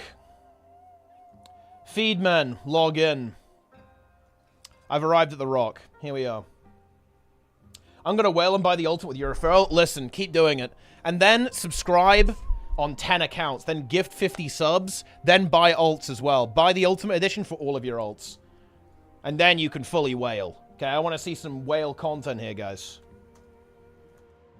Oh, man, I saw a really cool video of a whale just being asleep, floating in the abyss the other day. It looked really cool. It's like, holy shit. I mean, they're pretty big, you know? They're fucking huge. I mean, whales are pretty high tier, actually, you know? If I was going to make an animal tier list, I'd probably put whales fairly high up. Yeah. Whales. I will not buy the ultimate with your referral link until you try out Weaver 5 minutes and Nally Break's rotation is too difficult to complete. That's not going to happen. I probably will play Weaver on stream at some point, though, because I've got to... Look, dude, the Weaver crying is too much for me to mentally handle. I break psychologically when I see people say that Weaver is, like, impossible. It's really not that hard. I do think Nike actually has a point, actually, about this. The Ellie benchmarks are way more tryhard than the other benchmarks, to be honest. Like, and also, dude, all the precasting shit is cursed as fuck. Like, the Power Weaver benchmark, like, does a double attune precast, and that's just like, okay. Like, there's just, like, some weird stuff that's going on there, to be honest. It's like if you don't do exactly if you don't do the exact opener, you will not get that number. Like, not even close. Okay, like it will not even be remotely close. It's kind of like a thing with it's certainly kind of the thing that you have with benchmarks that are a bit scuffed. Yo, look, it's original Cole. That's crazy. Cole Summers is here. Arrived on the Dragon Hunter, actually. Main's Dragon Hunter, of course. Definitely not Ranger. Anything like that. There we go. Incredible. You love to see it. That's right. Yeah, there we go.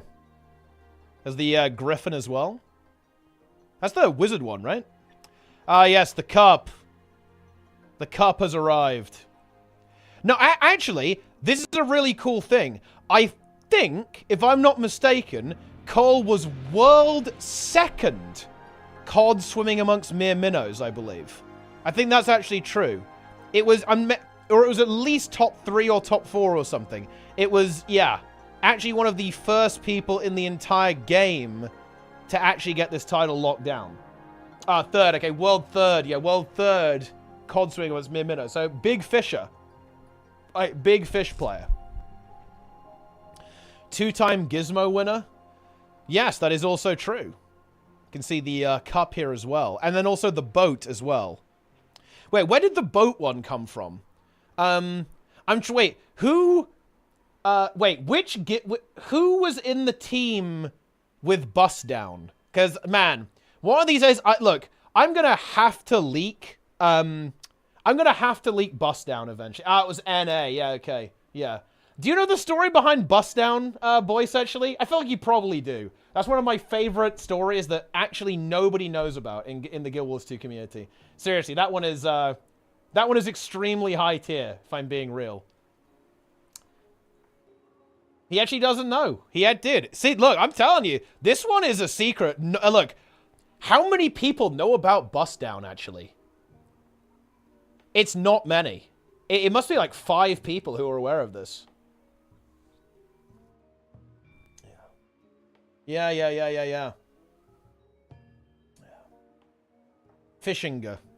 Here's Zintrax, his Assassin's Creed roleplay here. He's also got the boat. Pretty good.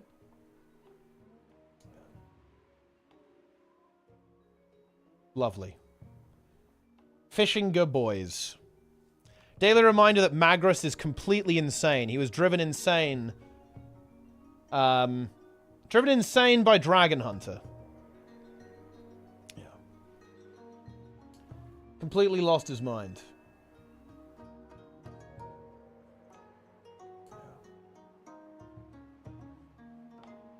Right, I need to close some of these tabs. I've still got this one open.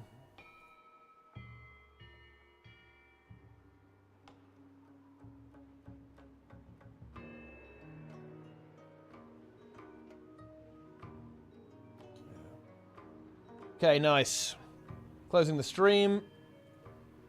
Gary, this is the EU versus NA Arc DPS review. There we go.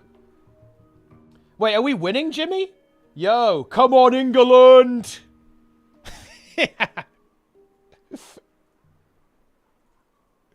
Yo, let's go. Love to see it. Yeah. Wait, why is that? Wait, why do you want us to lose? Score some fucking goals. Wait, did we win? Oh, we won! Wait, have we won yet? Is that how it works? It says 2-1. But is there still more time left? Okay, I'm gonna go watch live. Yeah. My setup is ready. Let's take a look. Yo, look at this. Hashtag Revelation, hashtag Alienware, hashtag Internet Cafe, hashtag 4K, hashtag Gaming Chair, hashtag Laptop, hashtag Setup. Very nice. Very, very nice. This is the gaming war station, dude. This is the fucking battleship over here. Hashtag Gaming Setup, hashtag Zaza Setup. Very nice. Memes about England losing are always hilarious, and some of them are extremely mean. Wait, what the fuck? Wait, what is this? Avatar is here. Held der Zeit, one of the most powerful PvP players, legendary PvP players in the entire game. You know what's... dude, wait, you have to put your old fashion on. Get rid of it. Look, get rid of this shit, okay? No, no. And it's not because of the, cocker, okay? Show them your original character thing. Because seriously, Avatar has one of the most... Yeah, dude, look at this shit. Like, he has the most distinctive character ever. Like, he's like the only guy in the game who plays a character that looks like this. I'm not joking. Like, you could be playing... I remember playing World vs. World against him, actually. And it's just so iconic. You immediately recognize him. I don't know. Like, it's iconic, guys. It's absolutely iconic. Yeah, he's got a very muscular neck on the Norn here, right? Look at that. Look at that neck. That's crazy. All right, I'm gonna go hydrate, guys. I'm gonna go through these changes. We're gonna get over that. We're gonna go through it all. Weekly AT. Every single week, weekly AT. Every millisecond, weekly AT. Every microsecond, weekly AT. All right. What's the ship over there? It's for the monthly AT thing, right? Ugh. Bit of a neck crack there. Okay. I'll be back, guys.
Deplete.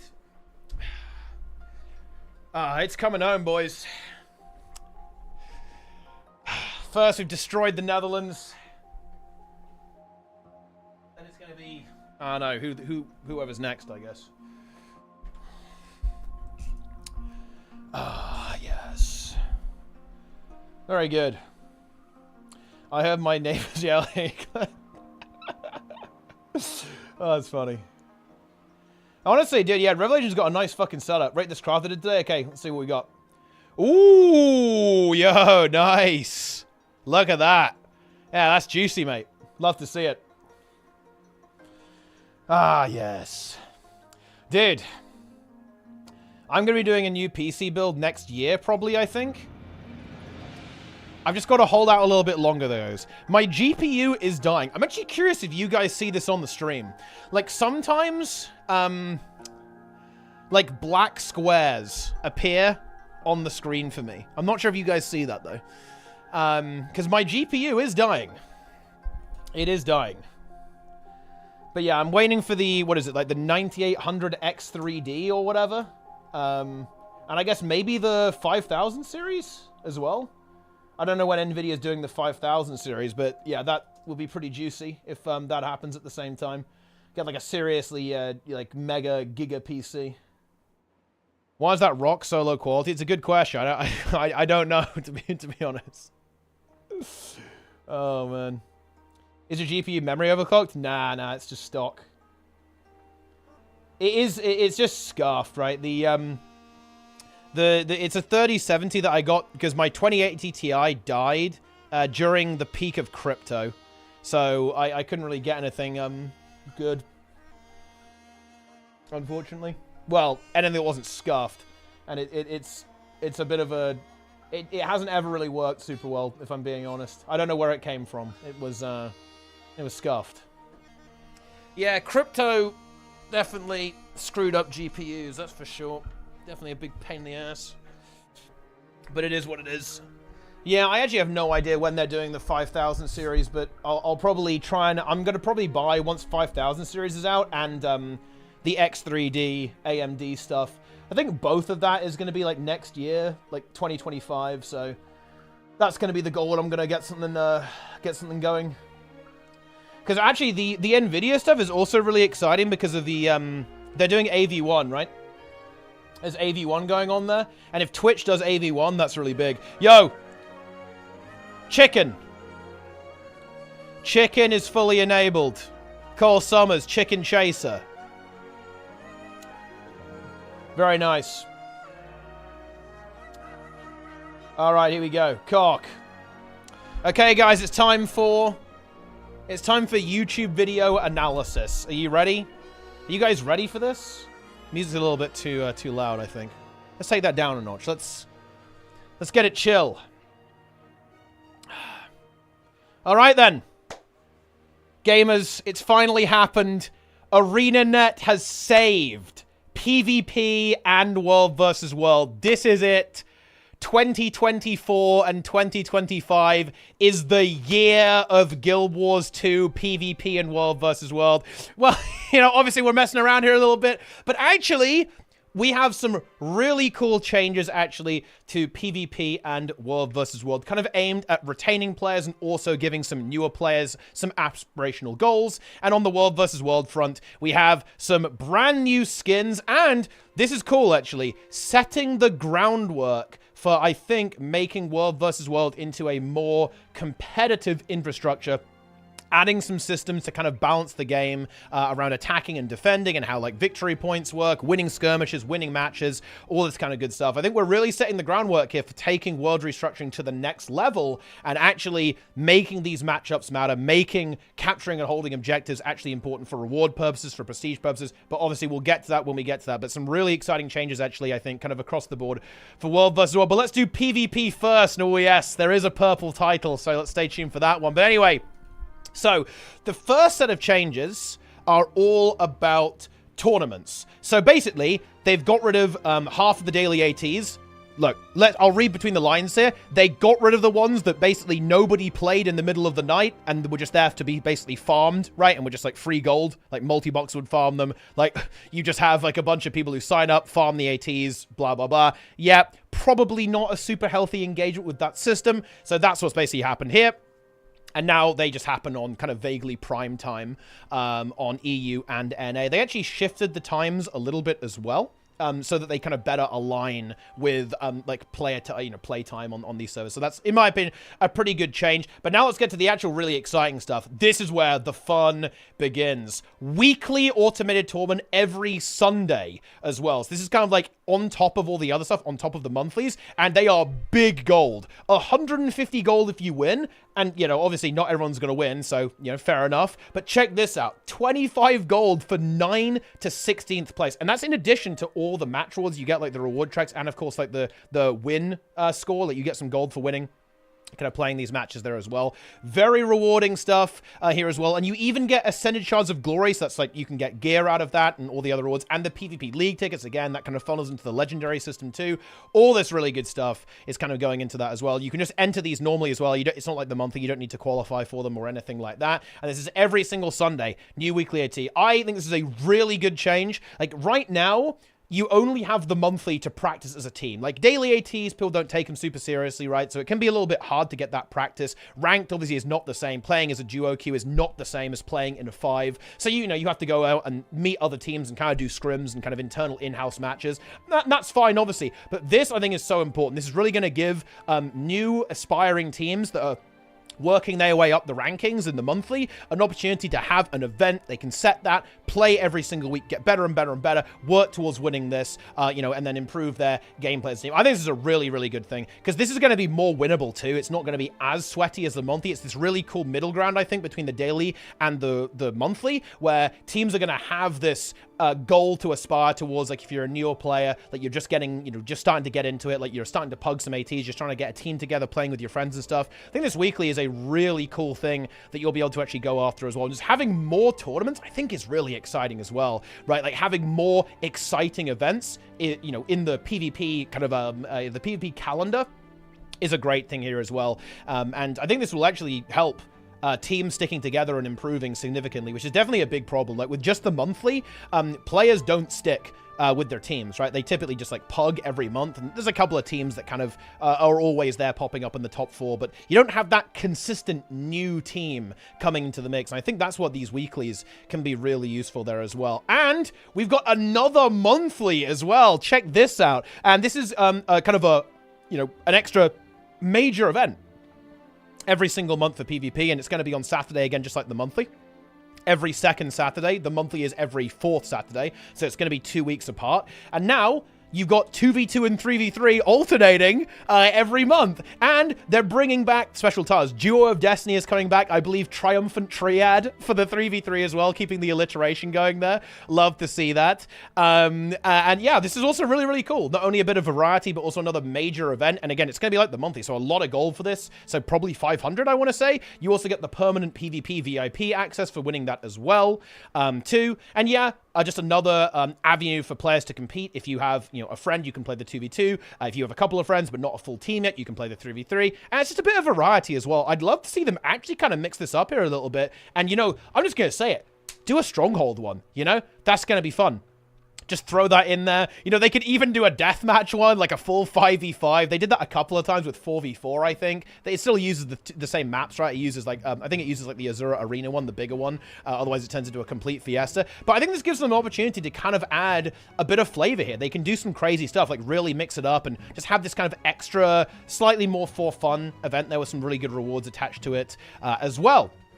Every second Saturday. So yeah, and that's another really, really good change in my opinion. And of course, when they have this new game mode, they can throw it in too. The new game mode was not talked about here, by the way, on this stream. That's going to be coming later. But again, you know, this could immediately funnel that in. You could have this monthly variety tournament, also have that brand new game mode that players who are also trying that out will be able to try in this competitive format there as well. Super cool. Again, another great change. These changes are really good, by the way, overall. They're really, really good for PvP. You know, it's such a shame these are so late. Like, you know, I do have to bring it up or I'm going to get memed on by the comments. This is 5 years too late.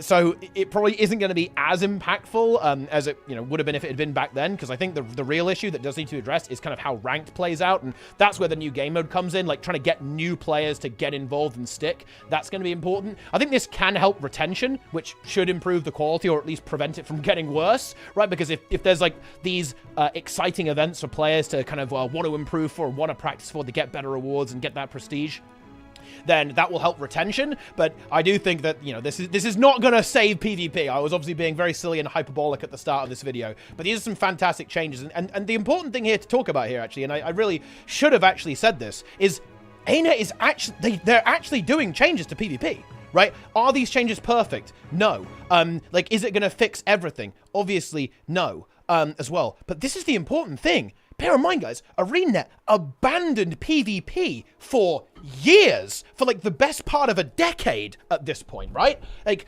the fact that the fact that they're even doing anything, I think, is actually very notable, especially when these changes are quite expansive and are really, really cool, especially for existing players who are really passionate about PvP, like giving some of these goals there as well. It's only going to get better from here as well. So I think we have to actually say that this is super exciting to see that ArenaNet is actually investing in PvP and they want to make it better. That in and of itself is really cool. And the changes being rather solid is a big help to that as well. And icing on the cake in terms of tournaments, we've got the Tournament of Legends coming back. And for those who don't know, it's been a while since the last one. It's basically, you win, if you win this, you win a legendary. So big goal. It's kind of like an Uber monthly. Funnily enough, I think people actually value the monthly more because of the special reward, the unique reward of the gizmo, and of course the best of the best title. It might be interesting to see if they actually added a title for winning this as well. Could be pretty interesting. It's scheduled to run every 6 months. So again, it's like an Uber monthly, basically. Announcement of the first one coming soon, TM. So we'll see. It would be cool if it was after the expansion, actually. That would be kind of nice. It'll be super cool, actually. And it's the third Saturday, so in between. That's going to be a big month. That is going to be a big PvP month. You're going to have the 2v2 or 3v3, then directly into Tournament of Legends. Then the next month, then the next day, week after that, you have the monthly. So, like, oh yeah, that's going to be a big PvP month. All right, actually, every single week, you're going to have something really exciting, which I think is pretty cool. And then the rewards have been updated because, yeah, the second place prize was a precursor, which back when precursors were like 500 gold, that was pretty good, but they're more like 30 now. So, yeah, a little bit, yeah, not quite as good, so that's good to know there as well. But again, it's really good to have that back, and the fact that it's automated is going to be great. That's baked in. That's something, mark it in your calendar. It is going to be there, which I think is absolutely fantastic.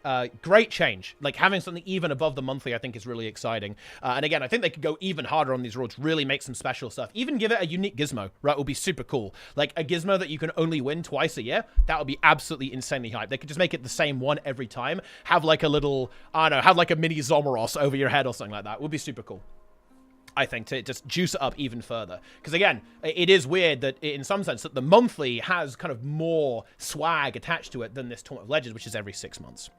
And we're not done yet. Boom! New colored title for tournament play. Let's check it out. So Champion Brawler is already colored. That is going to be applied retroactively, so that's going into the game. You get a nice, I think, kind of pinkish, purpley style color. Very cool. And check this out. A new system has been created to reward players with a colored title for high placement in monthly automated tournaments. So, first through fourth, get proofs of glory. First, you get 30. Second, 15. Third and fourth, you get 10. At 120, you unlock a brand new title, the Champion of Champions, which is basically for playing monthlies over and over again. And I do really like this as well. One thing that I think has been very problematic, actually, especially for like long-term PvP players, is that the monthly can feel very demotivating because if you don't win, you essentially get nothing. If you're a competitive player, you don't care about gold. You know, you want a trophy, you want some prestige, right? And you get nothing essentially unless you win the monthly. The title is for first place, the gizmo is for first place. That is what players want to go after. And making first through fourth to be very meaningful with this kind of special title, I think is actually a great change. It's going to motivate teams, I think, to have a slightly more realistic aspirational goal. Like, oh yeah, if you're a new team, winning the monthly can seem almost impossible, and it certainly is very difficult, especially on the NA server, I think, actually. But now that you can actually get some really cool stuff by kind of grinding out third or fourth, I think that's actually a much more approachable goal for teams that are just starting to kind of get into it and start their kind of grind to the top in terms of points, which I think will be really motivating fascinating for these players to go for. I think it would be interesting to actually extend this out through the top 8, actually, because 3rd and 4th, that's still pretty damn difficult, right? Like, you're going to have to... That's going to be a bit of a grind to get to that level consistently to be progressing this, and it will take you a year of getting 3rd to 4th, by the way. So it's a long-term goal. It's kind of like a fractal god style thing. It's like going to be a long-term grind to go for that. That's what it's supposed to be. It's like a long-term grind. Even if you win every time, it's still a 4-monther to actually get this. So it is that, you know, aspirational long-term setup for players to be going for here. And I think there's loads more. I want to see more of this stuff, right? I would love to see best of the best be given to the top 4 in the monthly. And this kind of replaces that, so I don't think they do this anymore. They've kind of gone this direction. But yeah, they could make best of the best a colored title too. I think that makes a lot of sense at this point. Make that one super special as well, because of course it absolutely is, right? You know, they could have done top 4 and then, you know, 1st is gold, 2nd is silver, 3rd, 4th is bronze. Looks like they want to have the titles color-coded, so I don't think that's actually likely to happen. Like I think all the PvE ones are going to be purple. All of the World vs. World ones are kind of going to be this orange style color. And it looks like the PvP ones are going to be the kind of this pinky color as well. So it looks like that's the way they're going with how they're handling these titles, I think. So yeah, I don't think you're going to get that, but yeah, whatever. Again, really good change, in my opinion. Actually, like, this is a very special thing. You're really going to stand out when you're the champion of champions, the cock, as it were. Yeah, really good. Really, really good, actually. These are, I think, going to definitely improve things in terms of retention for players who want to compete, and hopefully provide some motivation, right? Like trying to win these weeklies, trying to work up towards getting into the top 4. Much more approachable, I think, from kind of an aspiring competitive player, because like one thing that really is problematic, again, like I said, in competitive PvP, is that players go, man, it's going to be such a long time until we've got a chance of winning anything, until we've got a chance of actually getting something really cool for all of our efforts. If you're a brand new team, it's going to take you months and months and months of practicing before you're even remotely in contention to have a chance at winning the monthly, right? But this is going to make it much more approachable, in my opinion. Yeah, more work to be done, but I think a very solid start when it comes to PvP. And look at this, Jin's Dominion is also getting updated. Look, check this out. First of all, they actually fixed the bug where if you jump on mid, it doesn't cap. I think it took like 5 years for them to fix that, but you know what? I respect it. We got there in the end. And the big thing is they fully reworked the objective. The objective in this one is very scuffed. You have to go into the lamp to capture it, which I'm not gonna lie, people didn't do that. You only went in there to basically run away from people and kind of kite around a little bit. That was the only reason you did it. But look at these skills. So for a start, it's now like Temple of the Silent Storm. You just have to channel it and capture it. That immediately makes it way more viable to go for. Very similar to, again, Temple or, of course, Colosseum on picking this up. And these spells are pretty juicy here as well. So only you get it. It's, you know, and you have, only the person channeling it will get it. Again, like kind of the Colosseum buff, kind of. Except, I guess the Colosseum buffs affects the entire team, but only one person gets, like, the super special effect, right? But yeah, kind of like that. Whatever. You get the idea. Only the person channeling who gets it. And you get the Meteor, the Waters of Life, and Starfall. So the Meteor is now a single target Giga Nuke that will CC, remove boons, it's unblockable, and applies vulnerability to the target. So again, you can just mark someone for death, basically, that everyone can go for. The Waters of Life, you have a targeted AoE that revives allies and finishes enemies in its race. So it's basically like a war banner, basically, that you can drop down. That is very strong, by the way. That is a really good effect to have that, that's for sure. And then finally, you have Starfall. This one's also really exciting. It's basically like a mobile Skyhammer. You damage and launch enemies in a radius around the player. What is this? In a radius? What's... Yeah, oh dear. Okay, I think Trig wrote this, so we can flame him for doing this. Or maybe it was Roy, I don't know. But either way, okay? What the hell is this? In a radius around the player. If used while at a capture point the enemy controls, it will neutralize the capture point. Yeah, Wing 8 leaks here, guys. Wing 8, radius. It will neutralize the capture point. So it's very much like the Skyhammer in that regard. So you can kind of just, you know, go onto a node, immediately decapture it. And again, that's a pretty impactful thing to have, right? If there's like a fight raging on or maybe a 1v1 type of scenario, you can immediately decapture that and, again, like start to work on that for your team and kind of swing the map a little bit in that regard. So I think all these are actually much more powerful, much more usable effects than previous. And yeah, I think this is a pretty solid objective rework here. I would imagine players are definitely going to want to go for these because these are really powerful. So I think you're going to see some real contention here, especially... I kind of see it playing out a little bit like how Colosseum does. It's going to be, there's a reason why that map is amazing for Thief, right? Because being able to contest those objectives quickly and efficiently is pretty much vital to actually playing that map out, and Thief is really good at doing that, and I kind of see it being the same here. You're going to have like mobile classes, again, kind of like your fast duelist things playing on the sides after winning a fight, like going and grab this. Same with the Thief, boom, gets in there, grabs it, gets out, blasts someone with the meteor, gets the instant stomp, right, all that kind of stuff. That's how this kind of plays out, and I think you're definitely going to see this objective be contested and players going for it. Of course, you have to be a little bit careful not to overcommit, but I mean, look, that's PvP, right?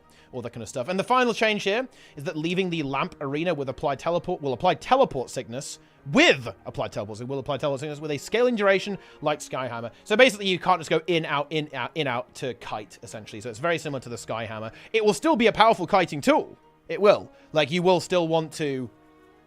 you'll still want to go in there to escape from people, and then you can wriggle away and do some stuff there. But it won't be quite as extreme as like the situation is right now with how the lamp operates. So I think a good change there. But yeah, to sum it up for PvP, I think some really exciting stuff here. The fact that this amount of effort has gone into it and some really solid changes, I can't wait to see them iterate on this. And I can't wait to see what they're going to come up with a new game mode and the future of PvP in general. You know, they've been working on the balance a fair bit. Maybe some work needed there as well. I think, you know, I think so pretty questionable builds in PvP right now. But you know what? You know, every meta is the best meta, guys. Okay, every meta is the fun meta. But yeah, if I'm not gonna lie, I'm gonna say it, and I think this will be the best way to kind of wrap up the topic and then move on. This actually gives me a bit of cope for PvP. I'm a little bit coped. It's refilling the copium tanks a bit. This is a very thoughtful approach to improving PvP. You know, I think that ArenaNet care about this. They thought about this a lot. I imagine they were looking at player feedback. They've said that they're open to feedback as well. I think with a bit of improvement, some iteration, this can actually be the beginning to, I think, significantly improving PvP, adding some proper systems that will incentivize players to continue playing and give goals, aspirational goals that are realistic and can be grasped at for teams that are looking to get into the competitive side as well, and give players a reason to improve, give players a reason to try and to do their best and to continue investing in the game mode. Yeah. I gotta say, this is actual cope fuel, to be honest, for PvP. Yeah, definitely looking forward to see what they come up with next, because this is certainly not the end for the PvP updates, for sure. We'll see what they've got in store. Can't wait to see the new game mode, how that one's gonna go. And look, it just, oh man, we just keep winning here, guys. We keep winning. Going over now to World versus World. Look, we've got some fancy charts here, but I'll tell you what it means. So, here we go. Victory points. That's based... Let me actually show you. What's the victory point? That... Wait. Where... Ah, yeah. Here we go. That's a victory point. It's the thing that says who wins the matchup. Boom. And then war score, that's this number. Who's winning the current skirmish is your war score. Who is winning the matchup are your victory points. There's a terminology. Job done.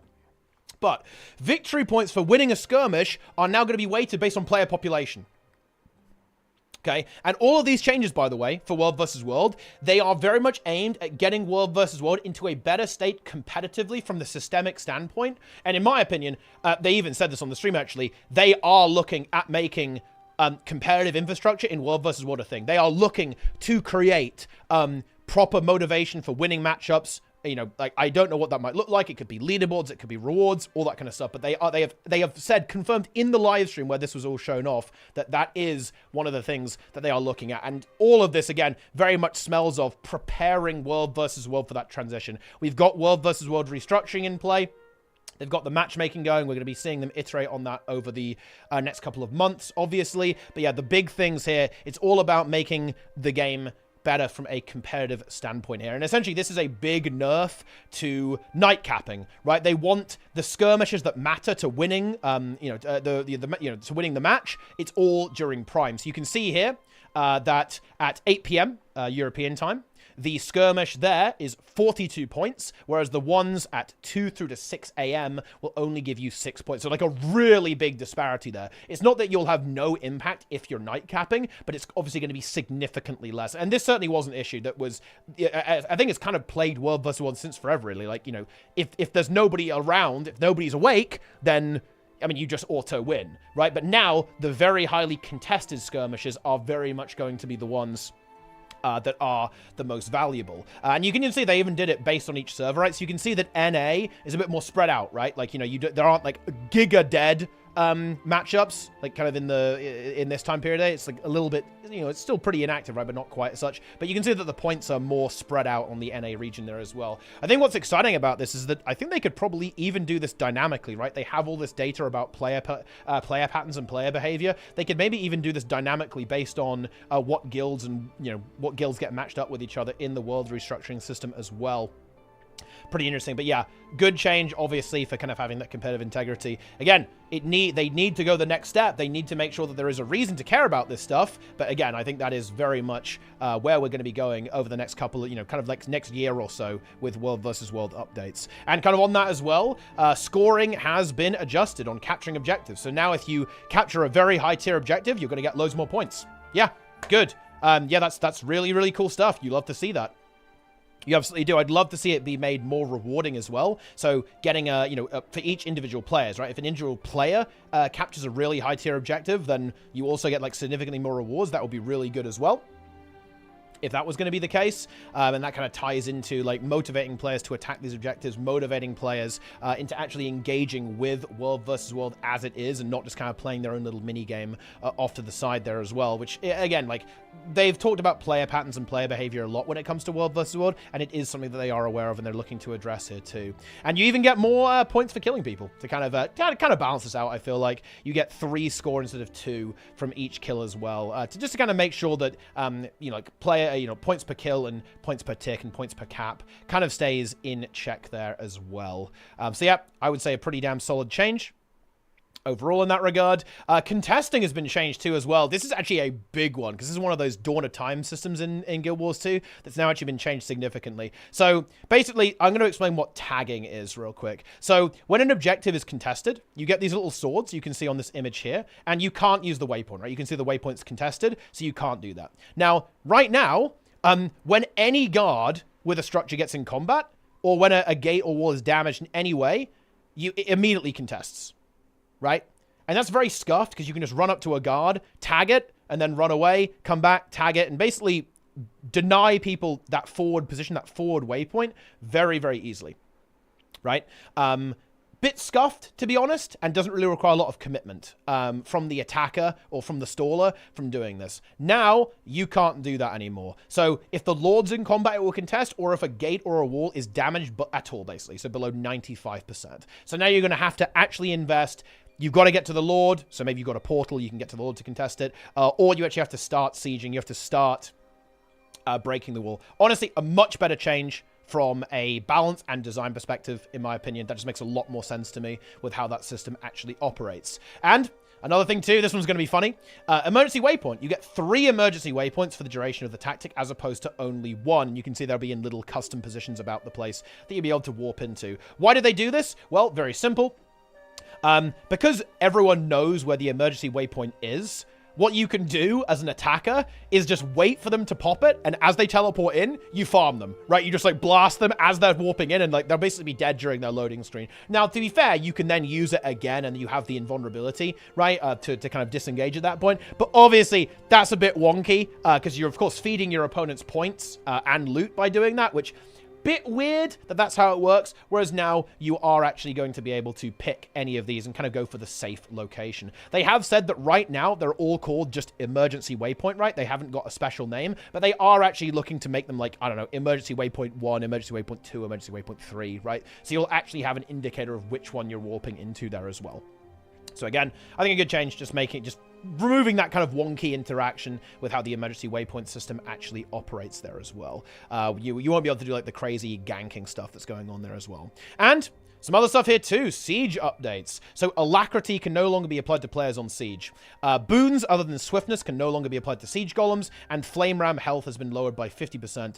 Operated flame rams will have ironhide applied to them. So let's go through the changes. These 2 changes here are essentially to not have to balance world versus world around boons. They don't want to have to be balancing attacking and defending around having alacrity up. You know, it's funny because this is kind of trying to avoid what happens in PvE. Because, of course, in PvE, ArenaNet is forced to balance around players having every single boon in the game constantly. And this leads to some kind of problematic situations when it comes to balance. It's very difficult to design the game around that, I think, and it's something they've been struggling with for years, of course. And they're trying to avoid that happening in World versus World, which I think is exactly what this will achieve. You're not going to be able to get more DPS by applying alacrity. You're not going to be able to get more DPS on your golems by using quickness. They just are what they are. It simply makes it easier to balance. Of course, it is a slight nerf to attacking.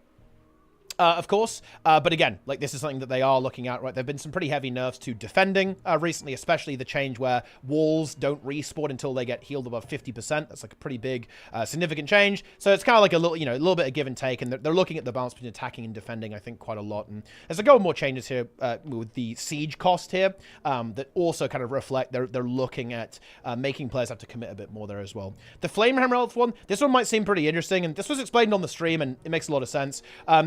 Flame Ram health is essentially going to be the same when you're actually using it, right?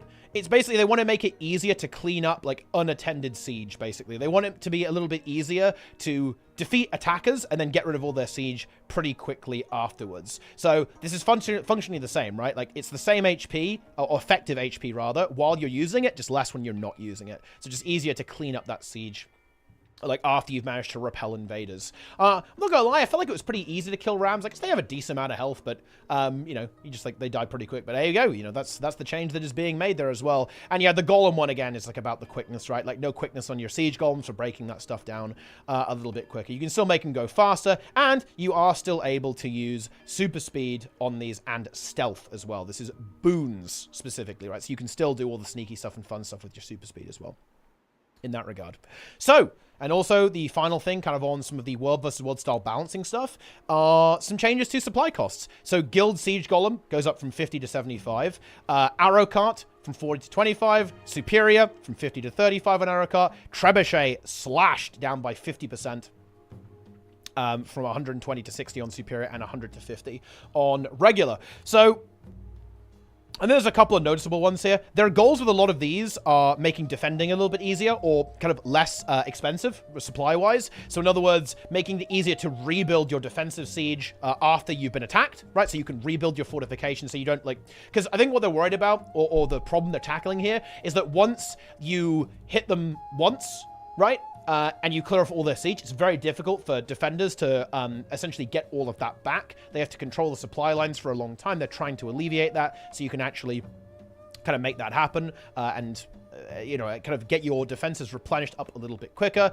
Guild Siege Golems, these are actually very interesting. This is, so Guild Siege is usually a juiced up version of the Superior, right? Guild Siege Golems are actually very interesting. Here, actually. They're very interesting because they are actually not Omega Siege Golems. They are Alpha Siege Golems. They're the same as, the punchy ones. And this is very interesting because it means they have a very low supply cost. They're incredibly supply efficient, actually, compared to basically any other offensive siege. You can get, a massive Zerg of these things going very cheaply, very efficiently, and rush down objectives hard. This is your Golem Rush, right? They have very high DPS with their melee attack. They're obviously very tanky because they're siege golems, and they can move, right? You don't have to reset them up with every gate. You can just go through and then reuse them. Very, very powerful. I think very much a deserved nerf. This is still going to be a very powerful offensive tool when it comes to taking stuff down. It's just going to be more of a commitment. You're going to need more supply, and you have to drain more of your supply to actually get a really big army of things going there as well.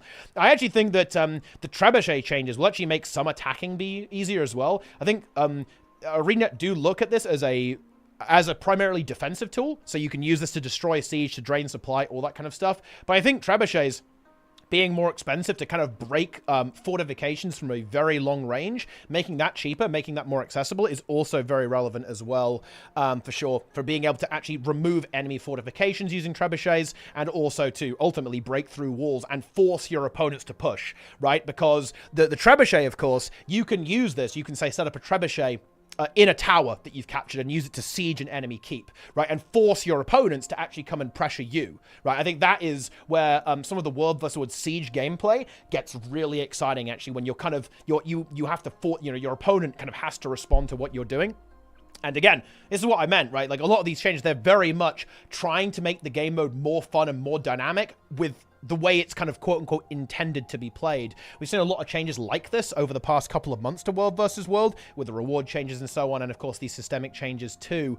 So yeah, I really want to see them go all the way there and now add some competition to World vs. World. Let's get some titles and let's get some gold, right? Like, let's get some epic skins, right? Some prestige for winning, just like the old season days with the golden Dolyak finisher. Come on, let's go. I think it's time for it. But overall, I think very positive changes actually to all of this.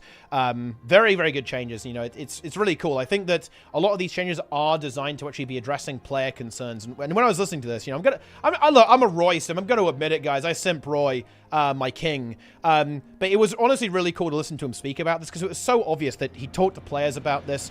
He plays the game mode himself as well a lot, and he really understands like how World vs. World is and like how people actually play with it. So that was really cool to actually listen to. I'd highly recommend everyone listen to the stream on this. On the gw2 Twitch channel, because it was cool to listen to. Like, the devs were very, very passionate about the game, and the way they were talking about it, they really cared about PvP and World vs. World, which was really cool to hear, actually. It really was. Again, it was an absolute cope fuel stream, it really was, but some great changes. And, just for fun, another weapon set as well. Here we go. Kind of based off the Mist Hero weapons, as you can see, but this time it's got eyeballs on it. It's corrupted. Got some purple colors here. It's slightly low-res image here, but you know what? You get the idea. They're purple, they've got mist on them, and they've got eyes. And the way you can do those is by, well, playing World vs. World. They're in the mist-hardened lock boxes, so we'll see if the prices on those go up a little. But those are kind of like the daily system that kind of got added to the game recently, with the keys and the chests and stuff like that.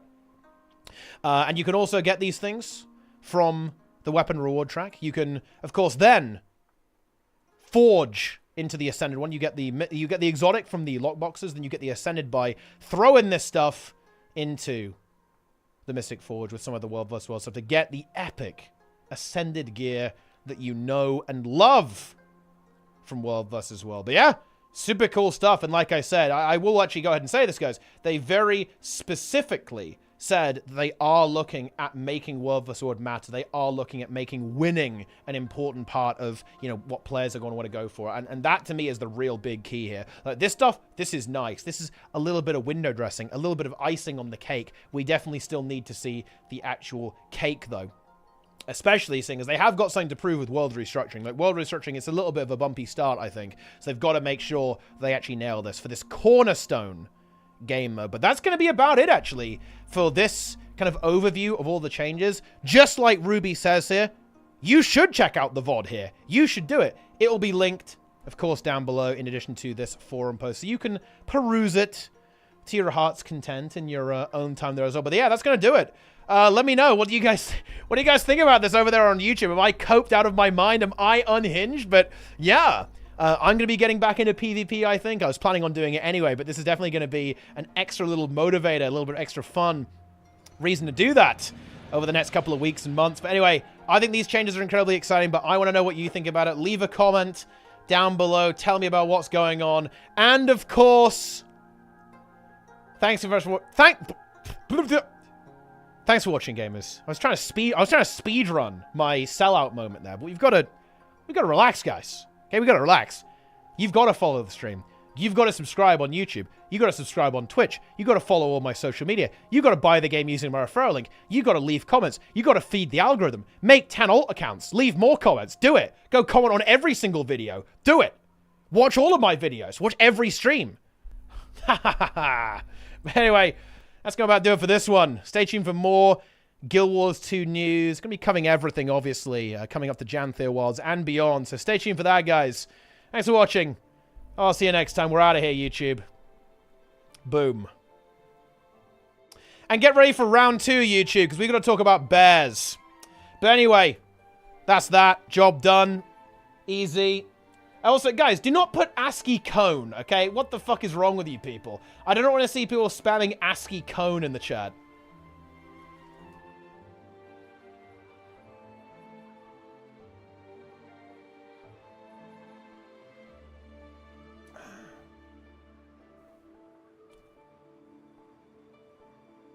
Cone. WoW stream now? No, there's not going to be WoW today. Rated. Dude, look. I am actually playing with the elderly. The oldest Shadow Priest on EU. And he needs his beauty sleep today. I think we're playing tomorrow after raid. And we are going, we are going to be doing Bolstered Push Week. Actually, we need to gain some IO this week. It's going to be great. It's going to be good. All right, let's take a look at this bear. Let's look at this bear stuff, guys. The bear necessities. Peek at the Lowland Coden. So let's see. Yo, it's Indigo. Based. Oh, and Chloe as well. Yo. Man, I want to stream about this. I would love to see Indigo talk about this on stream, actually. This would be super cool.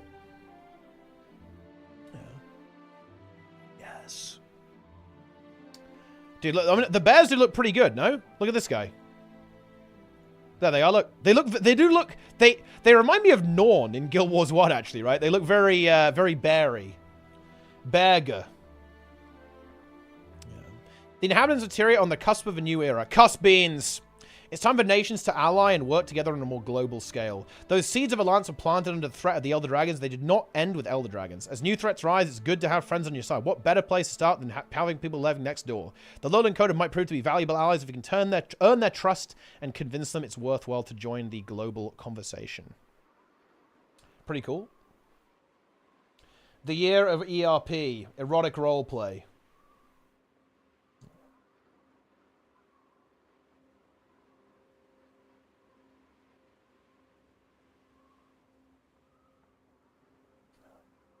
Very nice.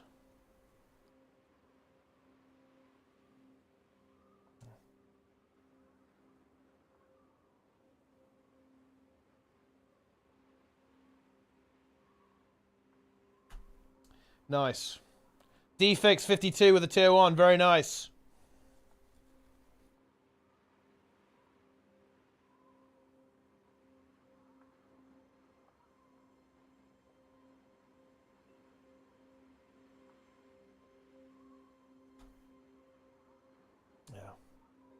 This is a place of bear feud, not a den of iniquity. True.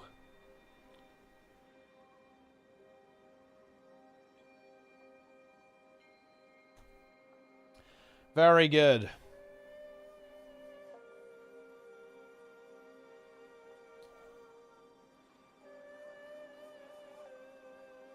Project Fungo.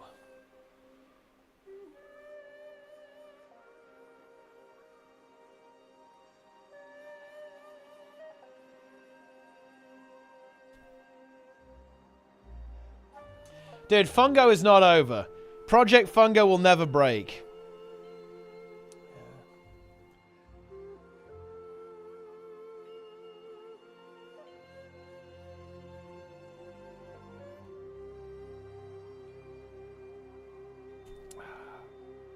Fungo failed first meetup. I mean, it was a bit... Look, nobody's on the right world versus world server, and also, it was the PvP stream. It's fine. We'll get it back on track for Saturday. It's all good. It's all good, guys. No problem. What else is in here? Through the story of Guild Wars 2 Secrets of the Commander aids the Astral Ward in rescuing the Wizard's Court while toppling the malevolent Cryptis King, Eparch. While the fight against the Cryptis was won, there are lots of stories left to be told about our wizardly new friends. The Astral Ward have proven to be a worthy ally with a benign cause, but we've barely touched the surface of some of their more questionable choices, not to mention their cantankerous leader, Isgaran. We know they helped us in some ways, but why did they get involved sooner? Where do we even start with the Fractal Esco? True! Dude! Oh my god! I cannot wait until I release my Soto review, guys. Because, Soto is so much worse than it should have been, when you actually think about it. Like, oh, man. Like, the story is actually really interesting. Like, the actual setting and the lore, of Soto is so interesting. How much of it is finished? Well, listen, if you subscribe, Magnus, you can listen to the audiobook. If anyone wants to listen to my Soto review and spoil yourself, subscribe, then join my Discord, then go to the VIP channel, and you can actually listen to sotoreview.mp3. Enjoy it. There you go. So swipe now. But yeah, it's not entirely done. It's 52 minutes long at this point.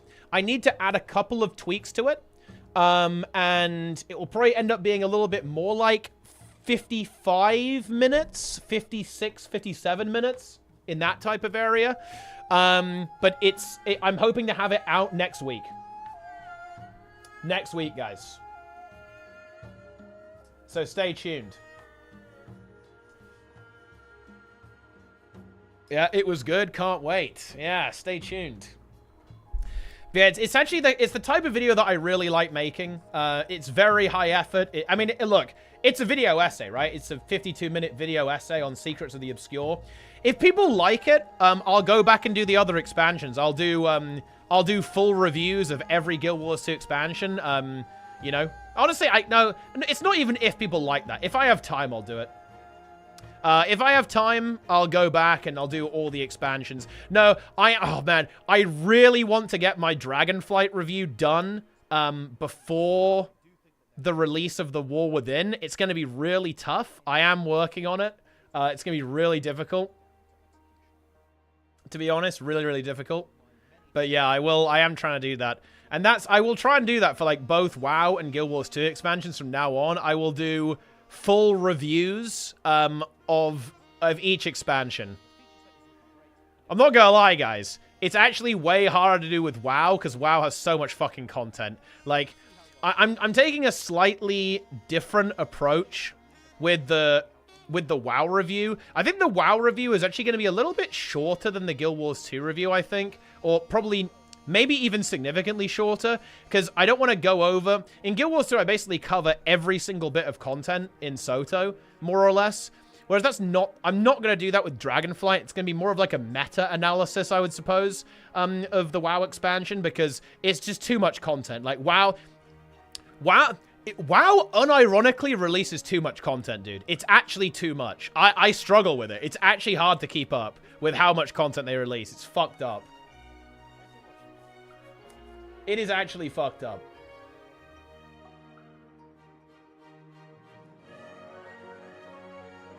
But we'll see. It's New World review tier? Yeah, it definitely is. I hope it's even better, actually. To be honest.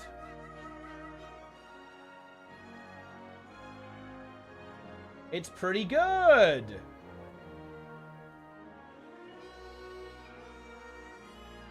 Dude. I just realized I forgot to say in the video that the changes are coming next week. It's fine. Hang on. Hang on. All right. It's fine. Look, this is one for Journa. You're going to need to edit this one in, buddy. These changes are dropping next week. On July 16th, by the way. Very soon. Very soon. Guild Wars 2 PvP and World vs. World. Saved. Edit that in. There we go. Ha ha ha ha. See? Saved.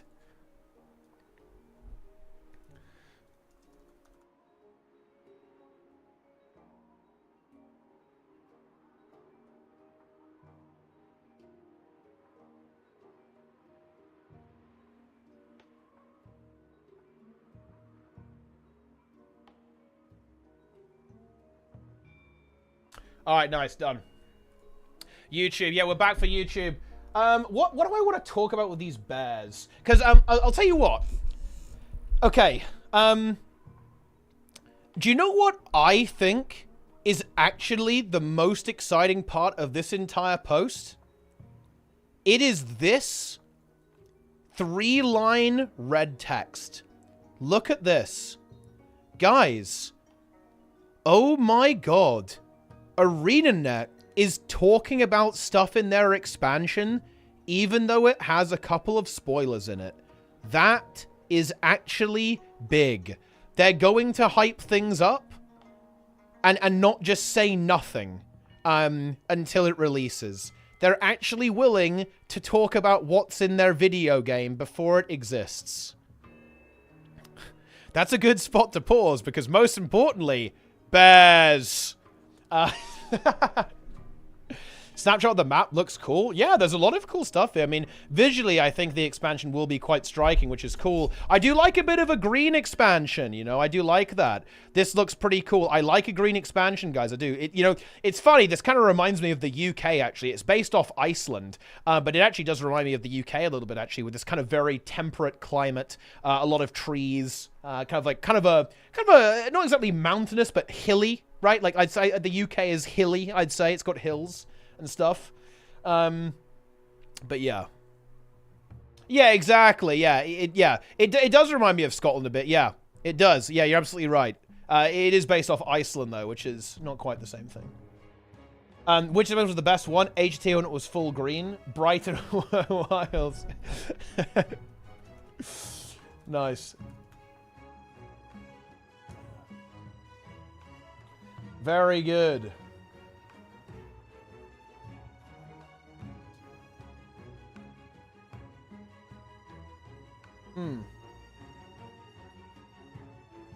Guild Wars 2 expansions tier list maker.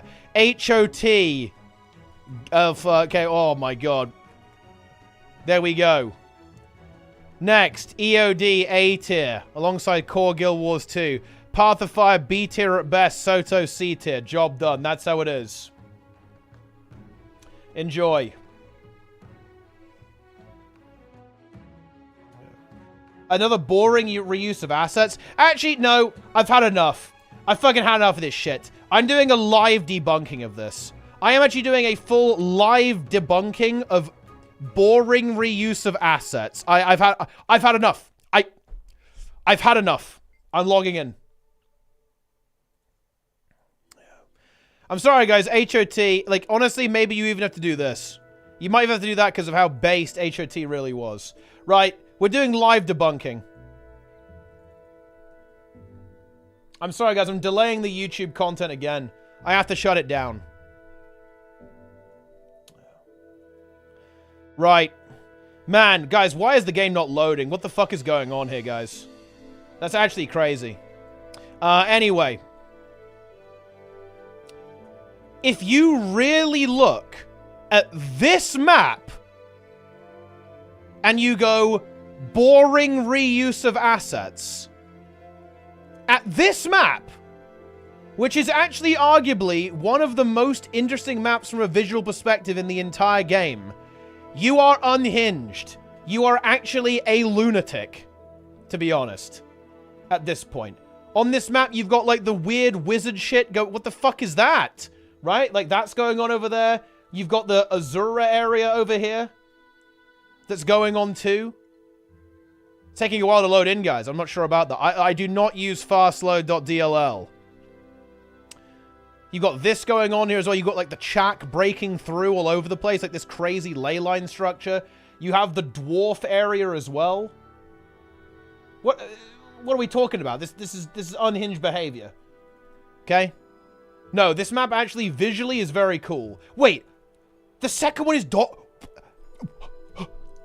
Amnatus?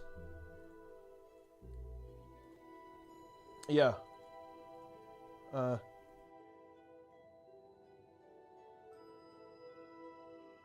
What? This map is one of the sickest maps visually they've ever done. Look at it. Look. I feel like Gordon Ramsay, dude. Look how big everything is. It's fucking crazy. It's really cool. Look at this giant thing in the middle. Wait, how is it ugly? Oh my god. You guys have no taste. That's actually crazy. This map is based. Look at it. You have a giant thing. Yeah, and there's like all the little things you can find, like all the little hidden things in the buildings and stuff. There's loads of little secrets you can find. You have this like Giga Tower where you fight the worst boss in the game. Look, the meta event is terrible. Like, there's no way around that. But visually, this map is incredibly based. It has no variant. It's this... Actually, I'm not even sure if that's really true. Like, you have, like, the green area, like the garden thing where all the pets are. You can, like, go into the city and find all, like, the weird shit in there. And, yeah, it's supposed to look a little bit the same. It's like a city, right? It's where the wizards live. They've all got the little houses. This map is not garbage. Oh, no, I'm not defending Nias. Nias just kind of sucks, honestly. Like, I know what they were going for, but it didn't really turn out super well, to be honest.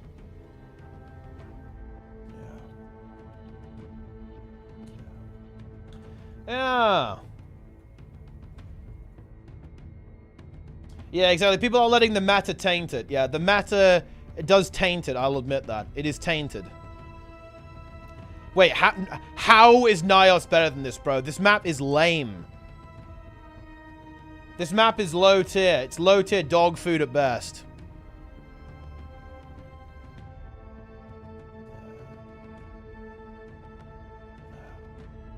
I'm taking this portal. Here we go. And I guess it's okay. I mean, it's not my favorite map. I think it's a little bit too gray and gloomy for me. I also don't think that... Maybe this would have been too intense. I kind of wish they'd gone for more of a kind of Domain of Anguish setup, to be honest. I think they should have gone Domain of Anguish.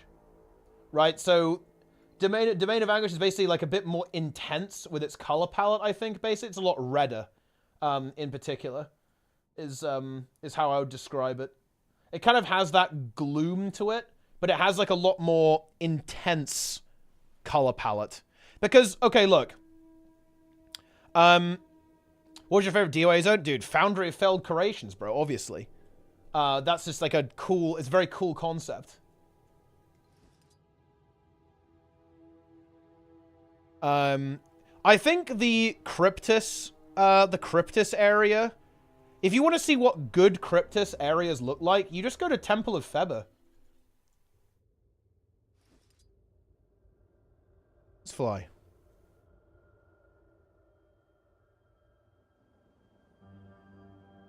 Whoa.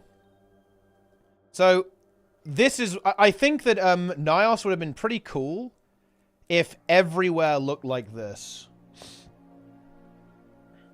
This is cool, right? Yeah? This is cool. You know what I'm saying? You've got, like, the red creeping stuff all over the place. Like, you've got red mist down here as well.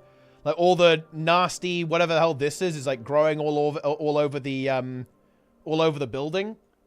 This is pretty good. Dude, I've seen your reshed. The game is unplayable with your profile. Your game looks like absolute eye cancer. Yeah. Fact. Yeah, this is Arborstone, of course, yeah. But then you've got this going on, guys.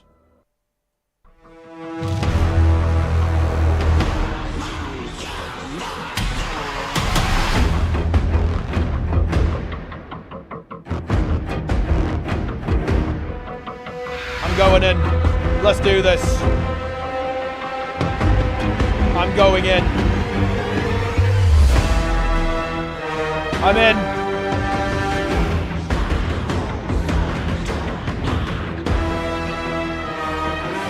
Here he comes. Boom. Jester's in too. Got no fucking quickness. We fail green. Wait, actually, I think we have to fail it and then, like, alternate, right? Oh, wait, we just didn't die. It's fine.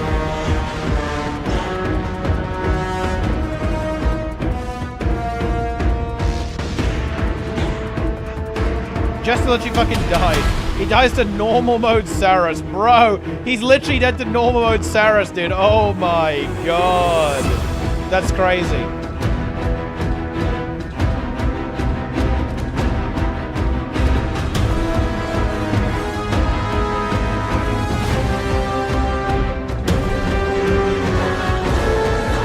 It's over.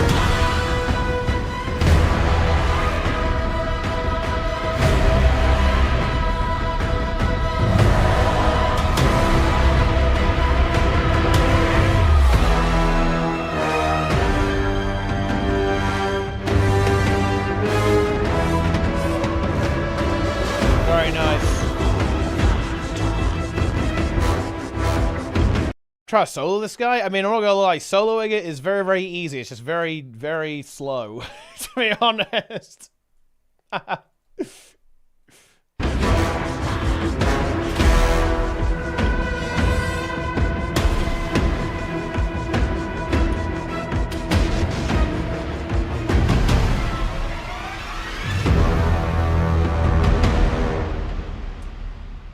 Dude, seriously, like, the actual setting of Soto is so good. Like, the actual idea, man, dude, ArenaNet, oh my god. Like, it's actually, what you know, doing the Soto review doom-pilled me so hard on Soto, guys. You have no idea. When I actually took a step back and looked at Soto, it made me so fucking miserable because it's such a throw. Dude, they threw so hard with this. It's actually insane. Like, the setting is so cool. I'm actually really worried they'll never do something like this ever again. Like, this darker tone. They nailed it so well. It's so good. Listen to this.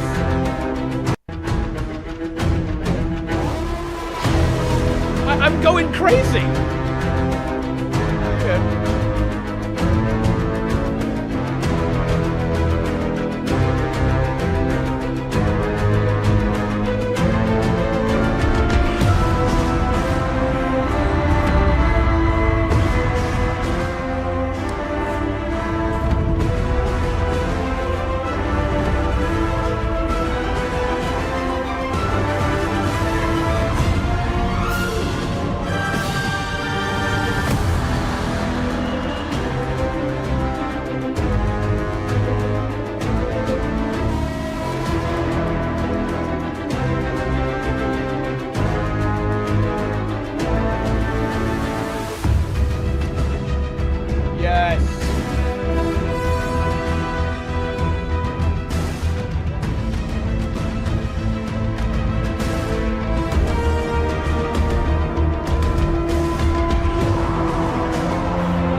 Sorry, bro, it's overexposed, dude. It's overexposed, bro.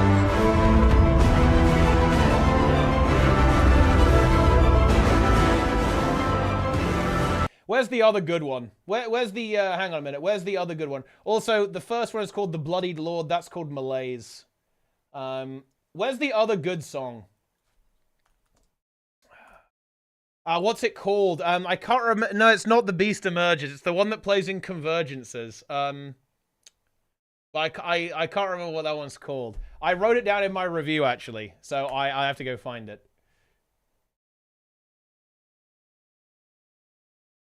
Wait, is it called... Wait, what is it called, actually? Is this called Demon Knight? Is that... Wait, no, that's not what it's called. What's the song called? It's called something weird, actually. It's, I know it's got an unusual name. You wouldn't expect it, actually.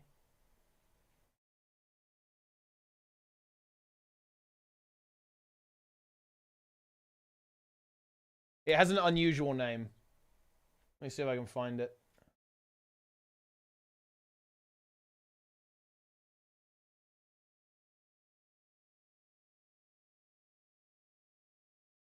Is it this?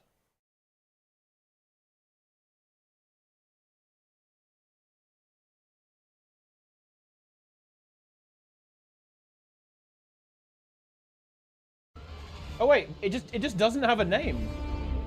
Yeah, no, Link is right. Does it not have a name?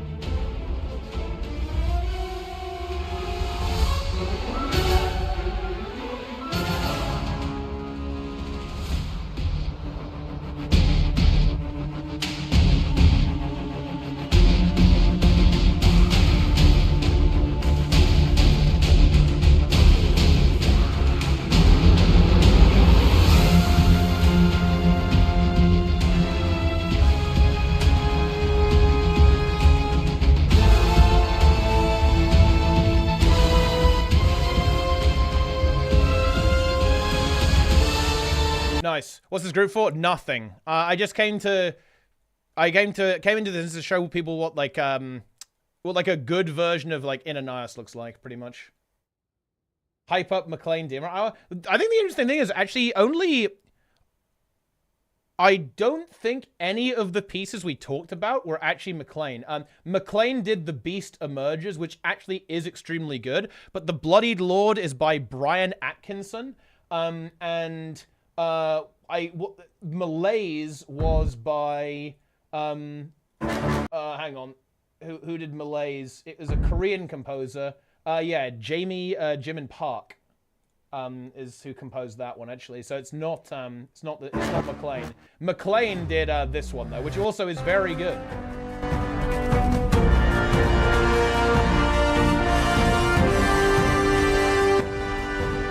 Very nice.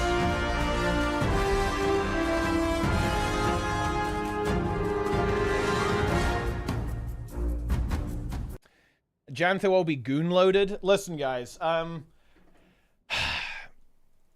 I need you all to promise me that during the expansion launch, none of you will be gooning. Okay? I will not be allowing any gooners in the expansion. So you have to calm down and do not goon. Yeah. I'm sorry. I don't ever stop. Not possible. So it's something you played earlier, the starting section. Whoa. Spider-Man Across the Spider-Verse. Earth 42 Prowler theme song. Yeah, that is very disturbing, actually. Yeah, I agree. Yeah, man, it's, all of Soto, it kind of, well, it's very different musically, but especially the vocalizations they put in, actually. It reminds me of Jeff Wayne's War of the Worlds. The aliens have this really interesting kind of like war cry, death cry, in the musical adaptation of War of the Worlds. It is, in my opinion, it is the only... Man, I was just so disappointed. Like, the Steven Spielberg War of the Worlds was dog shit. The BBC one was pretty not good as well, to be honest.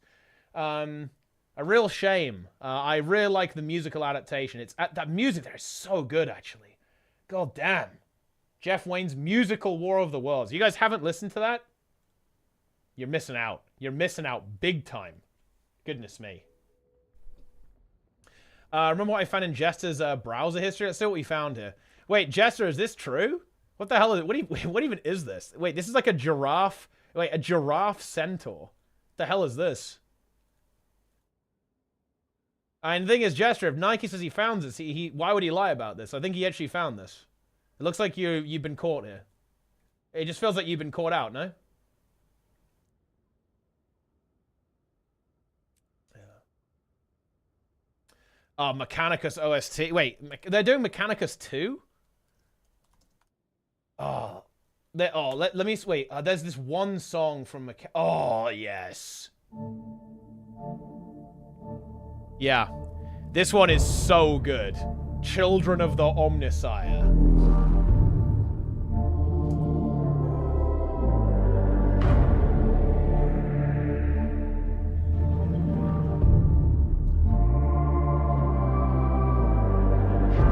Can you explain the PvP redemption? I mean, honestly, ArenaNet's the real PvP redemption thing is ArenaNet's just actually changing things and making improvements to PvP. They're putting effort into PvP.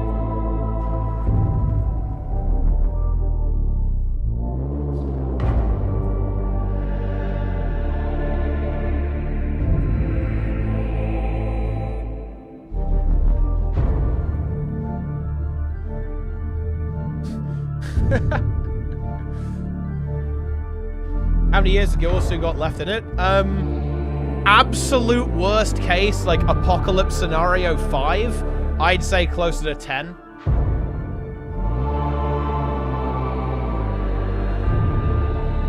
I don't know what it is about 40k. I guess it's because the lore is very well fleshed out, but even if 40k games are not good, they are always incredible from the thematic design standpoint. I don't think there's a single 40k game that isn't kind of badass. You know, like even Dawn of War 3. Dawn of War 3 is a very bad game, to be honest. It's really not good.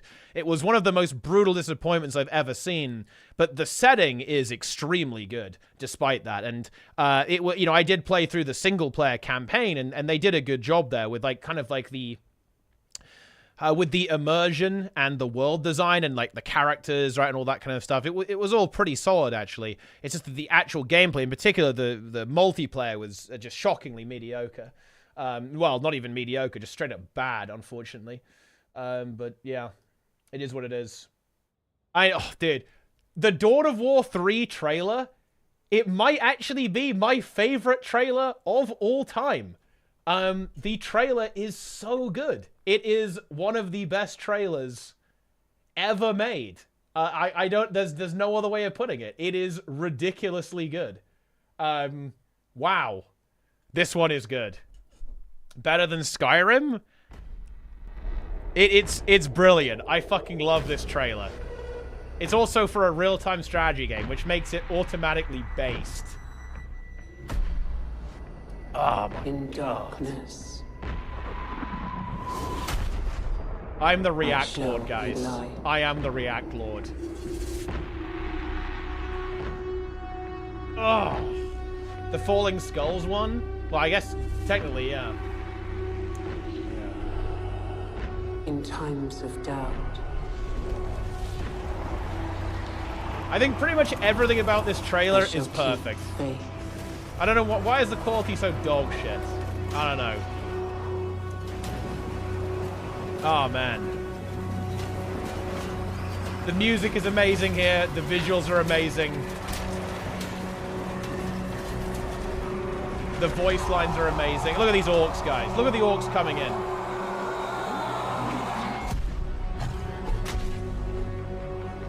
Wasn't Dawn of War 3 terrible? Oh yeah, it's a terrible game. It's an abomination, to be honest, and killed the franchise, but it is what it is. No, the game sucks. But hey, that's the way it goes, guys. I don't think anyone can watch this trailer and not want to play this game. Just straight up. Oh yeah, you guys like the Banshees? You guys enjoy that? Listen, don't look at that. Look at this. Look at the Orcs and Space Marines, boys.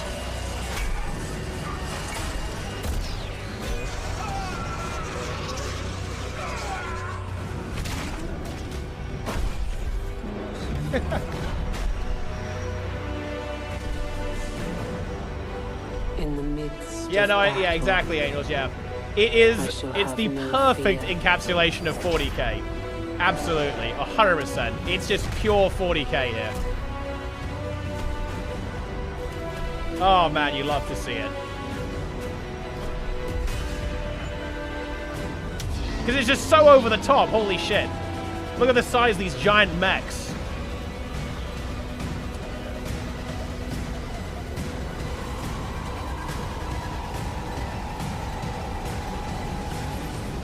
I will link the trailer because it is one of the best trailers ever made. In the face of death, I haven't read the 40k books, no, I just played video games. I'm a Zoomer, bro.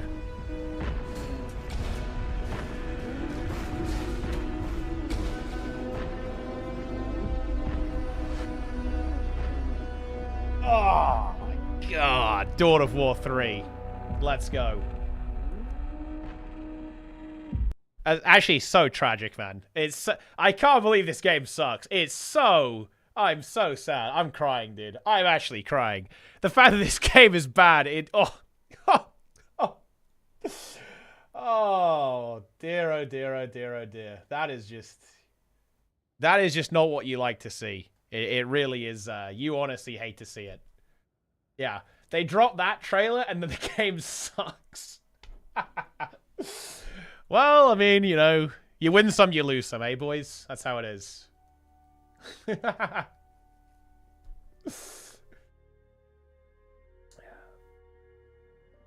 Yeah, you know what I actually really like about Amnitas, actually? And Amnitas, unfortunately, is kind of proof of why they don't do this. But You know what I like about this map? Is that it feels very claustrophobic, right? Everything is very dense. You know, there's, like, I think Guild Wars 2 maps are actually overly open. Actually, it's something that I love about Vanilla WoW. I love this about Vanilla. And Retail too. I think Retail does this quite well. Is that, you know, the trees are towering, the buildings are huge, right? Like, you're small in a massive world, right? Guild Wars 2 often feels quite sparse, I think, actually, and quite overly open sometimes, I think. And they've done this quite well. I think Grothmar is actually a really cool map for this, actually, and this map too, right? Look, the trees are huge, they're towering, there's like a massive building over there, there's a huge tower going on over there. I think that's actually really exciting, with how this actually looks. Wait, I've got a frog. Throw a frog. Throw frog. Boom.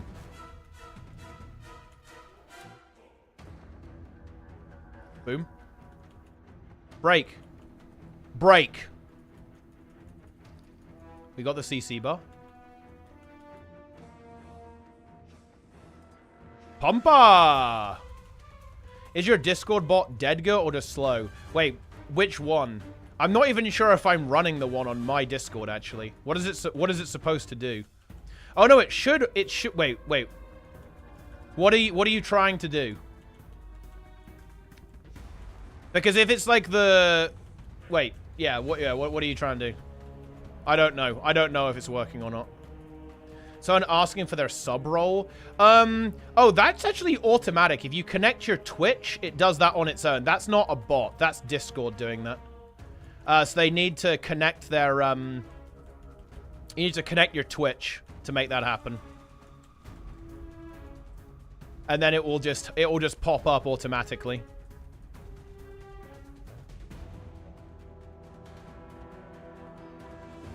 Yeah, exactly. Yeah, Bitterfrost is also a good map for this because you have these like giant trees, right? It's like very massive. It's very dense.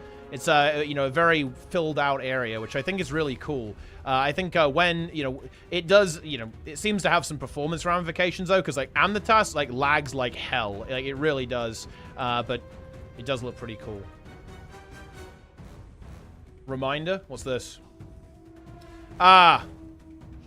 New World. New World, The Breaker. Jester, daily reminder that New World is now fully dead and there's not even a remote hope of any redemption at this point. There is genuinely no hope for New World. It is actually dead. It's completely over. They will never do PvP servers and the game is finished. Enjoy that. That is your reality right now. It's not like Guild Wars 2. Guild Wars 2, honestly, is a pretty good spot, honestly. It's not perfect, but it's not in a bad spot. Tentacle. Anomalous tentacle, guys. I bet a lot of you guys goon to this.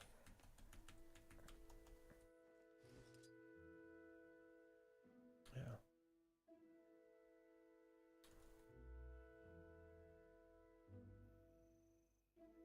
New World has broken me. Hydration Reminder. That's a good call, actually.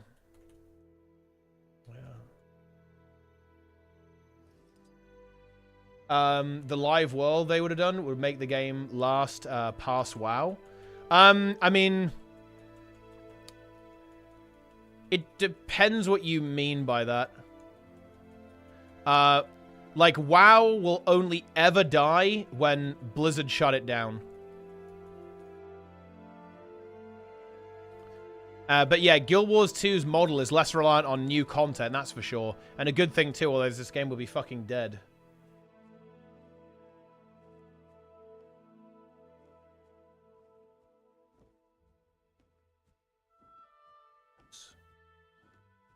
I mean, that's the thing, though, is the only reason they would ever...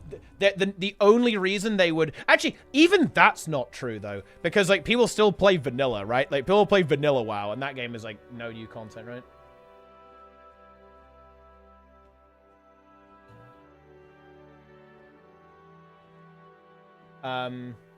But yeah, I mean, I don't know. Like, nothing... Like, WoW will never shut down unless Blizzard shut it down. There's just no way. Like, and realistically, I think, well, it really depends what the plan is, right? Ascension WoW. I'm not really interested in private servers, but I know what it is. Yeah, it's like a classer system. It's like, I don't know, stuff like that always ends up being super gimmicky, I think. But I mean, realistically, like, WoW will outlast Guild Wars 2 purely because it looks like ArenaNet want to do Guild Wars 3, right? And because of that, like, Guild Wars 2 will essentially be done. Right? And it also means what you mean by outlast. Like, technically speaking, Guild Wars 1 will never shut down, right?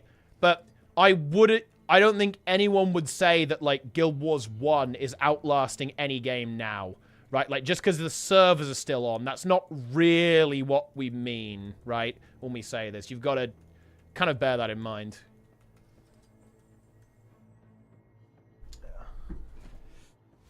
Yeah.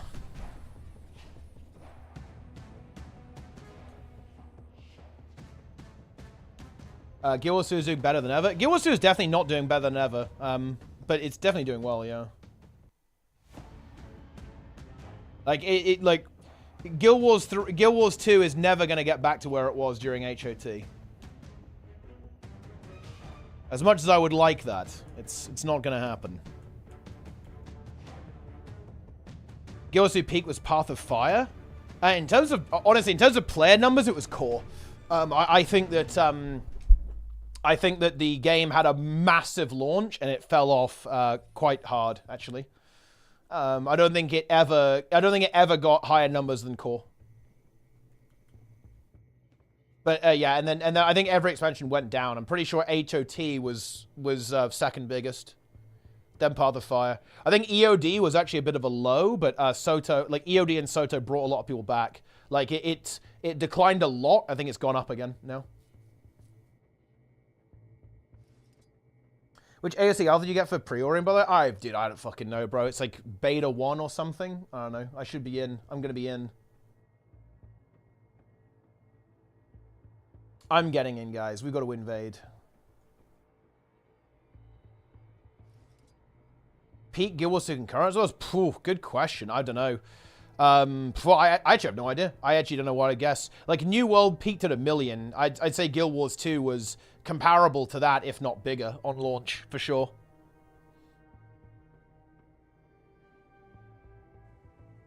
MMOs will never be as popular as WoW was in 2005. I mean, retail WoW is pretty fucking big right now. Like, retail WoW is what? 7 million active subs. Look at Google Trends. Oh, yeah, I could see it being more. 100%. I could see it being more than that, for sure. Yeah, I could definitely see it. Because Guild Wars 2 is absolutely massive. Oh, yeah. I misspoke slightly there, yeah. All of WoW is 7.5 mil. That's including Classic. Right, it's including Classic.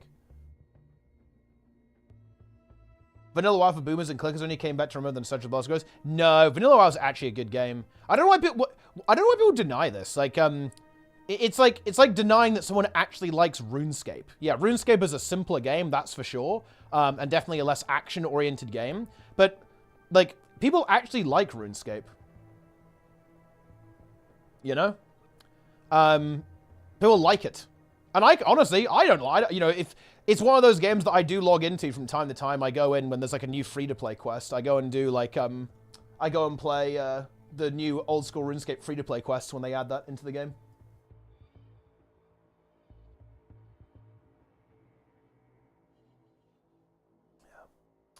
Yeah. But yeah, no, Vanilla WoW is absolute magic, to be honest. It's really magical, I think. Especially when it's like on launch, when it's like a server launch, it's kind of pure magic, to be honest. It's very nice. It is very, very nice.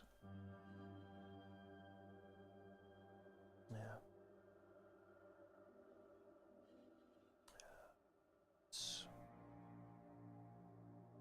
I remember 20k queues, dude. That was fucking rough. Okay, on launch, that was rough. Good time to get into Guild Wars for new player? Yeah, sure. It's right before the new expansion, so I'd say it's a pretty damn nice timing, actually. Because the community, the lack of in RuneScape. Really? I guess it depends what you're looking for, actually. I think RuneScape is one of the best MMO communities out there. Their subreddit is really good. There's loads of YouTube creators, right, and streamers and stuff like that. They've got loads of little community events they operate. The mod team are insane. They honestly probably have the best community management and community interaction out of any MMO developer. I don't think I've seen anyone do it better than them, honestly. Like with all of the figures that they have, like you have people like Mod Ash, obviously a complete legend in the community, and all the others. Not to single out just Mod Ash, of course.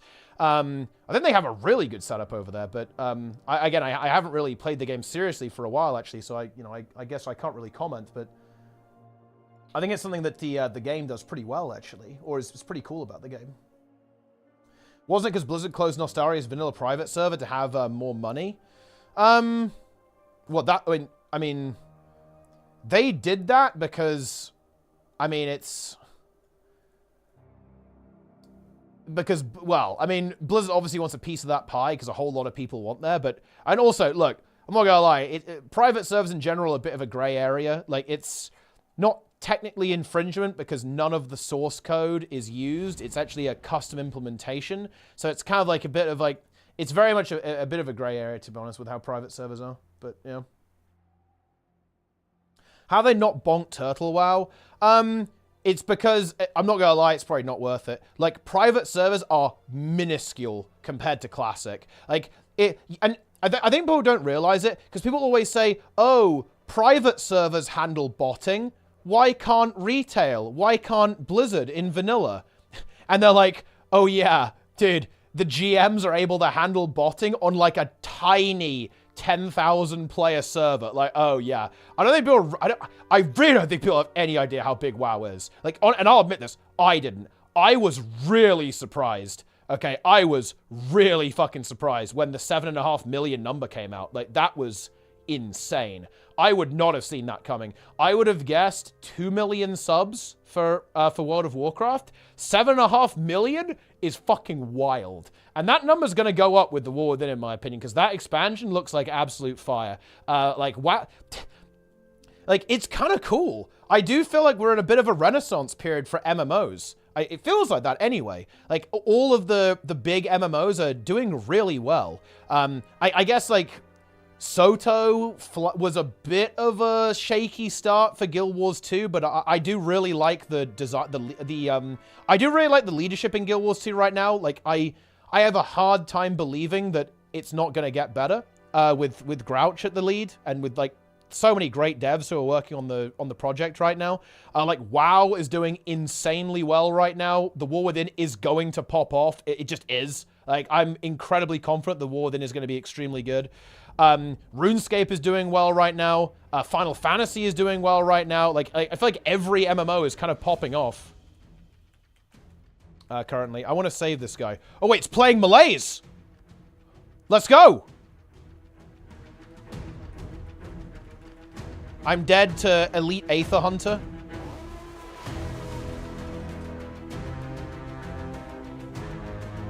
Let's go.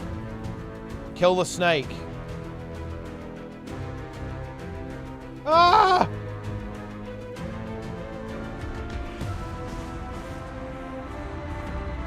Dude, I didn't get the transfer. It's actually over. Fuck. I'm dead. Guys, I can't hold it in anymore. I'm rifting!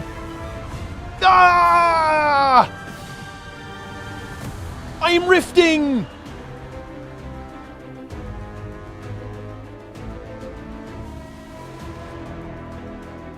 How many bosses does WoW have? So WoW releases 9 raid bosses about every like 5 to 6 months. And also they add new Mythic Plus dungeons. Now half of those Mythic Plus dungeons are reused, to be fair. So they'll take some of them from the current expansion, and then they'll take some of them from previous expansions. They like juice them up and like rework them a little bit for Mythic Plus. And also, once per expansion, they add something called a Mega Dungeon, which is basically like I guess, I think the way to say it would be a 5-player raid, to be honest. It's like a 5-player raid. With 8 bosses.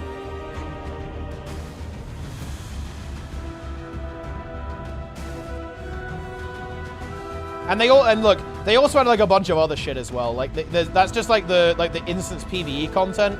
Like WoW adds a lot more than that as well. Like in the extra patches, they obviously do the story stuff, but they do like the open world maps, all the achievements, all that crap. You know, just the usual MMO gubbins, obviously. And they're also doing like solo content as well, called delves now as well. It's like they're doing delves. Which is like little mini dungeons that you can do, but you can do them on your own. Like NPCs help you and stuff.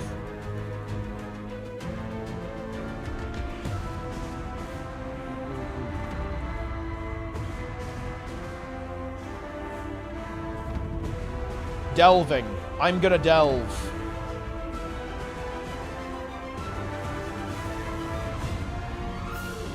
Nice. Yeah, then you've got classic and whatever seasonal stuff they come up with. You can go play some mop remix brain rot. Guild is a sub fee. Nah, they never do that. They won't ever do a sub fee. It's just too much like against the philosophy of the game and the philosophy of ArenaNet. It's a shame too, because obviously it would lead to it would lead to a better game, but it's against ArenaNet's philosophy, and I respect that obviously. So look, this looks pretty cool if you ask me. They delete it randomly. Well, they'll probably bring it back. Sub fee equals self nuke. Well, I mean, I feel like we can't say this because all of the MMOs that have the biggest player bases and make the biggest amounts of revenue they're all sub games, right? Like if you think about the games that are actually the biggest in terms of player base right now, it's probably WoW 14 and probably I feel like RuneScape as well. I think RuneScape's pretty damn big. These are all sub games. But yeah, for ArenaNet, it will be an absolute self-destruction. They're never going to do that. That's not happening. Yes.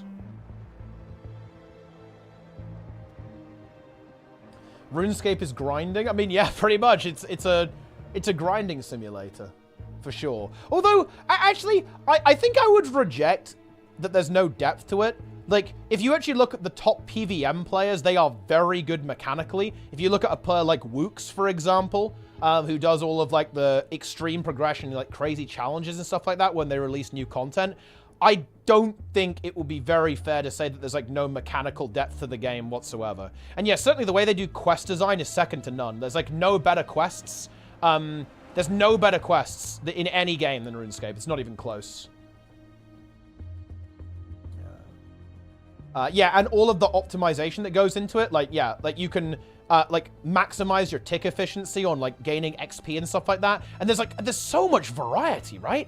There's, like, so much variety in RuneScape. There's, like, it's, if anything, it's probably, like, the game that has, in some sense, like, one of the highest amounts of depth to it. Because I feel like there's just so many different ways you could go about progressing your character in RuneScape, no? WoW players keep playing WoW because of FOMO, not because it's a good game. Like, I could respond to this, but I'm just gonna say you're coping. Like, the fact that WoW isn't a good game is hilarious. Making that statement is fucking hilarious. Like, for a start, you obviously don't play the game, and that's fair, right? Like, and maybe you don't like the game. That's actually 100% fair as well. But I'm sorry, like, you are fucking coping to an insane degree if you're like, oh, WoW is bad. Oh, it's actually bad. Nobody actually likes WoW. No. WoW is utter dog shit, but other MMOs worse. I actually don't like this type of philosophy. No, I think WoW is a great game. I think Guild Wars 2 is a great game. I think RuneScape is a great game. I think 14 is a great game. To pretend otherwise, I think is a little bit silly, to be honest. I think it's very silly to pretend otherwise.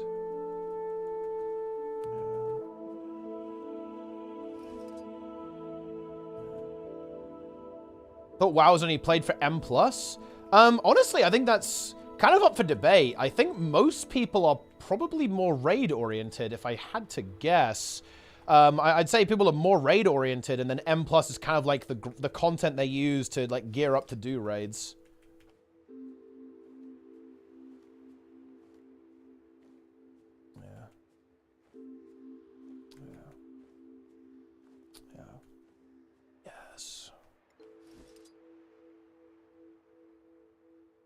A shallow, dried up, repetitive old model game that rules repetitive action over long periods of time.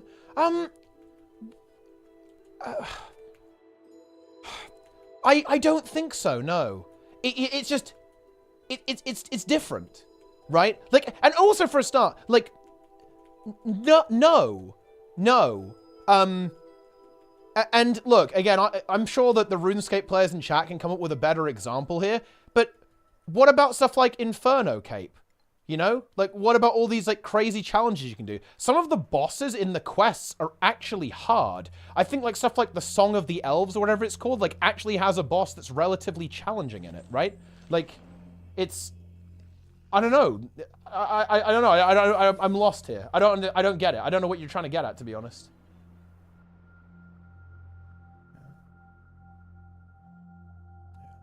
I don't get it. Oh, yeah. Oh, dude, I still have the tag up. Whoops. World of Warcraft playable races tier list? Troll, obviously S tier.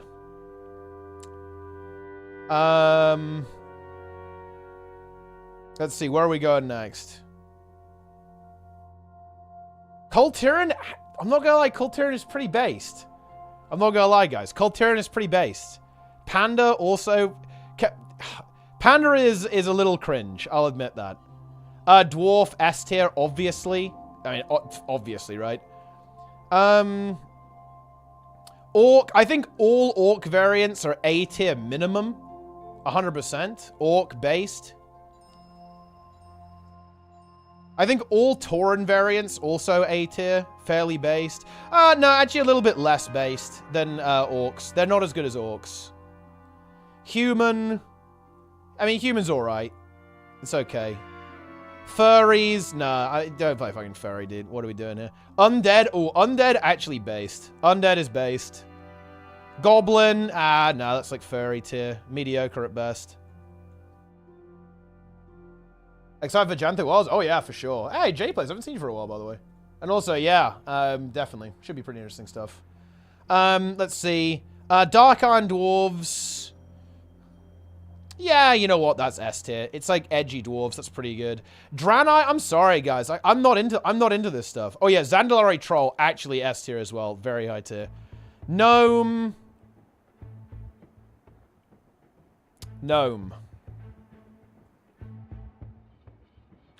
I'm gonna say it. This is gonna be controversial. Gnome is A tier. It's okay. Let me explain why. If you get out DPS'd by a gnome, that is pure humiliation. If you die in PvP to a gnome, I'm not gonna lie, I'm sorry, gnome is A tier. Like, if you beat someone as a gnome, you are exposing them. You are completely, utterly dumpstering them. Gnome is A tier. Elves. Let's see elves. Let's give it a... Draenei... I'm sorry, guys. Draenei is fucking lame. I think I'd actually rather play Worgen than play Draenei. I'm sorry, dude. That's just... I'm sorry. That's just, like, hard. I think I'd actually rather play Worgen and Goblin than Draenei, dude. Like, Draenei is cringe. Like, all Draenei is going in here. D tier. It's all going... I'm sorry. It's all going in D tier. It's all going in D tier. Elves. Elves. Let's see. Obviously, all female elves go in... Oh, sorry. Body type 2 elves go in Guna tier. Actually, dude. Oh, man. No. Night Elf? Night Elf is actually kind of S tier, to be honest. Night Elf is S tier. Blood Elf. Blood Elf's alright, actually. Blood Elf's alright. I'd say... Well... Nah, it's like B tier. Like, it's... Yeah, it's B tier. I think, what is it, like the Nightborn? They're scuffed. Nightborn are scuffed at best. Like, they're C tier. They're better than playing a Worgen, though, actually. Better than playing a Worgen. Goblins are also better than Worgen. And actually, the Void Elves are actually pretty cool. I'd say Void Elves are A tier. There we go. Yeah, Void Elf's pretty cool. Night Elf is the best elf, easily, obviously. Void Elf is pretty cool. Blood Elf is, like, vanilla as fuck. Like, I mean, I don't know. Like, you're just a Kuma if you play this. It's boring. Nightborn, they suck. Goblin, yeah, whatever. Furries, obviously not. Draenei, no. Other Draenei also no. Pandaren, man, I almost want to, like, Pandaren is such a good meme, I'd almost promote them, to be honest. Actually, yeah, you're right. You're actually right. Yeah, Goblin actually gets promoted. Yeah, no. Yeah, Goblin is actually A tier. Goblin is A tier. Goblin and Gnome is actually both high tier, to be honest. That's a good call, actually. That is a good call. It's a good call. Promote Tauren. Thing is, Tauren are only cool if you're main tank. That's the thing. Tauren are only good if you're MT. If you play any other role except main tank, it's arguably F tier, actually. It's actually arguably F tier. Unless you're tanking. Yeah. If you're Tauren MT, Tauren main tank is S tier, actually. So, if you're main tanking, S tier. Otherwise, I'm sorry, it's B tier at best. That's like the best I can do for you, honestly. Orc actually is arguably S tier as well, I think. No, Orc is not, no. Troll is easily the most Zayst race, and Dwarf, and Undead, and other Dwarf, and other Troll. And yeah, Night Elf is the only... Night Elf is S tier, actually. Because it's the only... They're actually the only non-Guna elf as well. Actually.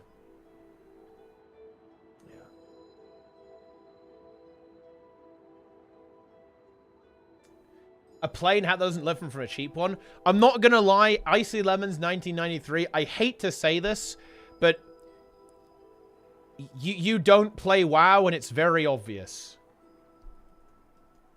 Yeah. And that is reality. Yeah. I main it? But you're saying things that are wrong. Like, it's just a means for asserting there's actually nothing useful to spend it on, just a couple of 2005-ish model skins that look terrible and some cosmetics, like a plain hat doesn't live from a cheap one. Bro, there is so much fashion and so much stuff that you can do in WoW, and like going back to complete old content and like farming stuff. Like, oh.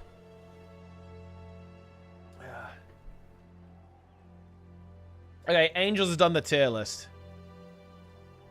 Okay, wow. Oh, interesting. Actually, interesting. So, female Night Elf has his own tier. Like, he likes the Draenei hooves a lot. Wait, if you play this as a self-exposed, Pandaren, and then you have Tauren. I mean, yeah, Tauren and Gnomes. No, Gnomes are kind of based, honestly. Gnome is pretty based. Yeah, Troll, though, Troll, yeah. Troll, yes. Wait, Dwarf C tier? Bro, this is ridiculous. Like, this is crazy. Yeah. Type 2 versus Type 1 tier. Let's look at the division. I mean, yeah, there's a lot of body Type 1 here. No, Night Elf is easily the best elf in WoW. And let me explain why, guys. Okay, let me explain why Night Elf is the only good elf in WoW.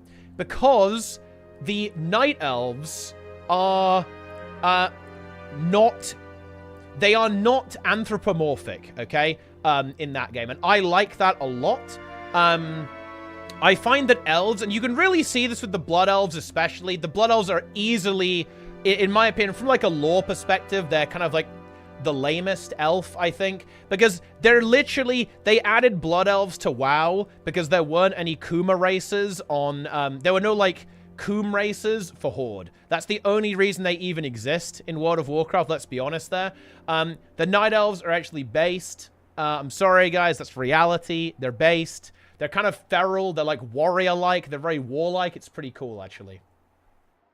Let's see what Jess has come up with here. S tier, body type 2 elves, pretty much, and Draenei. And then body type 1, orc. A tier is dwarf. Yep, dwarves, gnomes, and nightborn elves. Dude, I feel like Jester has really put like a huge amount of body type 2 stuff. Like it's all about body type 2 for him, actually. High elves predate night elves, though, lore-wise. I mean, dude, I'd fucking know the lore of this game, okay? Night elves are much more base than any other type of elf. That's just fact. Wait, how do you... Dude, how is Kultira not good, by the way? Are you kidding me? How is Kultira not good? Playing through, Battle for Azeroth was so good. Like, all the funny, cheesy British accents. Oh, man. What a great expansion, dude. Oh, man. What an expansion. What the fuck? It's so good. And they look so goofy. Oh, man. Cold Terran is good.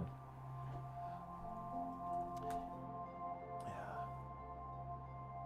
Oh, man.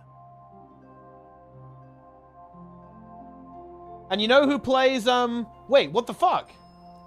Oh, no, dude, Squish changed. He changed race, actually. Dude.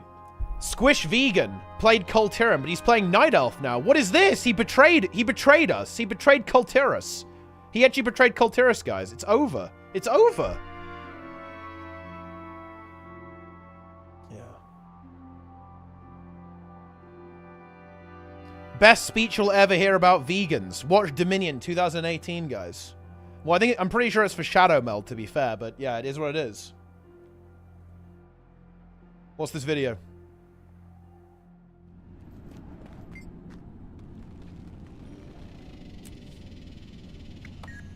Ha! Oh yeah, he's triggered the error, and now you can put Doom in it. Yeah, nice. Oh? Okay. So are we like in... How... Yeah, oh? Wait, hang on, wait, what does he do here?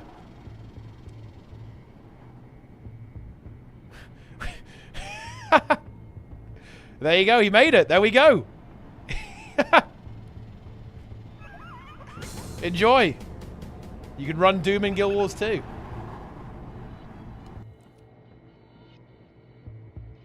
New tier list for you.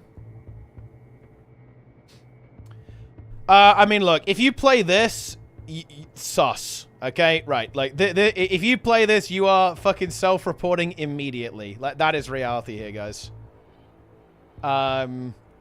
This is an immediate self-report.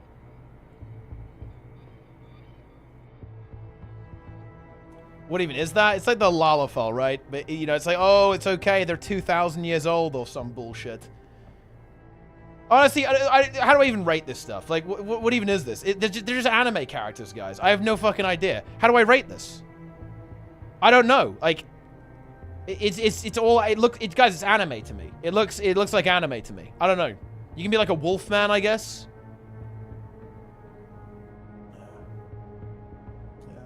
You got like bunny girls, I guess. So you got bunny girls, cat girls, lizard girls. There's a lot of girl variant, right? Like you can have like any animal crossed with girls. Yeah. Yes. What's your number to play Final Fantasy? You saying you don't like that? Look, this is the one thing I just don't get. I don't get everyone's obsession with, like, crossing girls with animals, right? I don't get that. It's weird to me. It doesn't make any sense. What is this?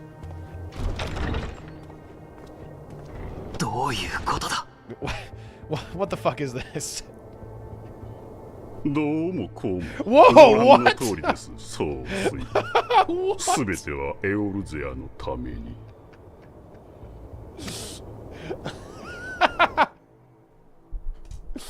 Well, I mean, there you go. Look, they really wanted to beat the accusations, I guess.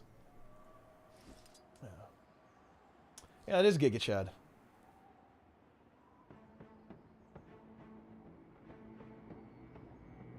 Thoughts on this clip? What's this?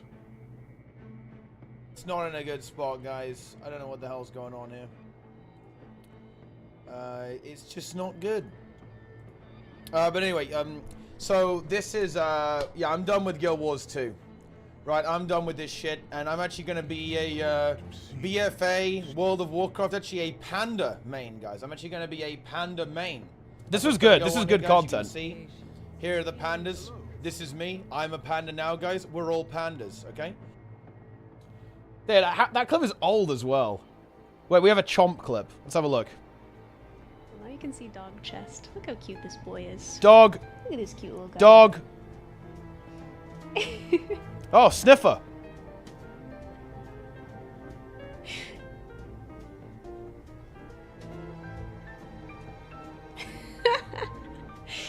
That's the best Bubba right there.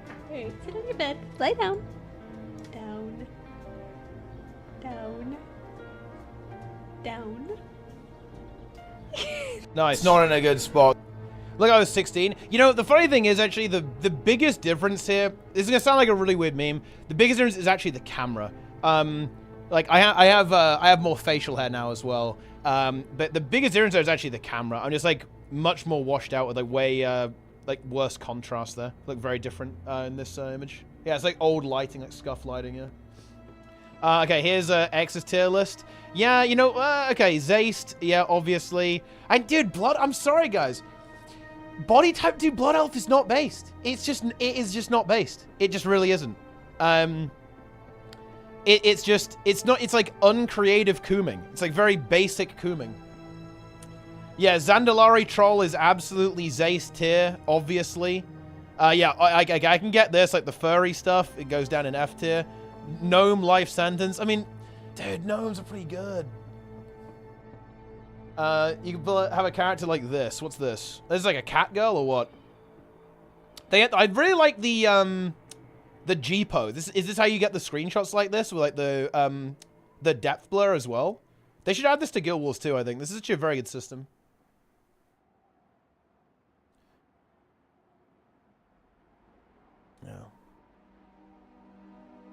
Yeah. Must watch.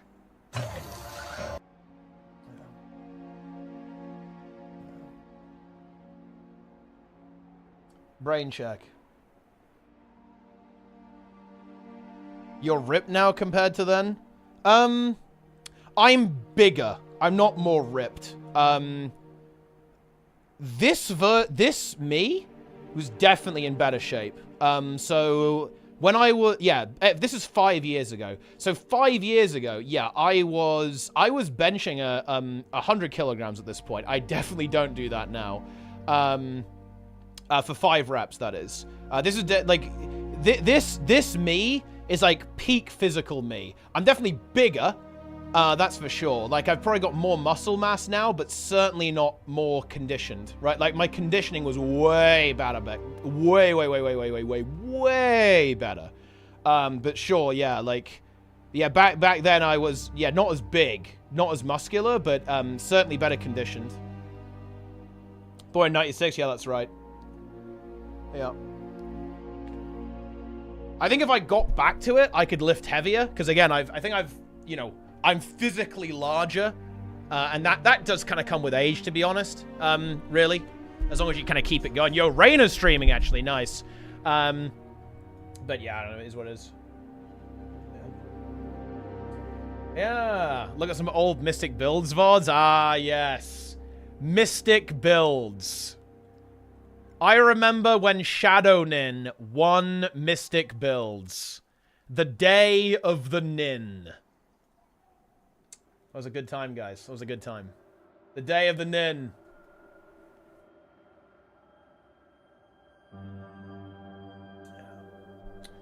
Yes. Gnomes. You didn't turn your Blood Elf character? Jester turns his Blood Elf character.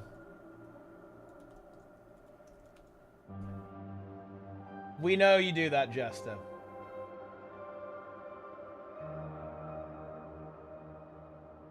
Who made this post? Jester.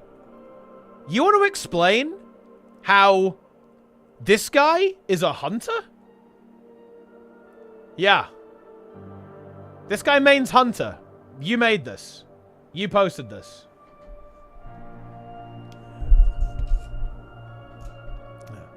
Jester's ult.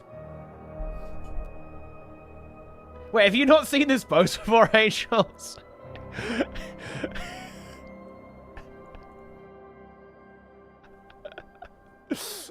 There's a more upvoted one actually. I can see if I can find it.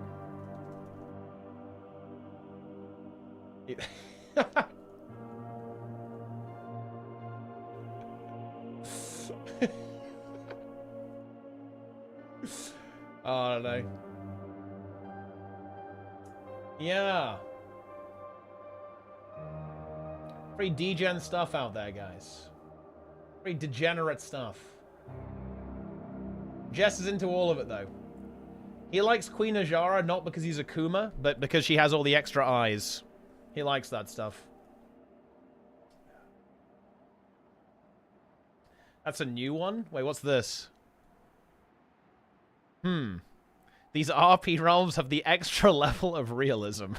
What the fuck? Isn't this a self-report though? Doesn't this imply that he was doing erotic roleplay and that's why he thought his character was pregnant?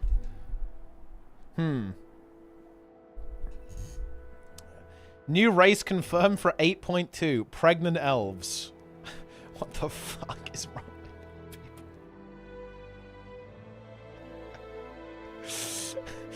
people?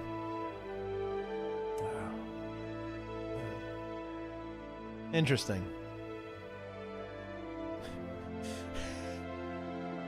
What the fuck?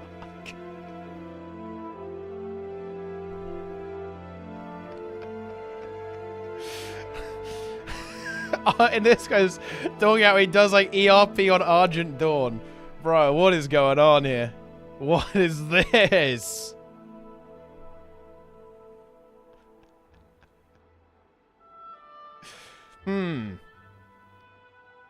Okay. This is the OG. It's been deleted. I like how Jester found this. That's kind of a self-report. Fucking hell. Does anyone else ever line up their crystal with your blood elf's belly and pretend she is pregnant and you're having a baby together?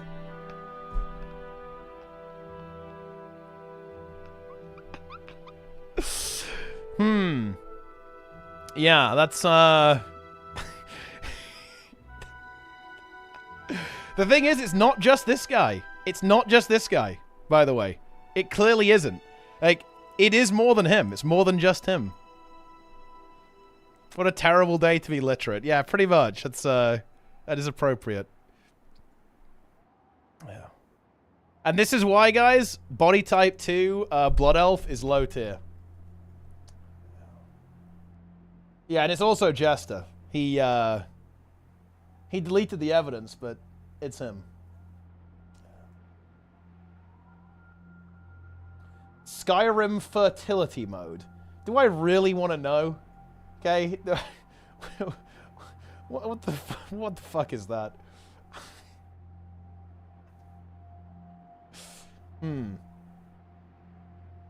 I don't think I do want to know.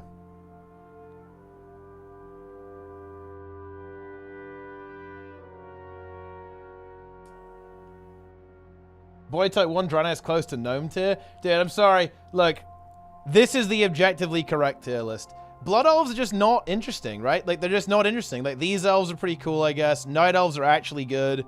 Yeah, these elves are scuffed. Wait, oh, no, actually, dude, Worgen has to go down a tier. Like, I'd rather be a fucking Nightborn than a goddamn... Actually, yeah, no, yeah, no, come on, bro. Yeah. Yeah. Worgen is Biss? Wait, is it actually? No, there's no shot. It's still going to be... Dwarf is still going to be broken OP, bro. We all know it. We all know it. Man, maybe I promote Orc to S tier, actually. Orc is just... Oh, yeah, Orc has to be promoted. Orc is just good, you know? It's like one of those classic MMO races, dude. Like, you gotta have Orcs, man. Orc is high tier. Yes. Yeah, this is pretty decent.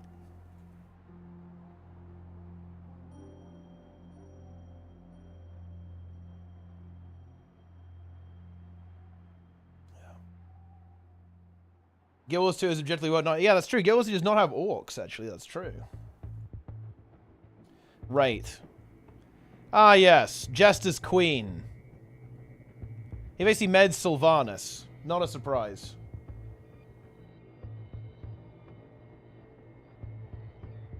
What do you guys think? And Jester is one of the most well-known Kumas. We all know this. He's one of the most well-known Kumas in the entire game.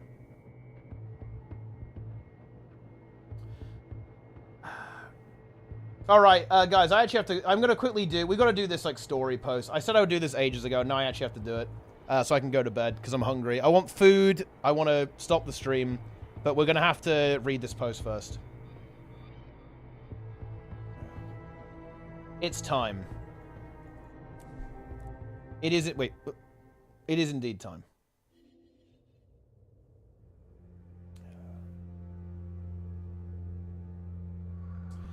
I love you too, Icy Lemons 1993.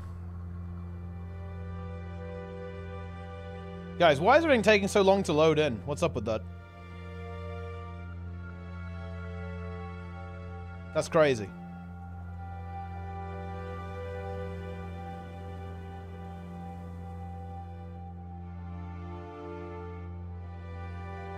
I do not use fastload.dll.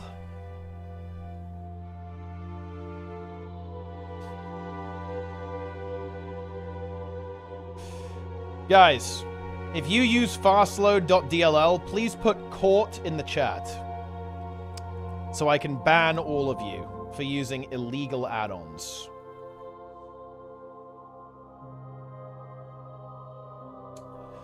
Right.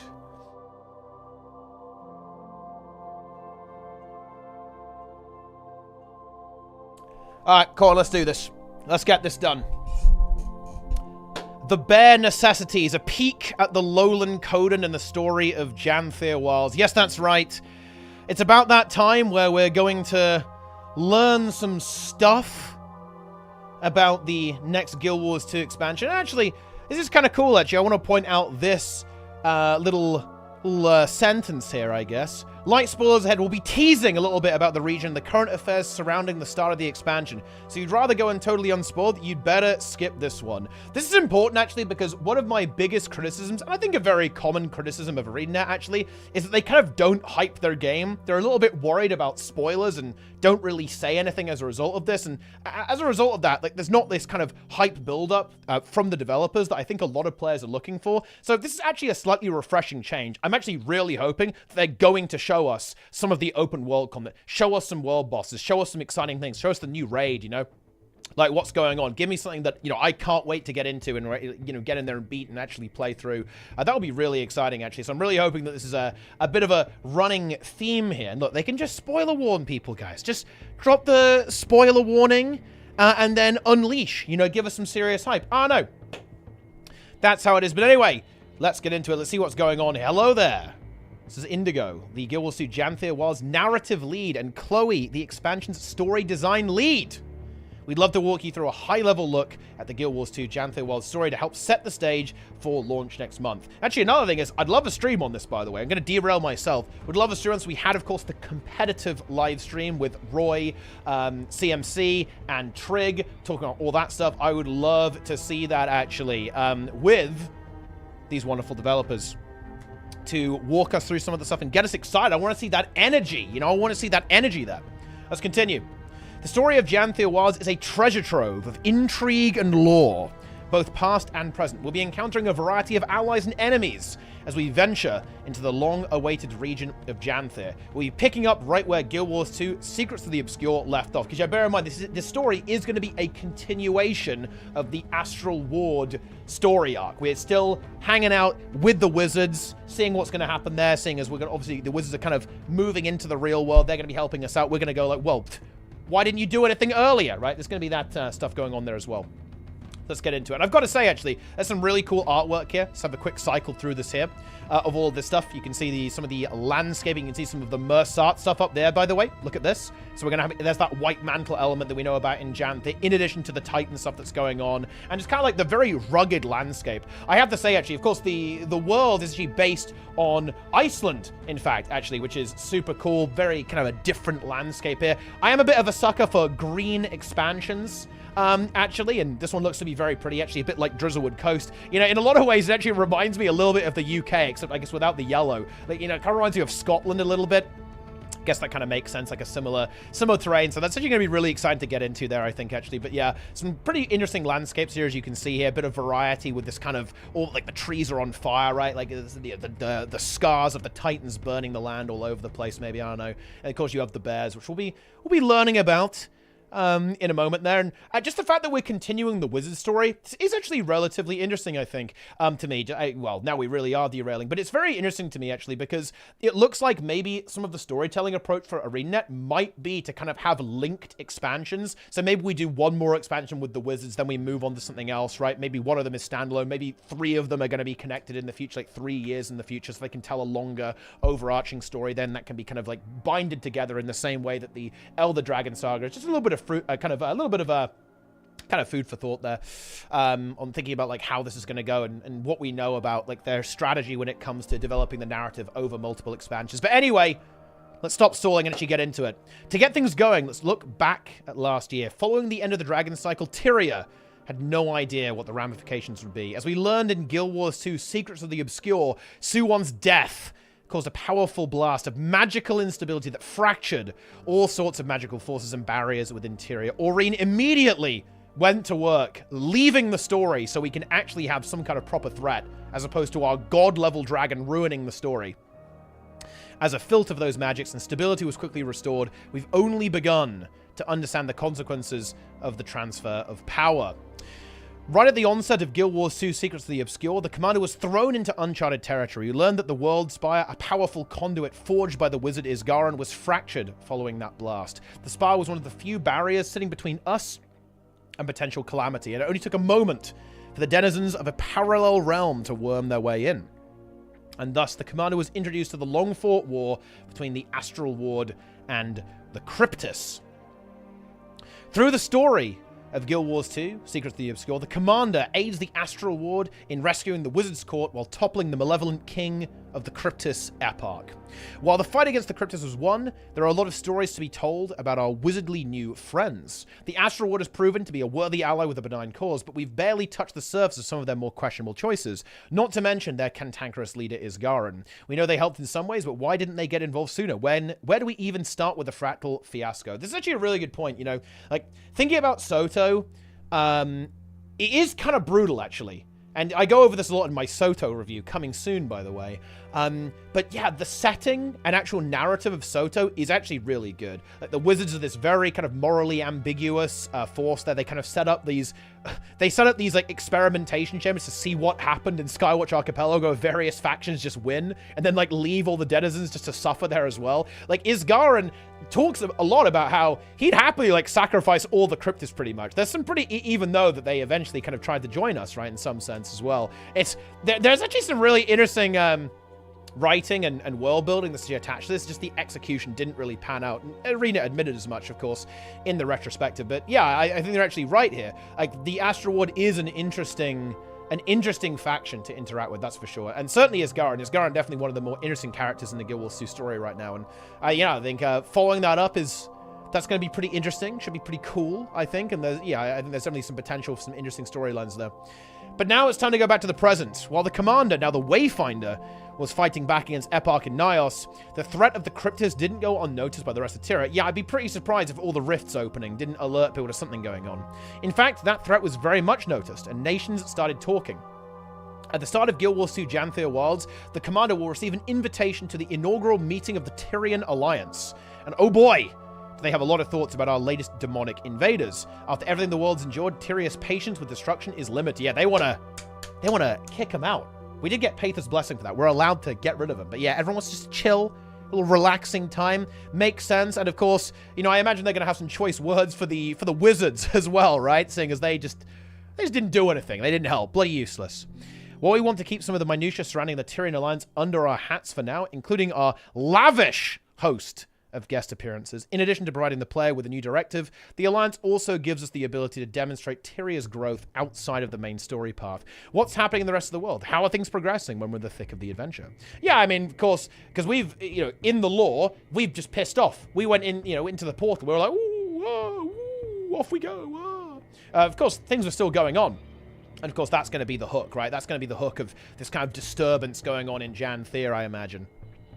We have the Queen. There was definitely some big hints that there's going to be some kind of Shining Blade stuff going on, like Livia kind of making a return. That's been hinted at very strongly with some of the post-expansion kind of little hints and teasers they added to the game. And of course, that immediately links in Anise and then, of course, Queen Jenna as well. So expect to see some of that stuff coming up as well with the story. And yeah, it is nice to be back in Tyria as well. I think this is a good point here. We're back in Tyria, right? We're back in the core game and very much an extension of that core game space, right? We're not going to a mystical world or going into a portal or a dragon is falling to the ground and turning into an island. We're going into the world, right? Like we're delving into Tyria. And I think that's good. I think kind of taking a little bit of a step back and having that experience of actually going into a, what is going to be just like a map. It's going to be some land that we're going to. I think that actually has a lot of potential to be very exciting, I think.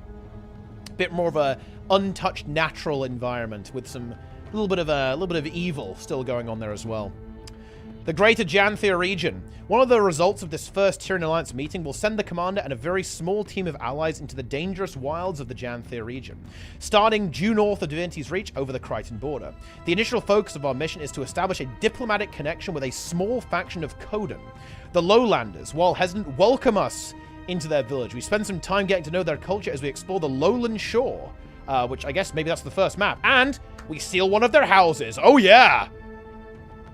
Partway through the story, we'll be pulled even further into Janthea. That's where we'll make our way into the Isles themselves. The Bay is rich with history, bloody, brutal, sullen history, and we've never strayed too close until now. We know that Saul and his fledgling White Mantle went to the Isles in search of something, leaving with an eye of Janthea. We also know that other conspicuous figures have ventured into the region too. On the first island we reach, Janthea Sintry, will begin to unravel the tragic history behind the ruined village of Gavril. But that's a good spot to pause, because most importantly, bears. I mean, look, who doesn't love this stuff, guys? Who doesn't love some bears? We got bears all over the place. Love to see it. But yeah, pretty interesting setting there actually as well. So it looks like they're trying to keep it a bit mysterious. And this actually does sound quite interesting to me actually, because it seems like they're keeping this slightly darker tone, right? They're having a bit of a dark tone. We're investigating this kind of unknown mystery. I like that. I do think that the concept of Soto, I want to underline it again. I really like the actual setting of Soto. Like this imposing wizard town, this mysterious faction, these like unknown demonic entities, right? This is a really interesting setting. And I like the idea that we're continuing that. We're keeping a little bit on the darker side, and it probably won't go quite into the full demon area. I don't think they're going for that kind of vibe there. But yeah, we're going to be finding some messed up stuff, right? Like all the kind of horrible stuff the White Mantle were up to, right? And look, we've got this kind of Titan influence going in there as well. Yeah, this sounds pretty promising actually to me from the story and kind of the world setting. World building setting here actually seems pretty solid. Yeah, pretty cool. And some also mysterious figures as well. Well, we'll certainly be seeing about that, I'm sure, with that one. But yes, bears. And, the bears look pretty cool, actually. They really remind me of the Norn, like the Norn turning into bears, actually, in Guild Wars 1. Actually, that's kind of what I get from that. You can see some of the architecture here on the background. Look at that, guys. They've got a ramp. Look at that. You can climb up this. That's crazy. There's trees. Whoa! Very cool. And you can definitely see kind of like that Nordic influence popping up on some of the artwork here as well. On some of the buildings. Looks pretty cool. Kind of reminds me of... It's very reminiscent of not only the Norn stuff, but also kind of the Dwarven stuff as well. Right? Like the Dwarven runes and so on. Looks a little bit like that. Reminds me of Deepstone. Right? The Deepstone fractal a little bit. Which is pretty cool. Okay. The Lowland Coden. One of the most exciting things to dig into has been our new faction of Lowland Coden, who have called Janthea home for many generations. Despite the region being viciously dangerous and inhospitable, they're expert survivalists and have carved out a comfortable, even cozy way of life. Look, that's a Guild Wars 2 word right there. Way of life in these lands. All Lowlanders are capable fighters and learn survival tactics from the times since they are cubs. The Wayfinder will spend much of their time in Janthea learning about and learning from the lowlanders, as they have much to teach. As a population isolated from their northern Codan cousins for so long and living in a much different environment, they're a little different than the Codan we're familiar with. Perhaps the most notable difference lies in their spiritual belief system. Unlike other Codan who revere the will and balance of Coda, the lowland Codan hold in reverence the environment. They're tree huggers. They're hippies. The relationship they maintain with it and the responsibility they have as stewards of the land. That's very like Tauren, actually, in World of Warcraft, actually. Rather than viewing themselves as enlightened protectors chosen by Coda, lowlanders act out of a duty to maintain necessary balance in a harsh place where taking is easier than giving and survival can be difficult. These differences trickle down through other aspects of their society. Codan leadership is typically a partnership between a spiritual mouthpiece of Coda called a voice and a physical protector called a claw. Look, you guys remember that? From the strike mission! Do you guys remember that? Let's go!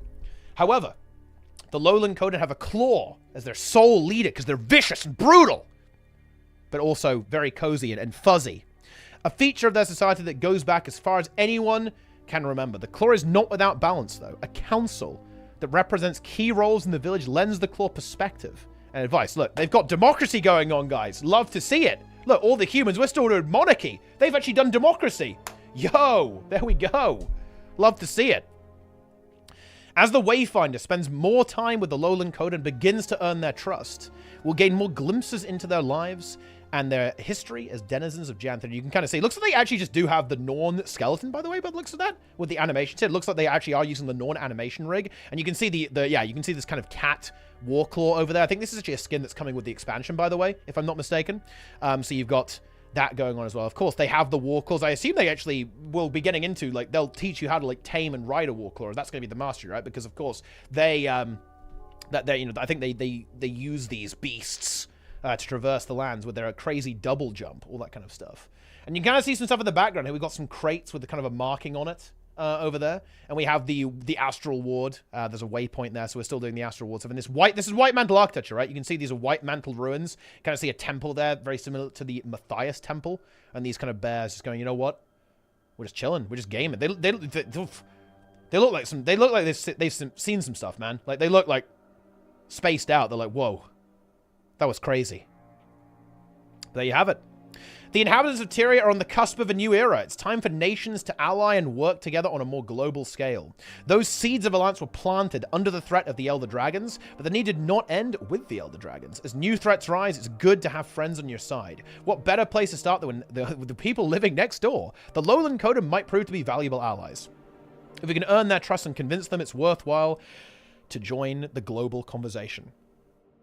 Yeah, I mean, that makes sense, because, of course, like, during the Elder Dragons, like, a big part of it, right, was basically recruiting allies, right? We had to work with all the different factions, and now we've linked up with Cantha, and there's cross-communication there because Suwon's gone, right? And, like, the blockade is no longer there anymore. So, yeah, all the different factions, all the different races in core Tyria, and then, of course, the Canthan stuff going on there as well. Like, everyone's kind of chilling out these days, you know? Like, everyone's hanging out.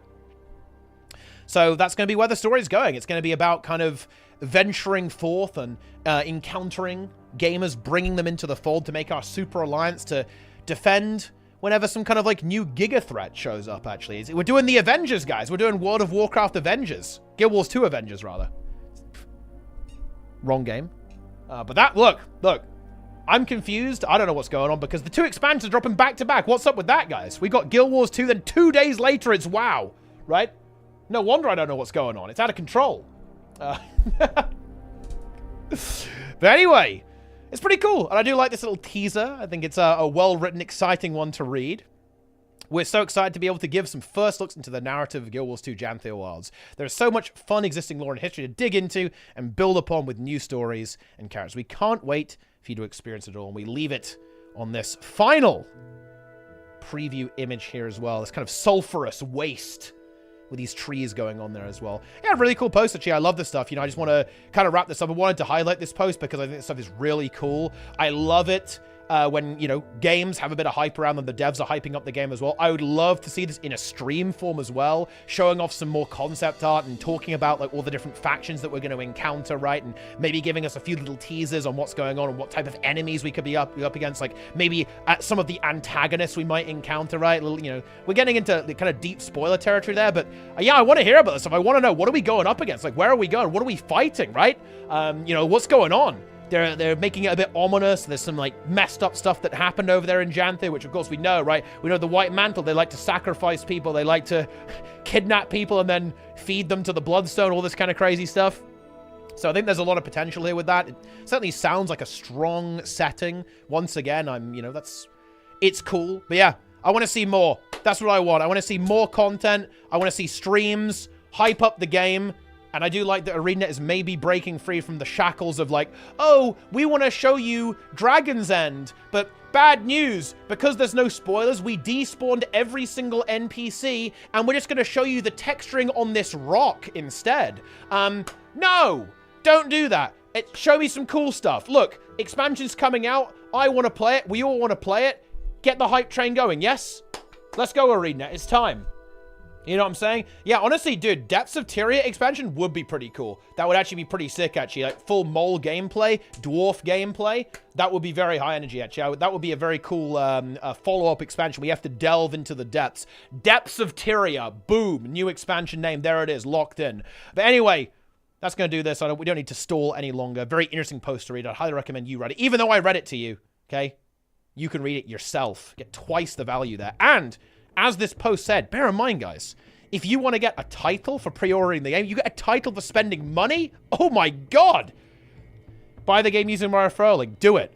Follow all the social media. Let me know what you think in the comments, guys. This is a pretty cool post. Are you hyped? Do you want to play as a bear? Look, now that they're using the same skeleton, code and playable race incoming? I don't think so, but you never know, right? Code and tonic, at least. But anyway, that's it. I hope you guys enjoyed this little reading, little react content, guys. Love to see that. Follow, subscribe, come back and watch every single day. Leave your comments, like the video, okay? Get ready for the Secrets of the Obscure review, okay? And maybe some retrospectives on the previous expansions, guys. That's right. I'm the review man now. It's coming. We'll review Janthe Wilds too. It's going to be great. But anyway, that's it, guys. Thanks for watching. Hope you enjoyed it. I'll see you next time. I'm out. Yeah, I'm doing the YouTube thing. Wait, why are you putting voice cringe, Roy? Fuck Roy. Oh my god. Is this a good time to mention that I have absolutely no respect for Roy? Is that out of the blue? Is that weird? Anyone else feel that way? Yeah.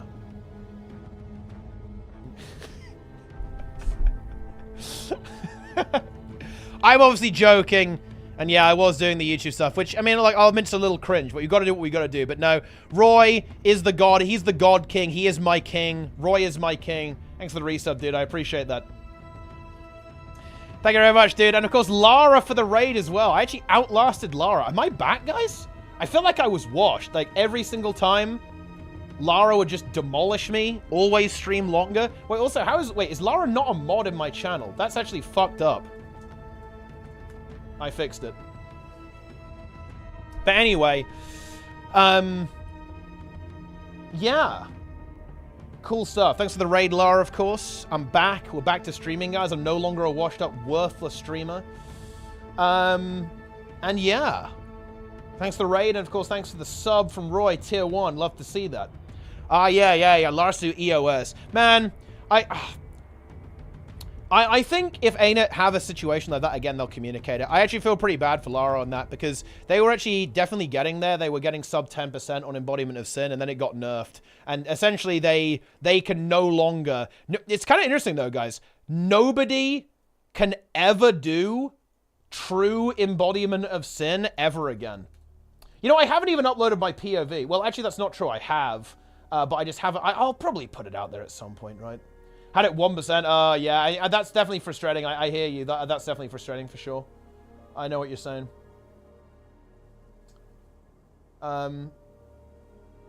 Yeah, I actually have this uploaded, but I'll probably make it public at some point. It needs like a slight re-edit, to be honest. But yeah. Here's my POV, guys. You guys want to see my POV? Hardstuck Necro POV? Let's go.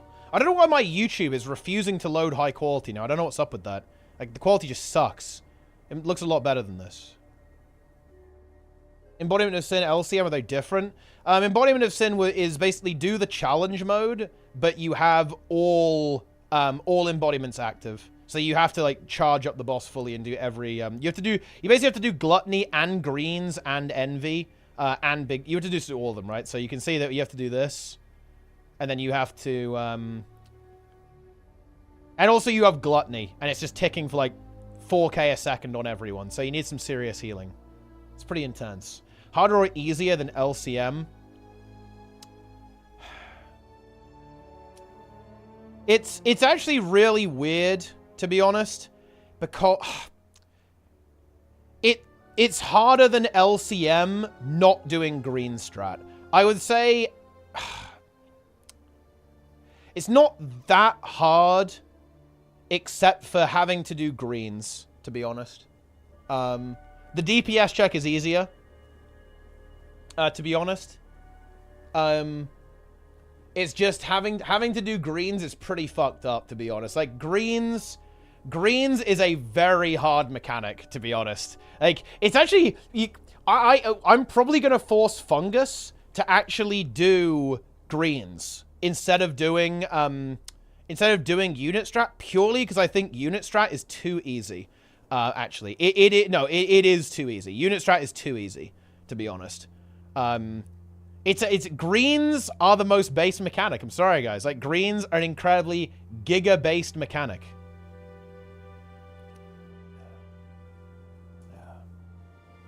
Lilith's tier 1. Old EOS was much harder than the new one, much easier. Oh, yeah, EOS is way easier now, yeah. They kind of demolished it. Which, by the way, for the record, I actually agree with. Funnily enough, I actually agree with the nerf. Because I think CM in particular is way too hard. I wish they'd gone a little bit further. For example, I think they should have changed it so that only 2 greens spawned on CM and it's 3 on Legendary. In my opinion, that would have been a much better change. Because right now, realistically, for CM, you will never... Your unit strat is still easily the best strat. Not even close, by the way. Like, unit strat is easily better than doing Gluttony or doing triple greens for consistency, to be honest. So the issue with the nerf they made is it doesn't actually change up the strategy. I think it would have been really cool if they'd made it so it was 2 greens. Then doing 2 greens would 100% be a viable strategy as well, like alternative strategy to unit strat, which I think could have been pretty interesting. And Gluttony is probably... No, Gluttony is still way too hard. Gluttony is still so unbelievably fucked up compared to the other mechanics in terms of, like, how punishing it makes the fight. It's still way harder. On CM. Like, you're not going to do a different strat on CM ever. New regular CM compared to other CMs. Is it close to the KO CM? Is it still HTCM tier? Man, this sounds really fucked up, but I really don't think Serra CM is very hard with unit strat. I blame unit for this. Their strat's too good.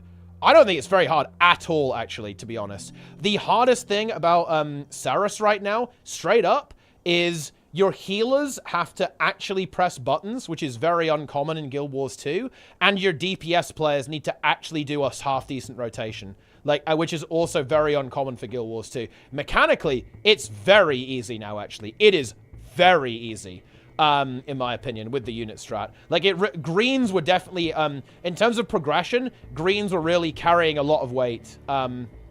Greens were carrying a lot of weight for making the encounter difficulty, or carrying a lot of water, I should say, I think is the appropriate expression.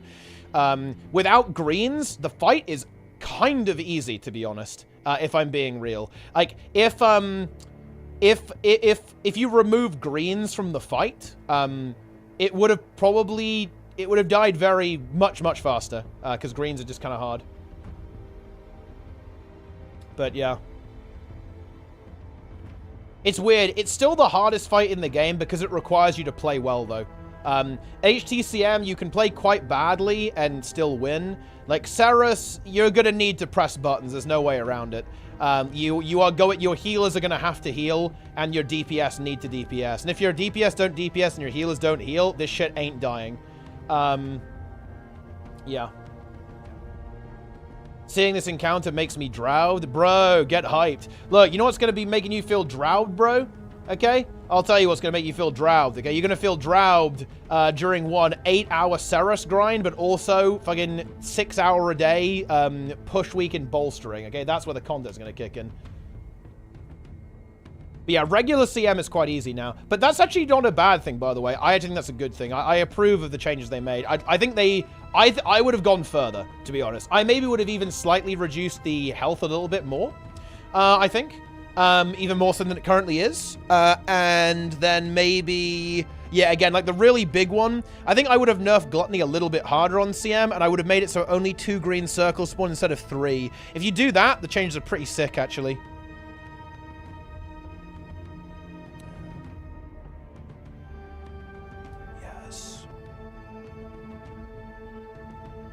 Closer to KOCM? No, not close to KOCM. This is way harder than KOCM. Much, much harder than KOCM. Ceres is harder than HT? Oh, yeah, no, it definitely is. Ceres is harder than HT. But hang on, though. We've got to be a little bit careful there. In my opinion, I would actually argue that HTCM is... Or rather... Okay. HTCM, I think, is actually, in some ways, mechanically harder than Ceres.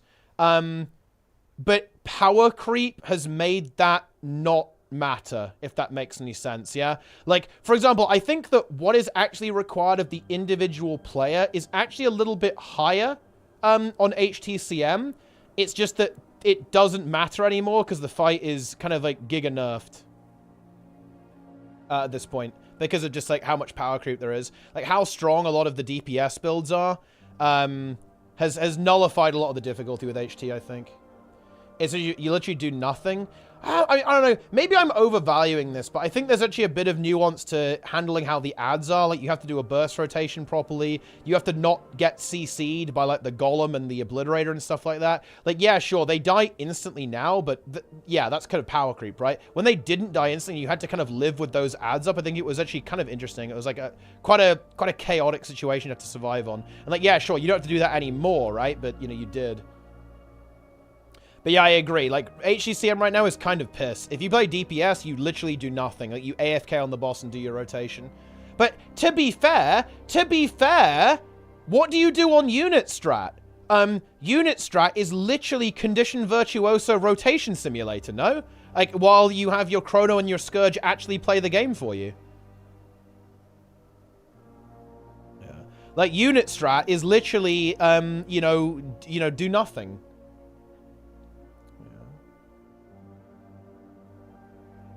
Is HCM more comparable to Temple of Feber, CM, or Legendary? I think HCM is easier than both of those. At the end of the day, it's easier than both. I think mostly because of power creep. I think you could definitely... If it was launch HTCM... Launch HTCM, I would say, is arguably harder than Ceres. Well, not with Green... Green's existing on launch makes Ceres way harder than HTCM. But unit strat Ceres is easier than launch HTCM for sure.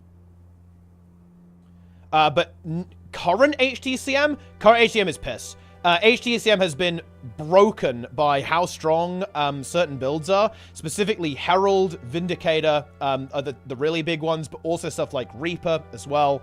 And just a general power creep, right? There's just damage, right? You just have, like, massive damage now compared to what you had back then. I would also say Power Vert being buffed is obviously, like, another, like, pretty extreme bit of power creep that nerfs HTCM as well, actually.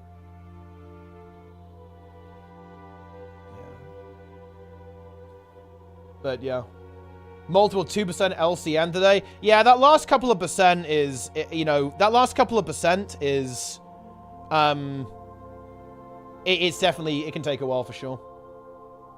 What's healing in this video? It's 2 heal Chronos and then 2 Celestial Blood Scourges, heal Scourges. So it's Plenix, Luaran, me, and Patho.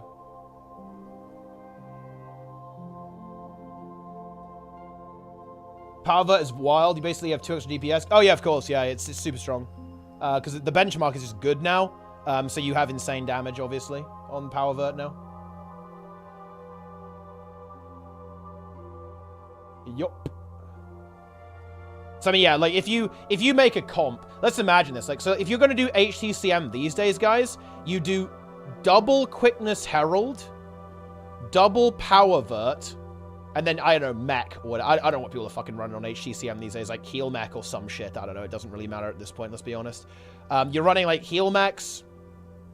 And then you can just pick your poison for the rest of your class. You've got 4 DPS. You play, in my opinion, you play at least 1 Vindicator, no questions asked, like just so you can get the Ventari in there. And then you can just do like 3 broken power DPS. Honestly, it can be like anything. Realistically, you can do whatever you want with power DPS. I guess like Soul Beast is pretty good. Oh yeah, I guess Heal Chrono is pretty good. Yeah, for sure. I guess you can. Yeah, you can you roll compress the... Yeah, you can probably roll compress the portal onto the heal chrono, huh?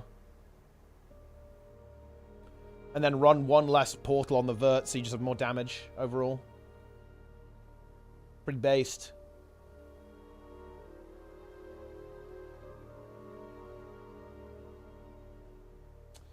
Yeah.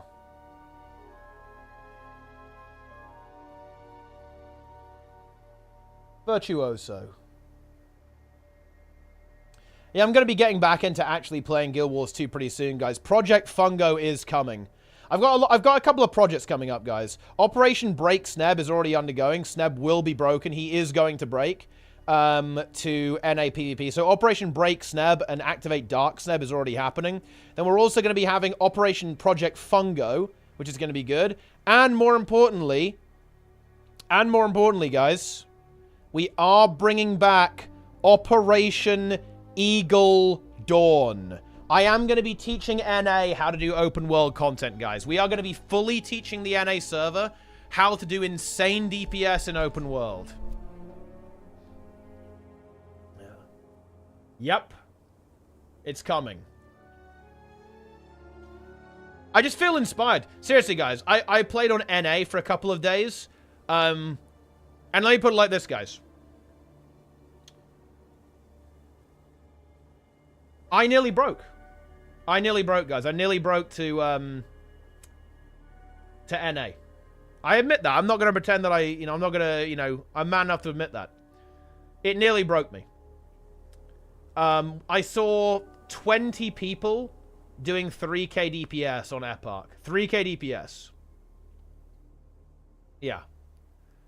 I'm sorry, I will not let NA suffer like that. I will not tolerate that. NA will do more than that. NA will do minimum 10k DPS on every player. I'm not going to let you guys suffer through 1k DPS. I'm not going to allow that. That's not going to happen, guys. No way.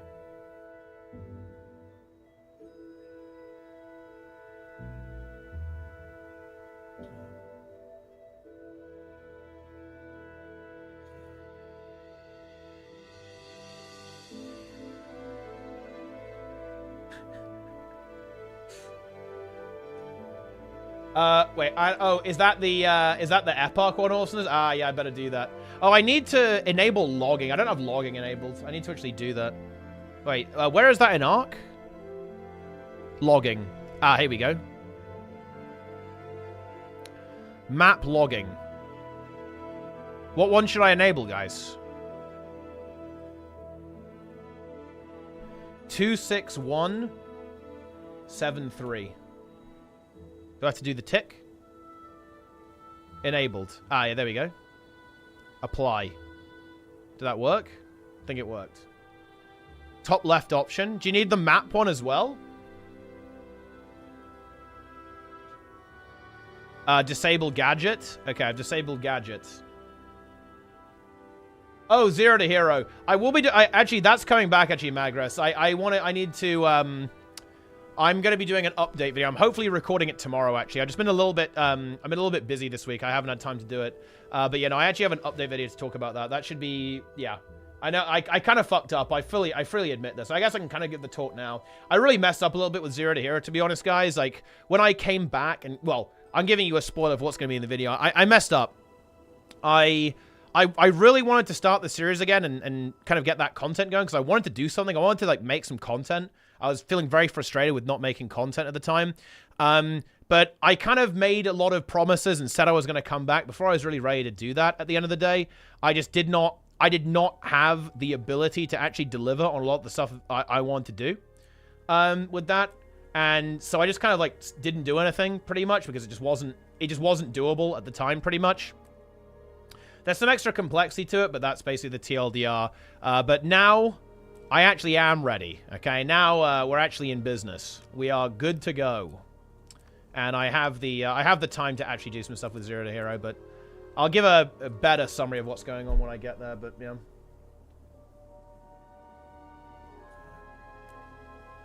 I'm officially joining Condor Dusk. After NA lost Darren's to lead the operation, I have no choice but to follow him. Skane Gang EU is also about to activate. NA is shriveling up. Like an earthworm on a sidewalk on a hot sunny day. Doomga.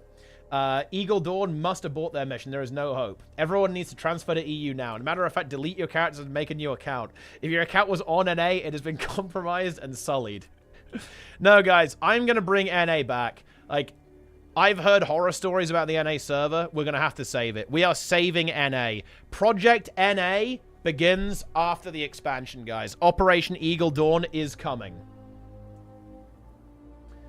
Be prepared.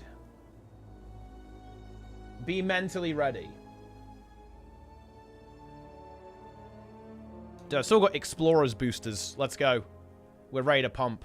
Okay, I'm doing an Ecto gamble. I can do 2 gambles, guys. Let's go. Oh, we actually won. Dude, big win. Big win. Honestly, we leave it there. We leave it there. We take it. 12k DPS max is fine. Look, by the time I'm done with NA, everyone is going to be doing 30k DPS minimum. What is NA? NA is a failed server region that roughly encompasses North America, though some South Americans and Oceanians also play there. The server began to die after a mysterious mastermind started Operation Condor Dusk, which reduced the skilled NA player base below self-sufficiency. The only players remaining on NA are those 2 port transfer to EU. Nice. Your next gamble would have been a bigger win? No, that's not how it works. It would have been a brutal loss. Right, I'm now done, guys. I am out of here. Let's see, what are we doing?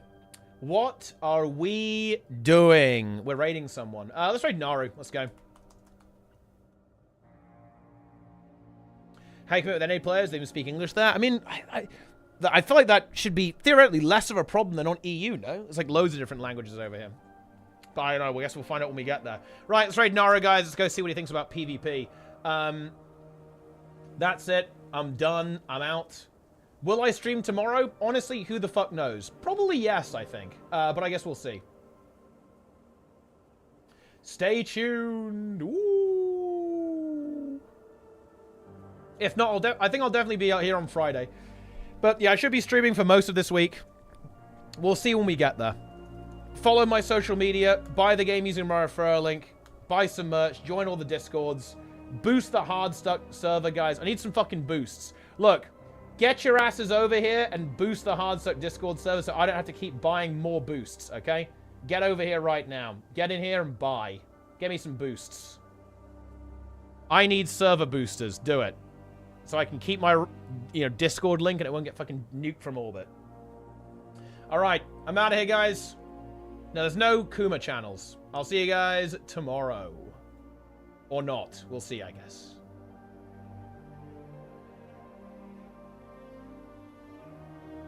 Ooh.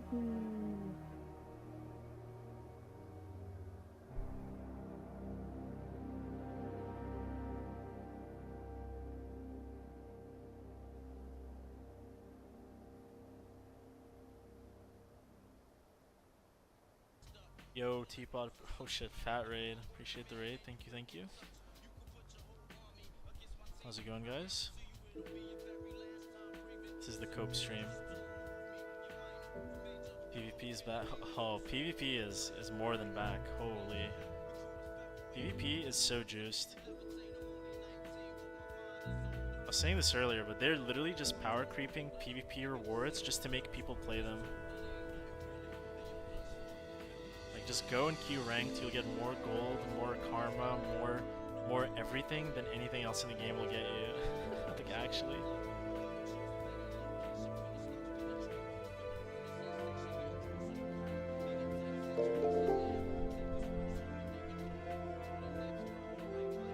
Someone say karma? Dude, PvP is huge karma farm. No news on the new PvP mode though. Let's be real, the new PvP mode is probably still heavily in development, right? It's probably like not even... It's not there yet, I would assume. Especially if they're planning to release it later in the new expansion. I don't think they have something presentable right now. That's just my guess.